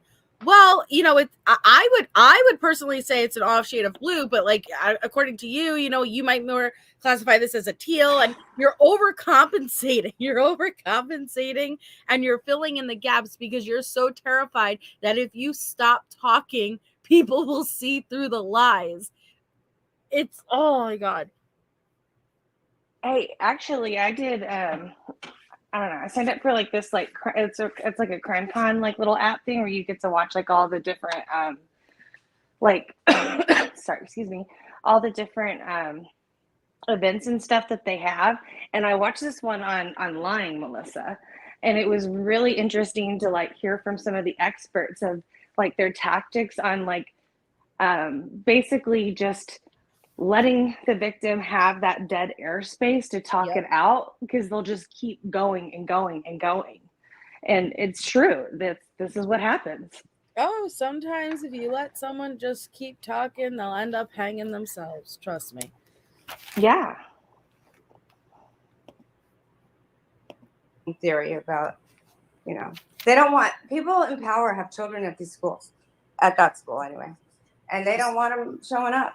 I mean, they don't want them to have any ramifications. So were you or your kids subpoenaed at all for no, pretrial? We were not. No, we were not. And they did, however, they did ask them to sign statements, all of them, and they all refused. And they allowed it, and I was shocked. They refused? Yeah. Why? Because they're not. Because stitches. Mm-hmm. And why? Because stitches. You know what? That's where we got her right there. You can't sign a statement at all. So all this shit you've been telling everybody, none of it has been sworn in. As an affidavit And statement. You guys have to realize Kim was screaming from the panel tops that if you know something, speak up. If you're one of these kids, speak up. I will help you. I will guide you. I will. So this was actually a really big revelation to find out that her own child has not reported any of this and will not sign a statement, will not do anything. And it's like, but wait a second, you're urging and screaming for all these other kids to speak up and to not be scared, but your own child won't? No, you guys, if her child really was involved to this extent, that there was a fake alibi, that you were part of this group that knew, it wouldn't be a choice. It wouldn't be a choice. And Kim has no control because she's a 22-year-old woman, not a minor child. First of all, why would they not put their asses in jail? I called Sorry, was that you? Keep them at school. So was that 2024 you? No, I was just listening. Oh, see, it confuses me. Okay. I'm familiar with Greek, and this house isn't one sorority house, and It's not all of them were active. Like, it's a little different when you're keeping your rush, your initiation close to the chest because of that kind of secrecy in the sisterhood or brotherhood. But this just is different to me. And my whole thing is like, Brian's not even part of the Greek system. So that's like even weirder for me. Like, that's what I'm having a hard time wrapping my head around. Why wouldn't you want to talk then? Why wouldn't you want to sign a statement? You know, just to have it on record. Because like, if you're saying like Moscow and like Idaho, you know, and there's Pullman. some I'm not holding Pullman outside the loop. Okay. Pullman's not just as bad. I hear you. Like, I understand that like there may be a few bad apples, but to say that you also have the Idaho State Police, you have the FBI, and it goes across multiple law enforcements, like that they wouldn't catch on to it. That's concerning to me, and that's what makes it really hard to see past what we've been given. I actually here's part of the FBI with the Quad Task Force, the Drug Task Force that they have there from, I think they started 2016 because it's been such a problem. They a sorority girl from Wazoo was I'm not sure what house she was in, but she was arrested and served a few months, and then I don't know, she did wind up getting her medical degree, but which is insane to me too. But anyway, so the Drug Task Force is there. Do I think that this crime interrupted them solving a bigger? How is it bigger? It's not worth other crimes. I think, yeah, that's why they were all there. There were 45 of them on the ground when this happened in Washington State. They just brought Moscow in, I think, in 2018. I could be wrong on the dates, but Moscow came in after. It was just 4 counties or cities in Washington State, Pullman being one of them. I think Lewiston, Clarkson, and then Moscow. They brought in. You're seeing the DEA. They're a drug task force, so I think they're considered FBI. They're special task force. They could be DEA, yeah. But there's been an increase of that across the country. I mean, I live in Texas, and I have it everywhere. Oh yeah, I agree with you, but I do think that this there's more than just drugs. They're trafficking more than just drugs, and that's part of it too. And the kids know. So, but see that you see how she just slid that in there.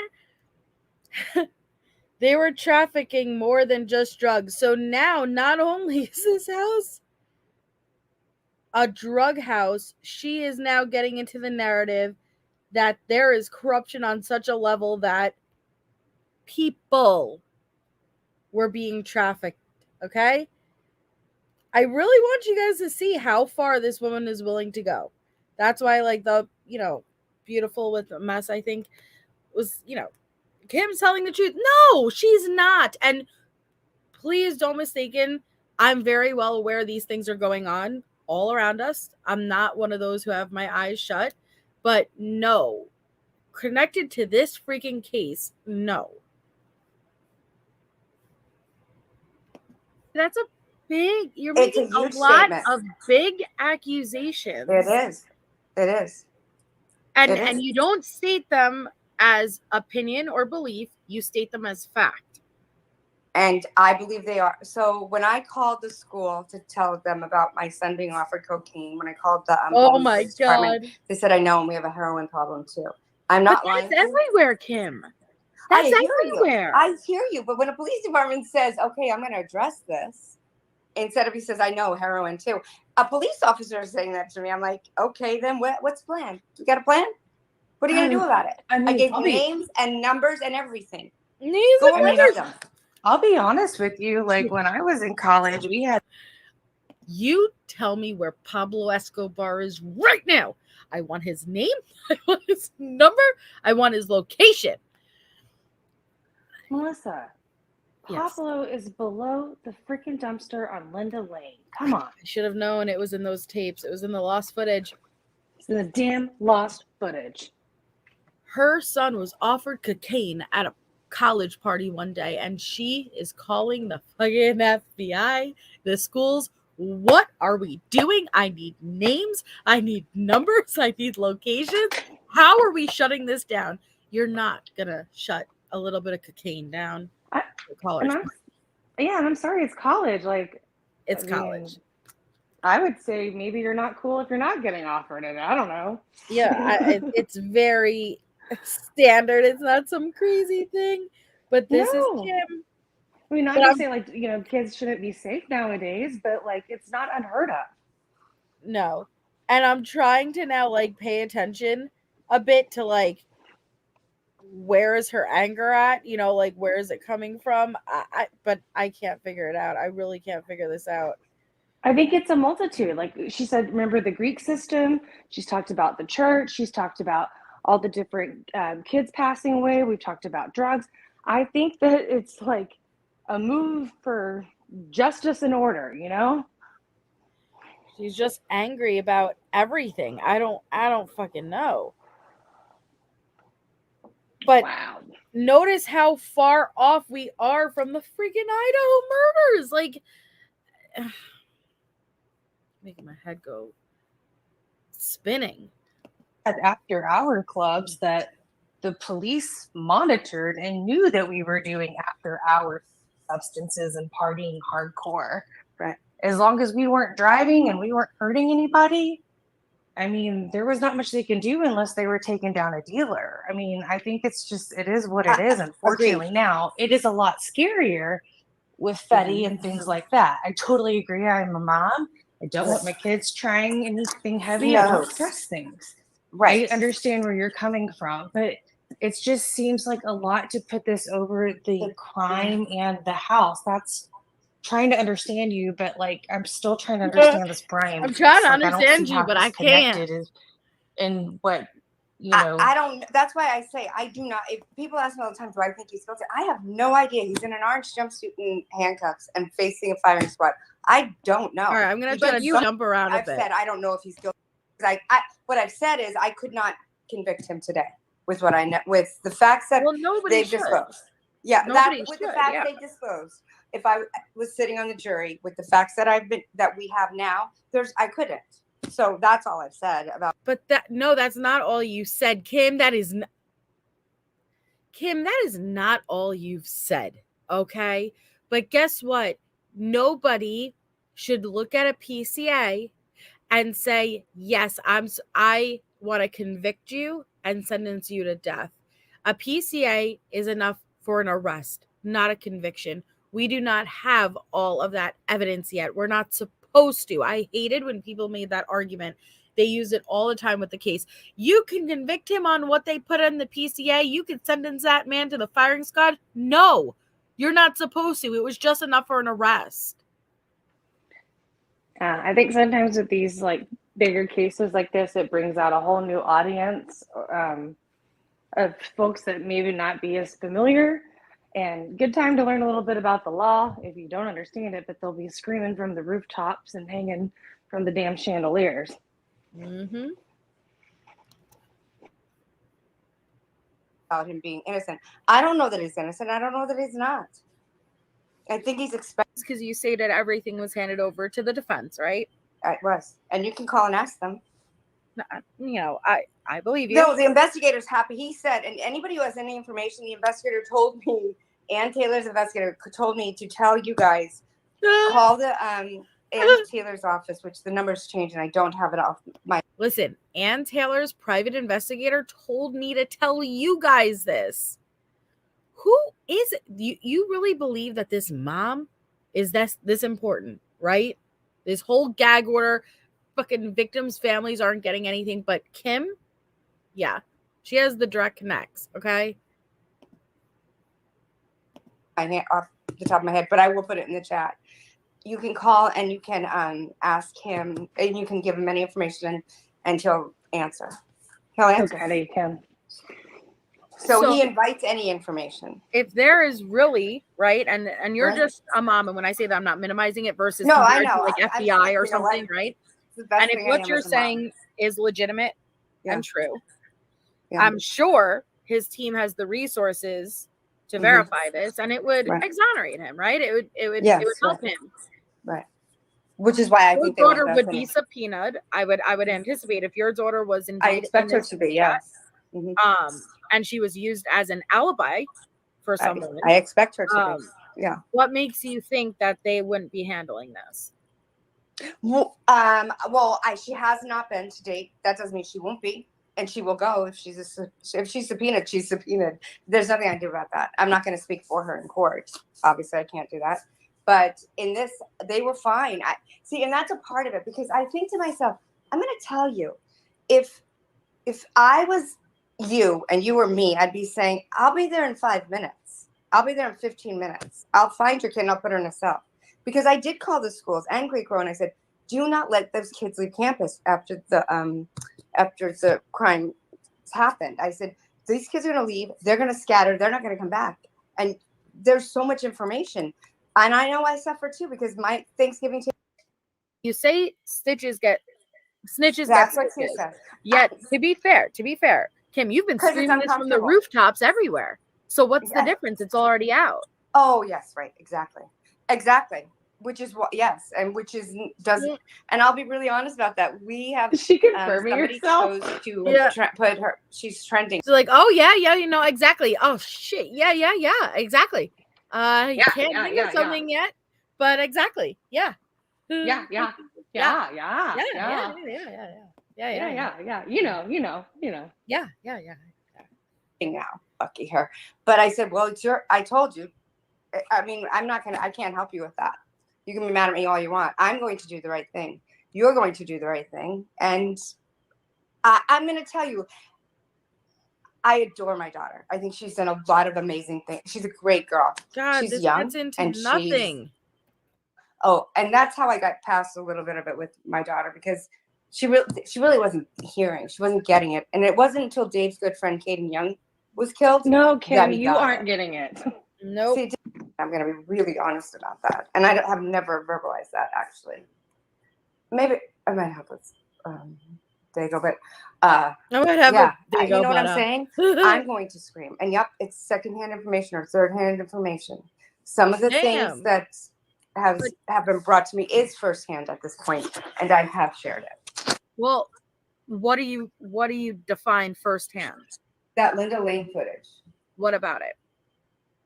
I did receive a phone call. So I don't know if it's been altered. I can't tell.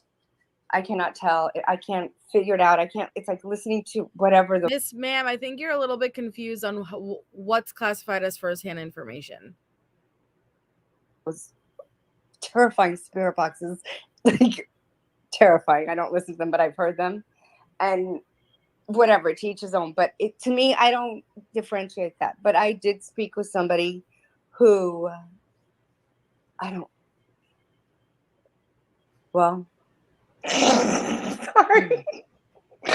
This is where I get myself. Yeah. I think I'm having a private conversation and I'm not. No. Yeah, ma'am. Sorry. I have spit it out. I've been reached out to by several people who were present, and I've turned that information over. Who were present? The murders? Yeah. Or the scene. Yeah. Listen to her. Yeah. Oh shit. Maybe I should have said that. I have been reached out to. Again, Miss Kim. Everybody's like, yo, I need to get in touch with her. I was at the murders, Miss Kim. Bitch, who are you fucking kidding? Who are you kidding? Ain't nobody reaching out to you telling you that, even if it were true. So I call her the circle back girl. Right? It just circles. And she literally did say that. She said secondhand, third-hand information, but at this point it's firsthand. No, Miss Ma'am. The only way it was firsthand is if you were there and saw it, witnessed it. Mm-hmm. Lord. And I'm still stuck on the thing that she never had her, like her kids never did anything on paper, wrote statements, like nothing. All of this shit we've heard about these Snapchats, texts, phone calls, things she's seen, and none of it's been reported. What the hell are you doing out here, Kim? It would make sense if it's not, because it's not what she said happened. I think there's a chance that maybe, like I said, things were being spoken about prior to 911 being called, but not to the extent of details being known.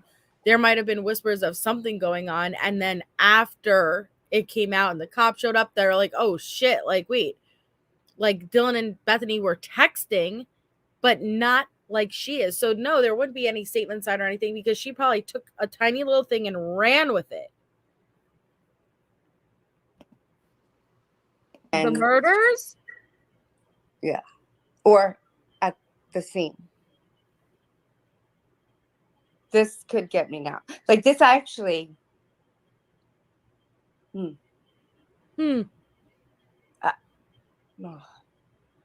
You see where I go, what happens when I get off the rails? Yeah, I don't want you to say anything that you're not I comfortable can't say. I don't want to say anything more. I'm just going to say to you, those people. I'm not going to say anything more, but I'm going to say to you this. I'm not sure. I'm not so sure. Those people aren't trying to reset that narrative that I have been saying, because I am not in danger because I'm saying exactly what they want. That's what I think. My concern is you believing what anybody says to you. I don't. I call immediately. I give the information because it's been dropped in my lap, and no. I don't know. It's not for me to decide if it's true or not. I believe the police officer. I trusted T-Rev. I had questions for Detective John, and I made a mistake, and I will forever feel awful. I thought I could trust somebody, and I started us out with, I think you have character. I'm telling you this because I want to talk to Detective John about, because there's nowhere to go when you don't trust law enforcement, really, in an area. So what do? You're kind of screwed. It's a very concerning place, because I don't believe in defunding the police. I don't believe in any of it. It's a really scary place to have information, and then to get people to call, and I'm saying they're pretending to be me, and then telling people to go to her house. It's like, what are you doing? So I came out. It's like, I can't put somebody else in harm's way. That's the only reason I showed who I was, And I know this is a lot, and I really, really want to be wrong with all of it. I want to just be an emotional mom who's dramatic. That's what I want. In a perfect world, that's what it will be. But I don't know if that's the case.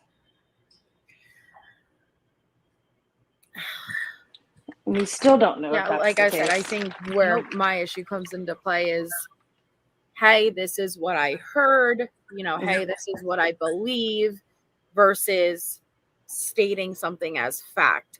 And if there was a threat out there other than Goldberger, maybe there is. I don't know. But isn't doing exactly what you're doing putting yourself and your family in danger? Well, we have, so you would, no, because, just it's putting us in a pain in the ass place, right? Because, not being where we're supposed to be, and, but we have more, I'm jumping no, through. we don't know, There's Kim. so much on I it. do think that That was purposeful. He was released from the hospital and then he died. Harborview is one of the best trauma centers in the world, really. That's where he was at in Seattle. So they don't then right. And that is I'll drop the link for this video though, this live, guys, for anybody who wants to go back and watch it without us going over it, because it's a long freaking panel. But I also have to pause and commentate because I could get hit just for playing my own content back straight through without pausing and stuff. But there's 2 hours left, so now I'm just trying to jump through and find like significant parts. Truly the truth. And me calling those kids out, I did it because I want them to come forward.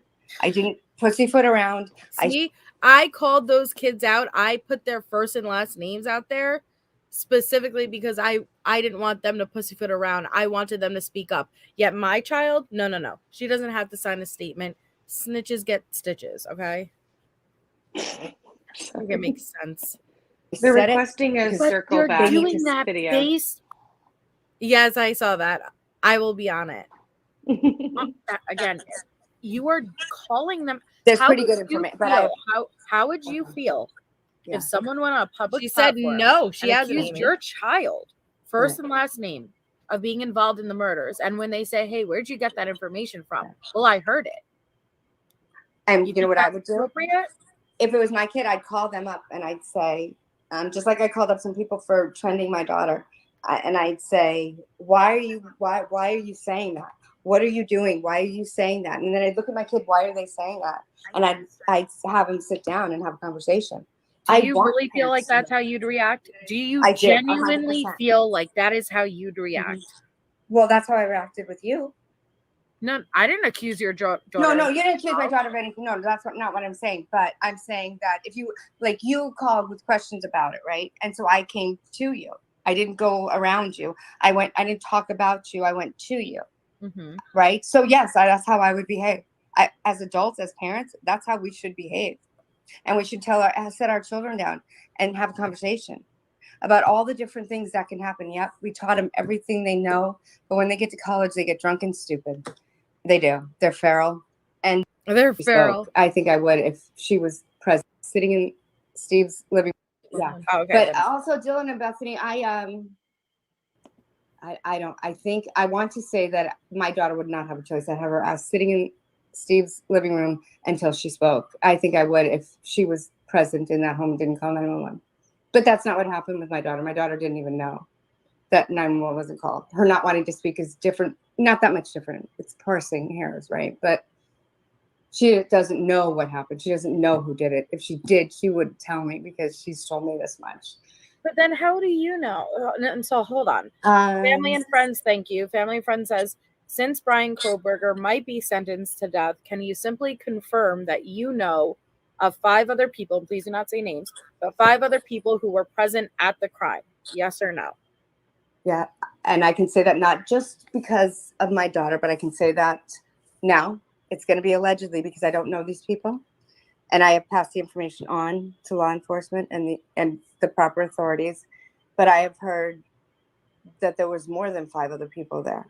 It was a and party. I'm not going to say that those kids thank you, Kate, that I named were present. What I will say is the kids I named could have stopped it. But they did not know it was going to be murder. They thought it was going to be a shakedown. But where are you hearing those details from? That's what's coming from the kids. That's what I'm saying. That verbiage is bizarre.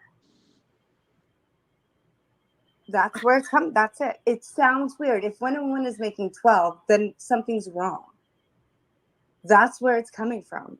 Being a mom, sometimes just being a mom is enough to make a phone call.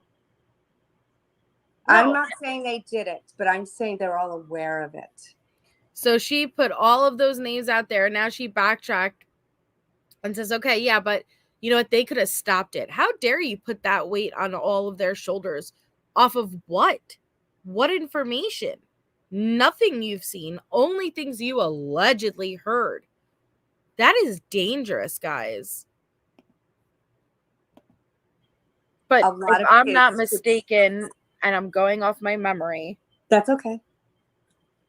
You stated that they were in that, like you specifically said Brian was outside, that the two surviving girls were able to see him from outside, and you stated these people were in the home.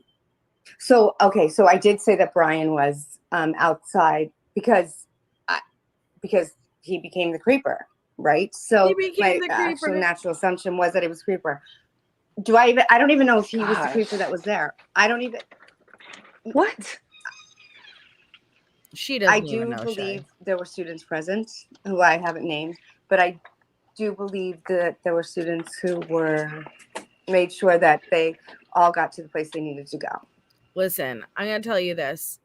If there was really that many people at the home, like she's claiming, people talk. There's always someone who's going to share it with their best friend, and then that best friend is going to share it with someone. And sorry, but if what she's saying is the truth, it would have gotten out by now. It would have gotten out by now. Hey, Jules. Hi, Jules, Miss Ma'am. Hi, Miss Ma'am. In order for them to be taught, okay, then I would correct it, which is right. So then I go up and correct it. And so that's why I do that. But how would you do this? Like, I would make sure that all of it's being handled. I'd make sure you'd send it to the defense if you have legitimate information. But to be honest, everything you've told me so far is you don't. You haven't even seen a receipt from the very first thing you stated. So when I say you would send it over, right, that you don't have anything to send over. All of this is just hearsay. Now, if you had actual receipts like the Snapchat information, hand it over to defense, hand it over to the families if you want to hand it over. I would not be on YouTube, and I would not be. I'm not saying that you couldn't be on YouTube and even, hey, this, I'm a mom, like this is what my experience is. This is what I fear. This is what I want to bring awareness to. I do not agree with the accusations that have been made. I do not agree with relaying information as fact. I have seen you on panels with many different creators, and you'll say, oh, I can't say this publicly, but talk to me privately. I'll give it to you. Those creators aren't necessarily going to be trusted. They'll take that information and put it out. So I think that that's being irresponsible with information that you deem should not belong on the internet, right? All that stuff gets back to the families. Do you think details like that, something like pregnancy, something like organs being taken? I don't know where you're hearing that, but that's extreme allegations being made. And I think it's very careless to do that without any hard proof. I'm not going to even disagree with you on that, because you are correct. I am. If I knew, are you confirming yourself in 2024? I am. You're right. Right? You're right. I would know better. Not knowing is not a defense, right? It doesn't matter. Not knowing isn't defense. Still harms people. I will forever feel terrible about that. Trusting that my bad, right? So I'm not even gonna. I can't. You can't say my bad in defense of what, like, after all of this, and your response is, you're right, my bad. No, Jim, John, Joe, no, Doe, no, that's not acceptable. Argue that point with you. Well, and that's what I was trying to ask, and I had gotten blocked from a chat just for asking, do you still stand behind it? When I say that, I'm asking, do you regret it? Do you see that there could be an impact? Were you reacting on impulse? Like, we all make mistakes. I understand that it's a pretty petty mistake, but that's why I kept asking that question, because I wanted to know if you still stood behind it. So I stand behind everything I've done because I did it, and I think that some things I should have done 100%. Like just like you said, had I seen you say that, I would have answered you. I will say this, that I have any contact creator that I've spoken with, I've said, don't block anybody. Let anybody ask me any question they want. I don't want to be blocked. I said, I don't have to be right. I just have to be just have to need people to know they're not safe. Students aren't safe. I will never regret saying these students' names because if they don't come forward, they are in harm's way. And if something happened to them and I hadn't said their names, then what? You're putting them in harm by saying their name. And maybe that's selfish of me. But I don't. What can YouTube do? That's what I'm saying. Like, you hand it to Aunt Taylor. You hand it to the defense. You hand it to the families. Then what's YouTube gonna do? Because YouTube has taken it, and this is what I mean by there could be a nugget of truth in what you're saying. I absolutely believe that. But it has turned into a shit show, really, with drugs being, maybe you believe that, but drugs being moved underneath the tunnels, popping up at the house, all this stuff. Don't believe it. First of all, the tunnels are not, okay, there are tunnels, but they're just for boilers. They're not for, I think that they have, what I've always said is they have crawl spaces. The house was built. Oh, I don't care. And I called the LE, I called the feds and the FBI beforehand, and I said, kids drop like time capsules down in the walls. Look in the walls.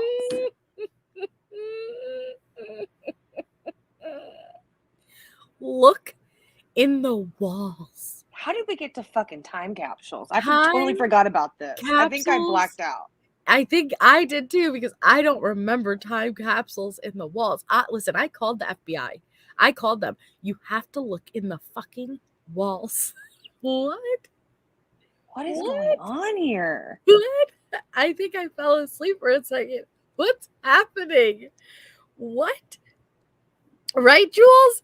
Time capsules in the fucking walls. It's so You can't make this shit up anymore. No, Andy, and like I understand, like somebody might be able to rationalize it as just trying to verify the story. I'm not comfortable reaching out to anyone's kid, even if they're an adult. I don't feel personally comfortable doing that, but I'm sure people have tried. Yes, I can, just for you, Jules. Let me take a screenshot of the timestamp rat. I think I fell asleep an hour ago. This is so crazy. And that night is the night we saw those guys go in and get the brown paper bag. Not the marshals, but the I don't know who they were. I thought they were the task force. I don't know who they were, but the guys who went in and got that brown paper bag, I don't know what night it was.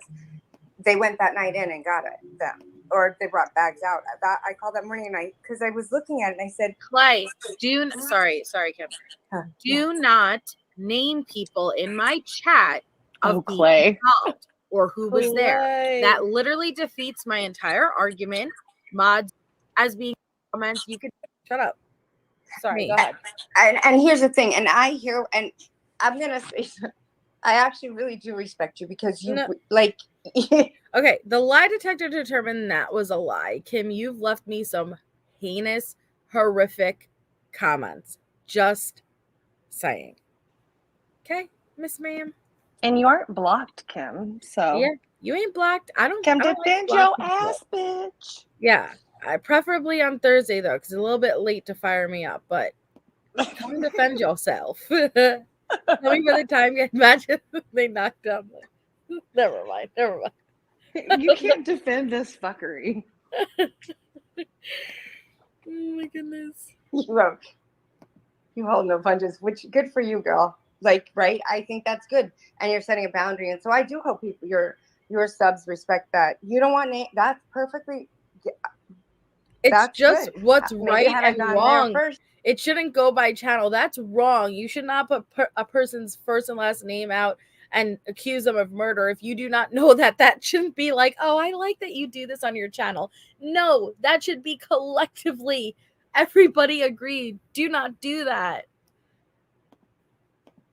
To you first, that's where I landed. And it was really hard to go to Dumb Turkeys just because their name. And as much as I feel like it would be the same with you. If you're going to come at me, anybody on here, please do. I welcome the questions. Well, you could go at the information without taking digs at the person. And that's what I try to focus on. And I've slipped before too. I'm not perfect. But focus on the information. If you don't agree with the information, that's fine. Do not take attacks. For it because I hate that accent on the radio. It's vain, I know. Wasn't that my fair lady, right? lessons. Sit looking in a mirror. Yeah. And made it appear a way it wasn't. That's a type of crap. This is about Rory. Of them. Okay, hold on. Paper receipts. The Blackthorn says, how does the defense and law enforcement have anything in evidence if you don't allow your child to speak with them? You said it's in evidence. Because I gave over the record. They have the paper receipts, the Snapchats, the cloud, whatever, however that looks. I'm not quite sure. They just have the Snapchats. They have copies of them. They were able to recover them. And not just my kids, all of them. My understanding is all of the receipts are there. All of that is there. Okay. 40 Love Style says, what kids are you speaking with? How many of them? And how did you get in touch with them? I did not reach out to them.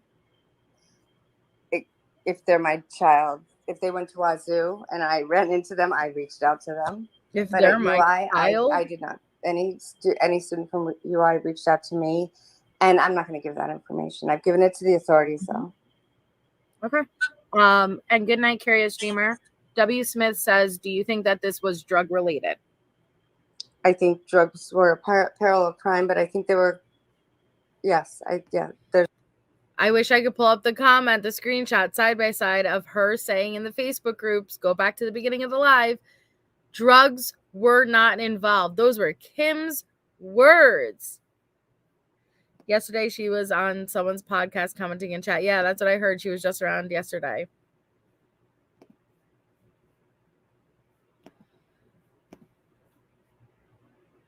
There's drugs involved in this, but I don't think it's the ultimate goal.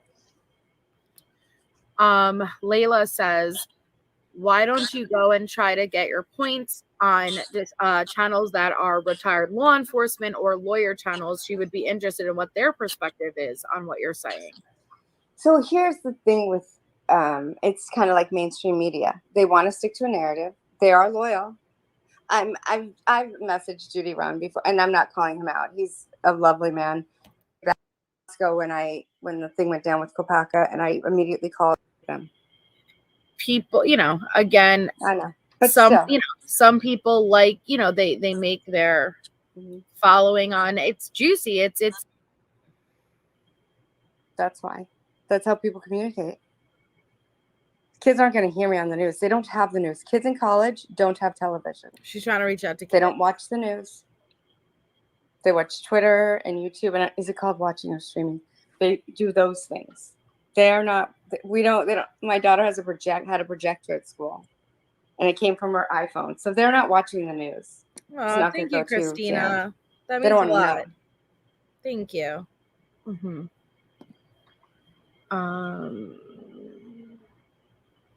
And I was told to go here, and that's how I learned that. But she was told to come to YouTube. Steve said, I get what he was saying. Right. I sent my kid to you, and you're lying to me. Yes. Tell me the truth. Yes, but you aren't owed answers for this trial, for this investigation, especially over the parents of the victims. You aren't owed anything. Exactly. And I understand you put that level of trust in, right?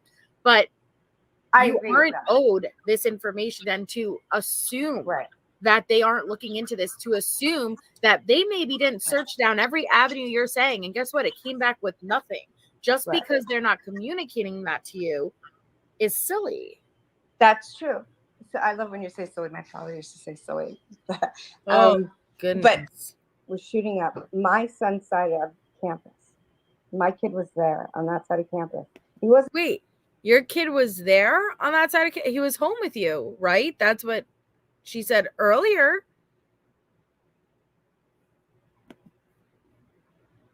My dear Lord. Mm-hmm. But that doesn't mean we have to take each other's word for fact. Nobody should take anyone's word for fact. And that's what I'm trying to get down to, everything that's been stated.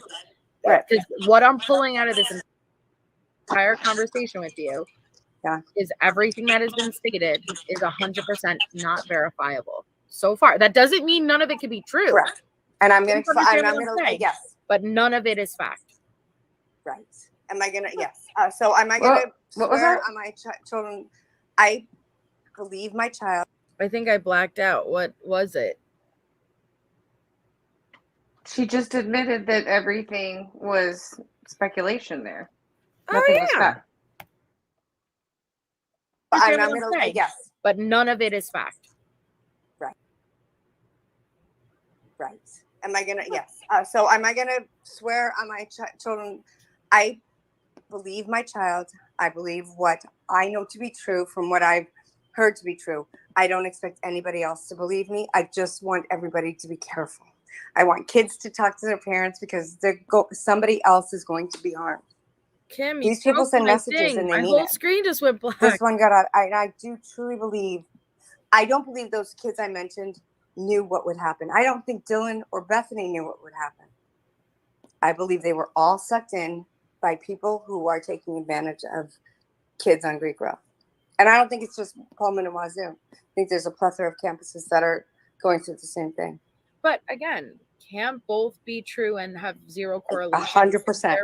You know, some type of drug movement happening and kids at that age. Help, am I here? My whole screen just went black. Okay. Damn, Kim, you broke me. Oh no. You messed everything up.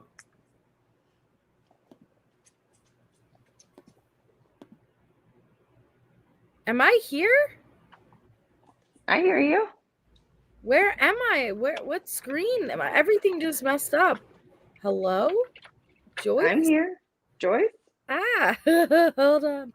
What are you doing? My whole screen just went black.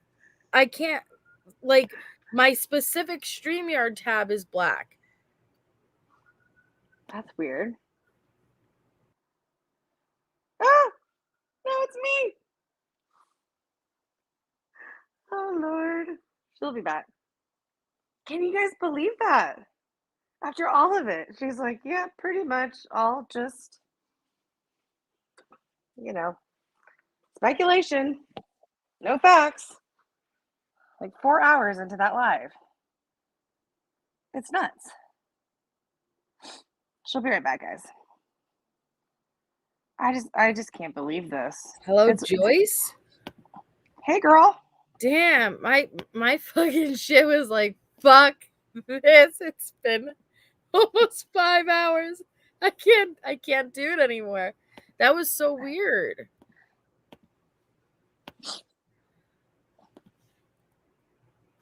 Damn, and she was on this panel for like hours.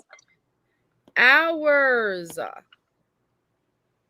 think we're like almost like right at the end kind of it, but she was just kind of admitting basically that it was all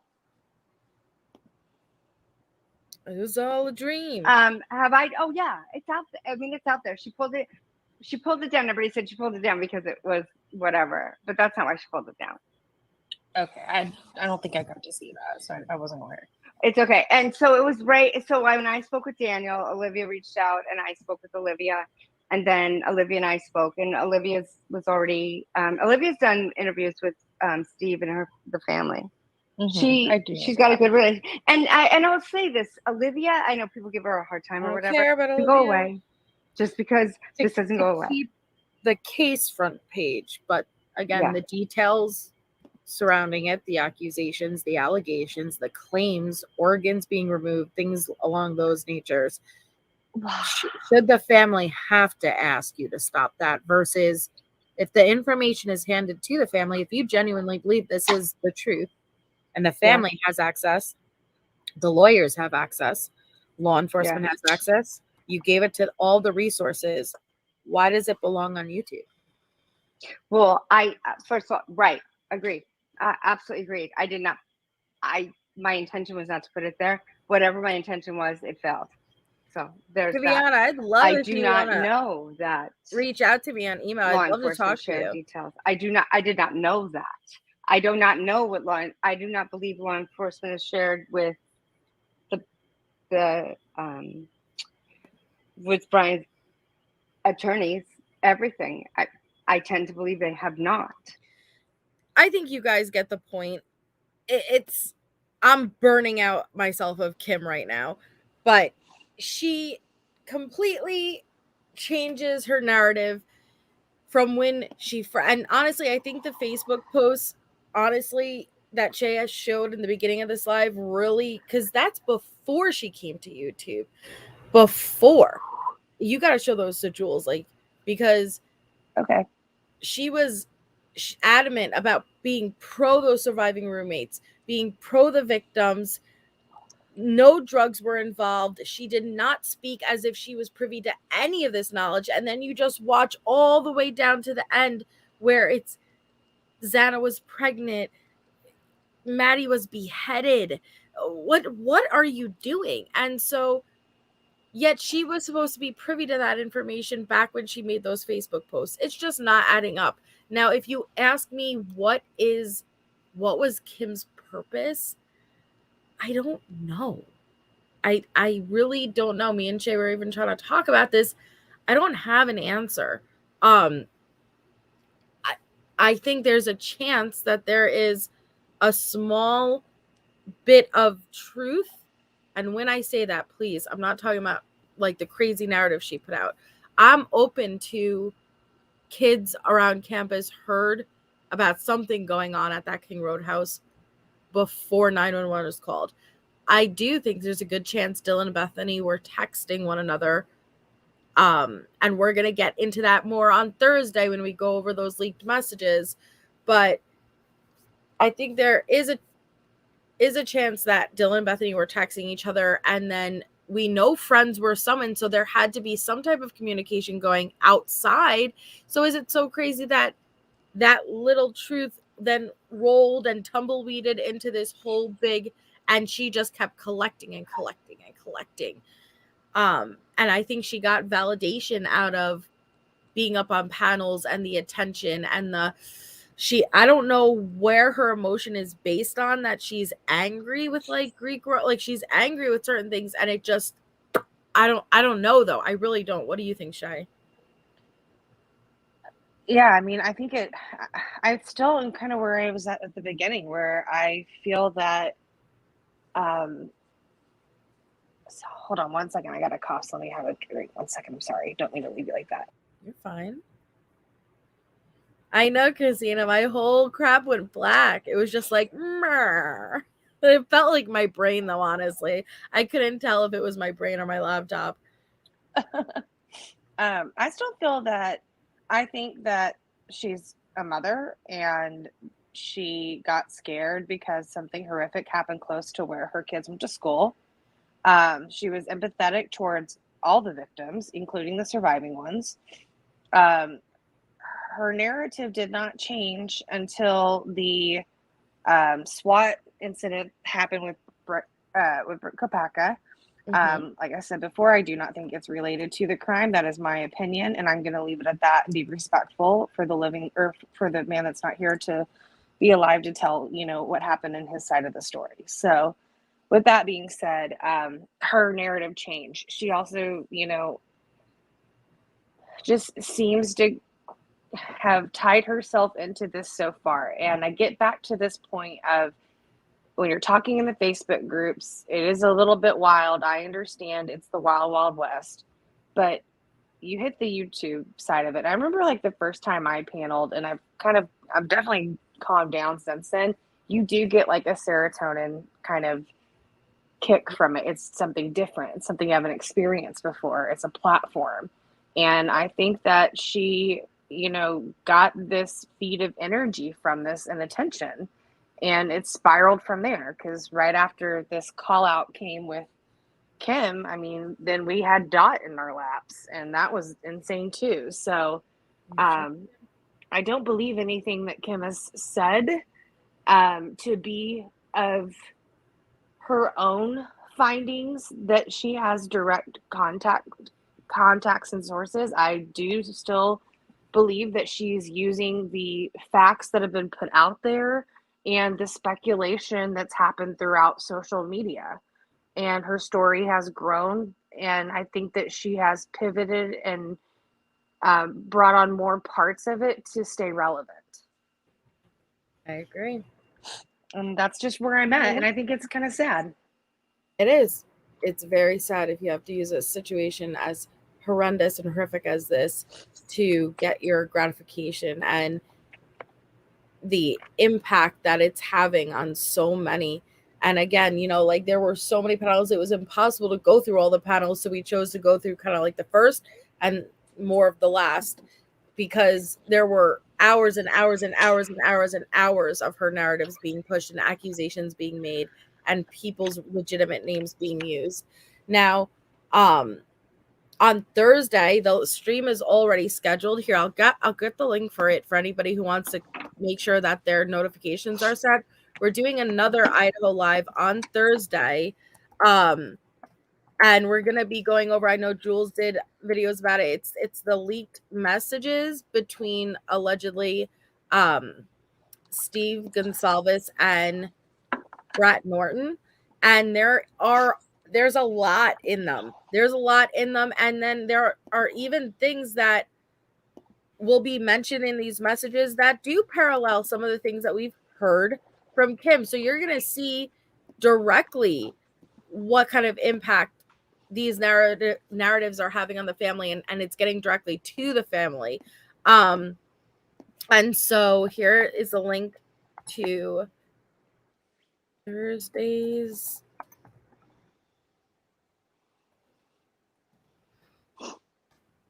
And those got released from Brat. Whoops. Oh, hello. Yep, you go ahead. I was like, those got released from Brett Norton, who is part of the TikTok group and was on the Paramount series that we went over. I know a lot of us were kind of following that around. I see Jules in chat, Crime Sleuthin. We've all seen a lot of it develop in our own ways. But Character Analysis, our friend and subscriber of the channel, she put out a video that has the messages, but that goes by so quickly. So you had to like pause them just to read through each one of them. I mean, it is a lot of information. And I think a good forewarning that you gave earlier, Melissa, was that a lot of this was going directly to Steve from what we've seen. And to think that when these families are seeking justice for their children, these content creators are reaching out to them with some of the most wild conspiracies you'd ever imagine. You guys are going to get angry on Thursday when we go through these damn messages. And just like Jules said, the amount of messages that were leaked were overwhelming. It was very much overwhelming. But you're going to see firsthand, because we witnessed this over the last year.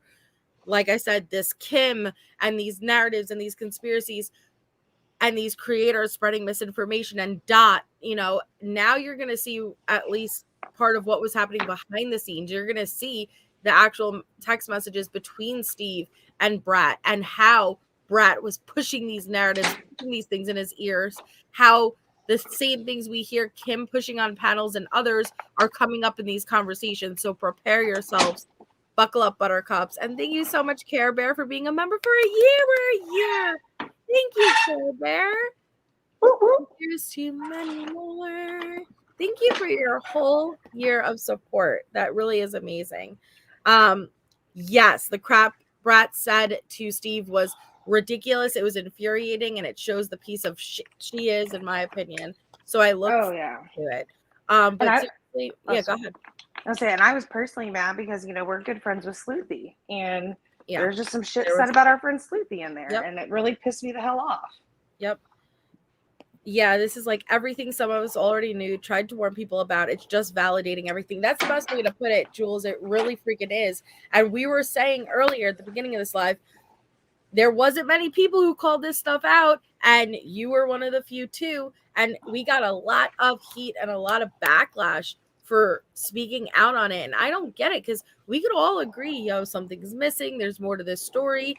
But people got mad when we debunked things that was debunkable. Why would you rather believe bullshit? Like, I'm totally open to anything being possible, but I don't want to be going down a road that's not legit, and what does that do for the victims?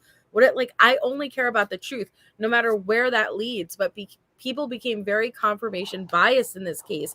And I remember with that Rolo character, and he was trying to show us the footage, and he believed that whatever in the back of that freaking cop car, do you remember that? It was like this wiretapping mechanism. Like, and I'm like, yo, dude, like, you're just only willing to absorb information that fits your narrative. You can't be like that. You can't get defensive. Listen, what happened to the victims happened to the victims. It's their truth. It's not our truth. It's not about, oh, were you right? Were you wrong? No. What matters is just the truth becomes known. Let their truth be known, and that's that. Yeah, the truth, and let justice, be served. Yep, exactly. Thank you for having me. I am going to finally eat my pizza that I made. Well, I am gonna maybe chop that onion up and find something to have with it. No, but seriously, thank you for all of your help and all of the screenshots with the Facebook group that you collected. That really helped and put a lot of context to it, and I really do appreciate that. So thank you so much, and I look forward to Thursday to kind of continue and branch off with this conversation and go through that rabbit hole, because it's a lot, guys. It's a lot. Yes, thank you, guys. I'll talk to you soon. Yeah, thank you, everyone. Have a wonderful night. Hit the thumbs up if you don't mind, and we will see you tomorrow. Bye. Bye.